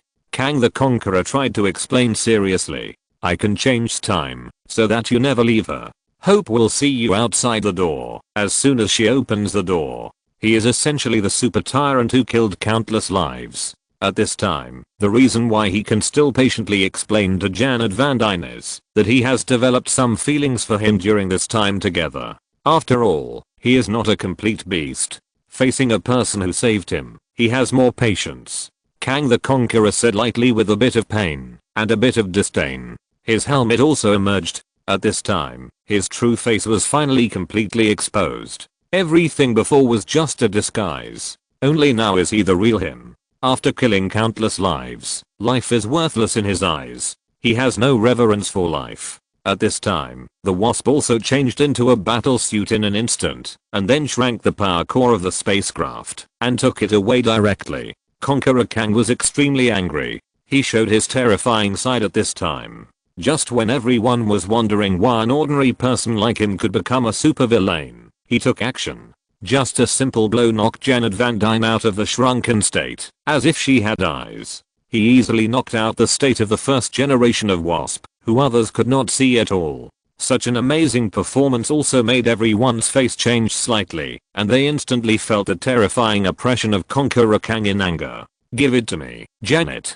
give it to me." Conqueror Kang roared angrily. Facing such a terrifying existence that he could not beat at all, Janet Van Dyne directly blew up the power core of the spacecraft, and even caused an atomic level collapse. Completely trapped Conqueror Kang in the quantum realm, and she was also trapped here. However, just when the power core was repaired, Conqueror Kang also took back his battlesuit and gained his original ability. He became the Conqueror Kang he had always played.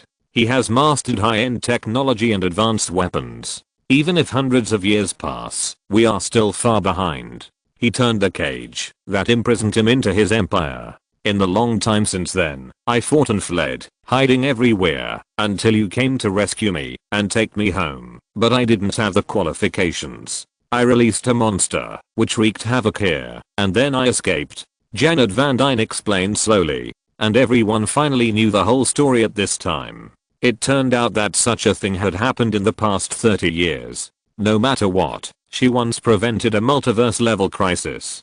Captain America Roger said, she is worthy of her status. Everyone didn't know what to say for a moment, or rather, what else could they say? Janet Van Dyne did everything she could. Although she almost released Kang the Conqueror accidentally, she also made up for her mistakes. The clan prevented Kang for at least 30 years. For this, she gave up the reunion with her husband and daughter. After doing this, they naturally couldn't blame her anymore. At the same time, on the other side, Ant-Man Scott and his daughter Cassie were also captured in front of Kang the Conqueror. Unlike when Kang faced Janet Van Dyne, he had a little warmth. Facing Ant-Man and his daughter, he had no sympathy at all. He just said lightly, "You are quite interesting, Scott Lang." Ant-Man Scott obviously didn't know what kind of monster he was facing at this time.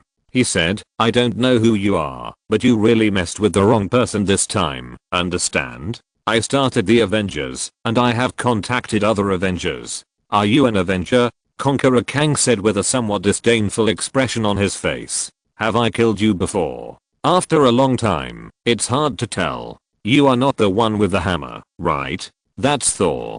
Ant-Man Scott said. People often make mistakes. We are about the same size. Who are you? At this time, everyone outside the screen finally understood where those extremely terrifying words mentioned in Lin Feng's diary came from. Now Conqueror Kang said it himself, and that understated expression made them extremely shocked and felt extremely scared. It's really a bit scary. He killed countless Avengers, some from his own time and space, and some from other time and space. There are so many that he doesn't know whether he has killed Ant-Man. Compare that to the Black Loki, who just killed Iron Man and Captain America in his own timeline, and kept bragging about it, and it can be seen that defeating the Avengers is indeed a relatively impressive record. However, for the likes of Kang the Conqueror, there is no need to even record it. After a long time, they simply don't remember it, and if they don't remember it, they don't remember it. What else can they do? They are just a group of ants. Such a condescending attitude makes everyone's backs cold.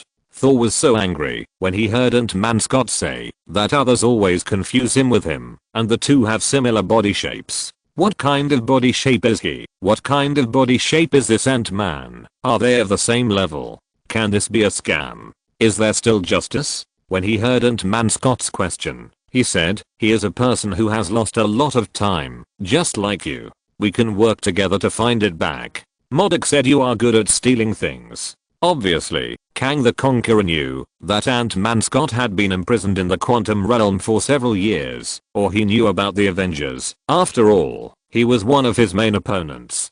But, whether he has killed Ant-Man Scott, that is unknown. Maybe in a certain battle, a passerby who was killed by him was a variant of Ant-Man. Who knows? Ant-Man Scott Lang himself is not very good at fighting, and he is not famous in the Avengers, so it is reasonable that there is no memorable point. Chapter 374, The War of Countless Kangs, Collapse of the Multiverse. Yes, he stole my things. Darren, who had become a big-headed giant baby, immediately said. But Conqueror Kang did not move at all, just moved his fingers, and Darren was directly knocked against the wall. Then he said lightly, "You have no right to speak when I'm here." Poor Conqueror is also the villain in Ant-Man. Now he has fallen into the hands of Conqueror Kang, and has become an ant-like existence.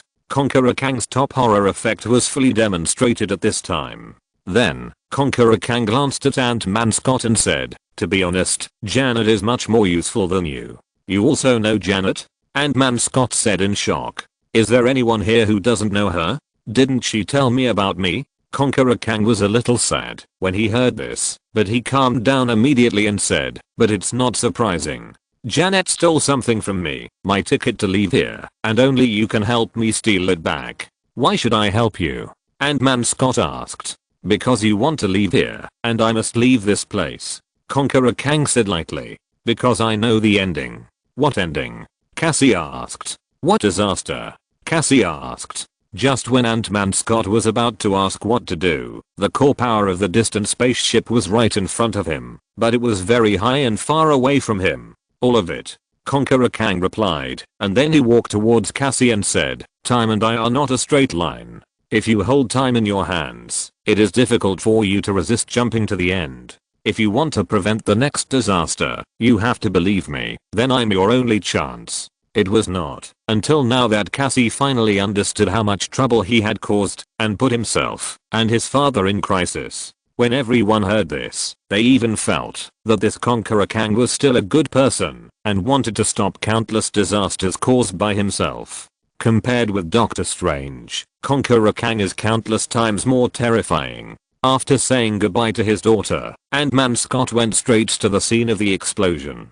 He kept shrinking to an incredible degree and finally fell to the ground. Facing the threat of Kang the Conqueror, Ant-Man Scott did not want to give in, but Kang the Conqueror threatened him with Ant-Man Scott's daughter. Only then did everyone see how tyrannical and terrible Kang the Conqueror was. I'll give you some motivation and bring what I want. Otherwise I'll kill your daughter in front of you and then let you relive that scene over and over again without end until you beg me to kill you. Do you understand? What you have to do is shrink, then go through the center of the storm, go in, find the core, and turn it back to its original size. Darren explained. Under the coercion of Kang the Conqueror, Ant-Man Scott traveled through time and space to the place where the core of the multiverse spacecraft was blown up by Janet Van Dyne. Kang the Conqueror asked Ant-Man Scott to find him back. For the first time, she realized that becoming a superhero often comes at an unimaginable price. Everyone thought about it, as if this was the timeline war mentioned in the Time Variance Administration. How terrible it was. What does it look like? I want to steal something. I have to know what it looks like, right? Ant-Man Scott asked. And this is the most terrifying. Go and come back quickly. Don't delay. If you stay in there for too long, your spirit will gradually collapse.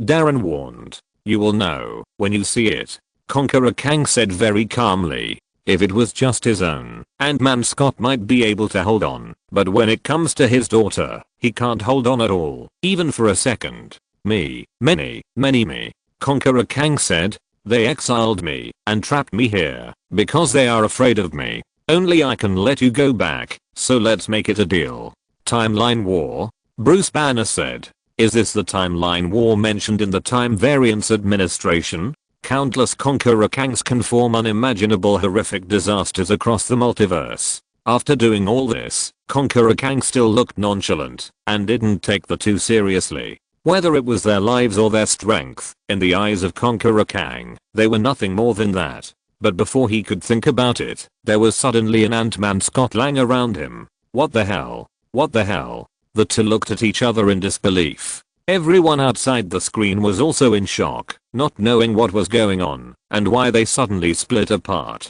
At the critical moment, it was MODOK, or Darren, who gave the explanation. What you are seeing now is another possibility of yours. You are in the possibility storm. Ant-Man Scott split more and more. You are in the possibility storm, and every choice you may make exists in it at the same time. That place is like Schrödinger's box, and you are the cat. Darren explained. Schrödinger's cat? Bruce Banner was speechless and shocked. In the history of quantum mechanics, Schrödinger's cat is really a very famous hypothesis experiment, but no one expected that an experiment originally used to explain the quantum superposition state would now appear in front of everyone. It turns out that after all, it is not the quantum superposition state that will appear after entering the quantum field, but it is necessary to enter a smaller field and a smaller range. In certain special cases, countless different choices will appear at the same time. Yes, it should be Schrödinger's cat.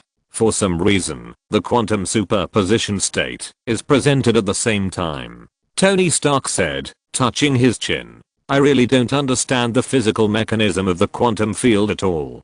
Can anyone tell me, an old man, what is quantum superposition? What is Schrödinger's cat? Why have I never heard of it before? Captain America Rogers asked in shock. This is too unfamiliar to him. An old antique who lived 100 years ago. 100 years later, there are still many people who don't understand quantum mechanics at all, not to mention 100 years ago, which was all science fiction. It means that you have countless possibilities every second, but in the end only one of them will appear. According to reason, they will not exist or appear at the same time, but now, here, they exist and appear at the same time. Tony Stark explained briefly. Then Captain America Rogers became more confused as he listened. He could only simply understand it as different timelines. It has been discussed before that different choices will cause different timelines, but normal people should not be able to feel or see other timelines. However, at this time, countless Scott Lang took action, and the Wasp also jumped in, and at the same time, began to transform into countless wasps. Ant-Man Scott and his companions were all heading towards the energy core, but every time they approached, they all failed. In the end, encouraged by his daughter, all the Ant-Man Scotts united as one, protecting him and heading towards the power core above. For the sake of his daughter and to survive, all the Ant-Man Scotts were united at this moment. In the end, he successfully shrunk the energy core, but at this time, the Ant-Man Scotts could not hold on, and were about to fall. At the critical moment, the Wasp arrived. The moment the two held hands, countless possibilities of both sides collapsed. What do you mean? Why did they suddenly disappear?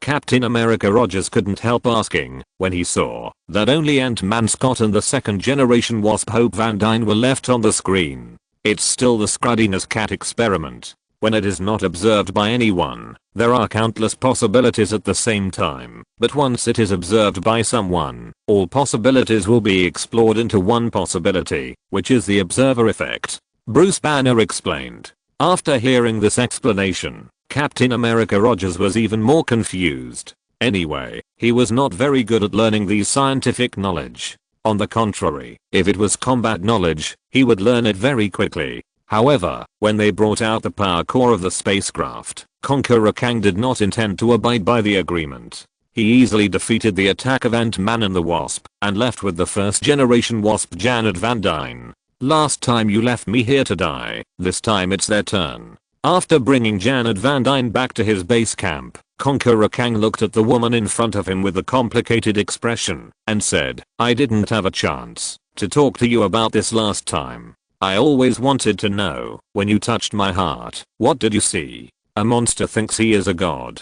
Janet Van Dyne replied. Conqueror Kang just explained lightly, I can see through time. If you were me, you wouldn't be able to ignore it. You are the only one in the world who can see through him. Janet Van Dyne said with a bit of sarcasm. I'm the only one who can see that it is broken. Conqueror Kang said. Hearing Gao's words, Janet Van Dyne was very excited and said briefly, who destroyed it? It was me, the me in every universe. Conqueror Kang told the truth. My variants used time as a toy to fiddle with. I saw the final outcome.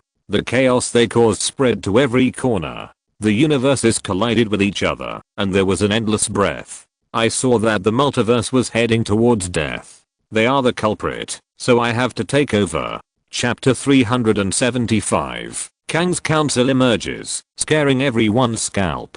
Conqueror Kang was surrounded by scenes of wars and timelines. You should say that you started a war, right? Janet Van Dyne said coldly. Now you want to destroy all the universes that threaten you. Only monsters would do that. This is the duty of a conqueror, to destroy the world that has collapsed, and then create a new one. Conqueror Kang said loudly. You are not going to save the world or save lives. Janet Van Dyne exposed his lies and said, you just want revenge, because they defeated you, and because you lost. After hearing this, Conqueror Kang, who had always been very light-hearted, finally became angry. He gritted his teeth and said, I have lost more than just one thing. You can't imagine what I have lost. I will completely eliminate them from the timeline, and make them pay with blood. And you will destroy the entire timeline, and kill countless lives. Janet Van Dyne said in shock. It's a pity that I don't care, Janet. Conqueror Kang said lightly. Conqueror Kang finally got the opportunity to leave. He was finally going to expedition to the multiverse. While he was giving a mobilization speech, Cassie hacked into the system and sent his own mobilization speech to everyone. While everyone was discussing this issue, the final battle between Ant-Man and Kang came to an end. Ant-Man Scott and his wife stopped Kang the Conqueror together. At the critical moment, they exiled Kang the Conqueror directly into a world that was even more microscopic than the quantum realm, and he completely disappeared in front of everyone. After being reminded by him, everyone immediately reacted, as if this explanation made sense. He just said lightly, "You think this is the first time I've encountered this kind of thing? Do you know how many rebellions I have suppressed, how many worlds I have conquered, and how many Avengers I have killed? You want to defeat me with your strength? I'm Kang, and you only deserve to be with Ant-Man," Bruce Banner said at this time. I think that thousands of years may just be some kind of imaginary reference. Maybe millions or tens of millions of years. Thousands of years is definitely impossible. In thousands of years, these ants don't even have the possibility of developing decent intelligence, let alone developing decent technology. Tony Stark said. It will take at least millions of years, or even tens of millions of years. But I have to say that this quantum field is really amazing. No matter how much ability they have, it is useless. The rebels were beaten back and were constantly hunted down by the Conqueror Kang. But just as he finished speaking, countless ant armies rushed over, sweeping over the sky and the earth, and directly attacked him and his army. The person who led the ant army was none other than the first generation Ant-Man Hank Pym.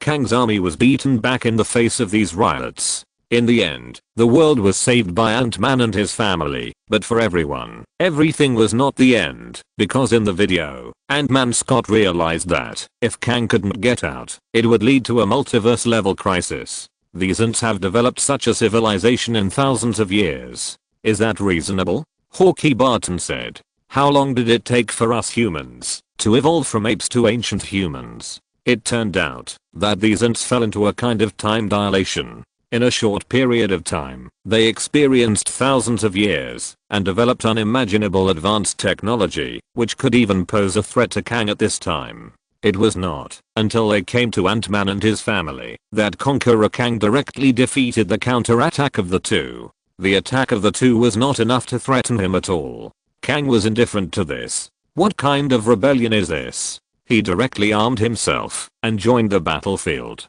Those rebels who beat Kang's army were defeated by him alone. He also showed his ability at this time. Relying on the battlesuit, he achieved a leap in combat power. No matter how many rebels there were, they posed no threat to him. For a time, the other quantum natives who had been conquered by Conqueror Kang for many years began to resist, and they went straight to Kang's base and started fighting directly. It means that the Time Variance Administration is unable to handle this situation. Something happened to them, which led to the sudden destruction of the main universe on the sacred timeline. This is the opportunity that Lin Feng has been waiting for. The source of the matter may be that Scott Lang killed Kang, the Conqueror, who was supposed to rule the multiverse and converge the timeline, which led to his failure to escape and rule the timeline of the multiverse and a gap in the time loop. Tony Stark said, "Wait a minute, I thought of it. If combined with what Lin Feng said before, the main universe on the future sacred timeline will also be destroyed, then I can draw a conclusion." Nick Fury suddenly thought of something and said, "Since this Conqueror Kang comes from 1,000 years after our timeline, then under normal circumstances, the world on the sacred timeline can last at least 1,000 years, or even longer. It is impossible for the multiverse to be destroyed. If it does happen, the Time Variance Administration controlled by Conqueror Kang on the sacred timeline should erase the cause of this incident. For example, if Wanda's dream walk will cause unpredictable consequences, it should be erased from the beginning, but it hasn't happened now. What does it mean? There is a problem with the closed loop of the timeline, and the problem itself is that Conqueror Kang himself was killed. So the subsequent series of situations, including the history of the emergence of the Time Variance Administration, have also been changed. Without the Time Variance Administration to deal with the deviation of time, the multiverse will be destroyed, which should not have happened in the original history. With this explanation, everything is closed in an instant, and all kinds of doubts can be matched. However, the scene has not ended yet, and the scene of Kang's council suddenly appears. In a huge place like the Roman Colosseum, Conqueror Kang from each timeline was summoned one by one. Really? That exiled guy is dead.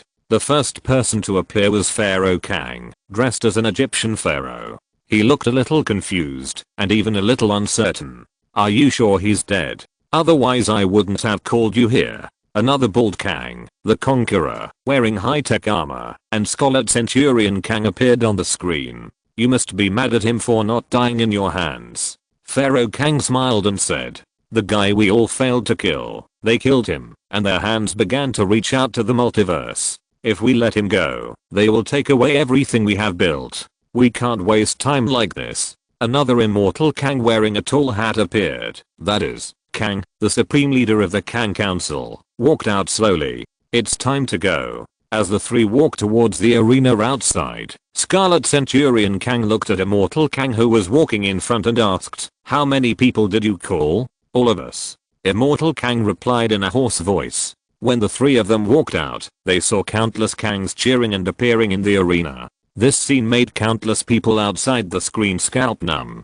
So many Kangs, even as Lin Feng said, formed a Kang Council. What a terrible organization this is. Every Kang has the ability to travel through time and space. Although the ability varies, there is no doubt that each one can crush the current Avengers. The Horse Kang said that their hands reached out to the multiverse. What it means is that if we reach out to the multiverse, it will violate the time and space order that these Kangs believe in, and they will start to deal with us. Is that right? At this time, Wanda spoke. She couldn't help but be nervous, because among these people, she was the only one who could travel through the multiverse with her own ability. In other words, if the Kang Council really existed, then the person that the Kang Council would deal with would definitely be her, and the other one would be Doctor Strange who also had the ability to travel through the multiverse. "I think you guessed right, kid," Tony Stark said with an extremely solemn expression.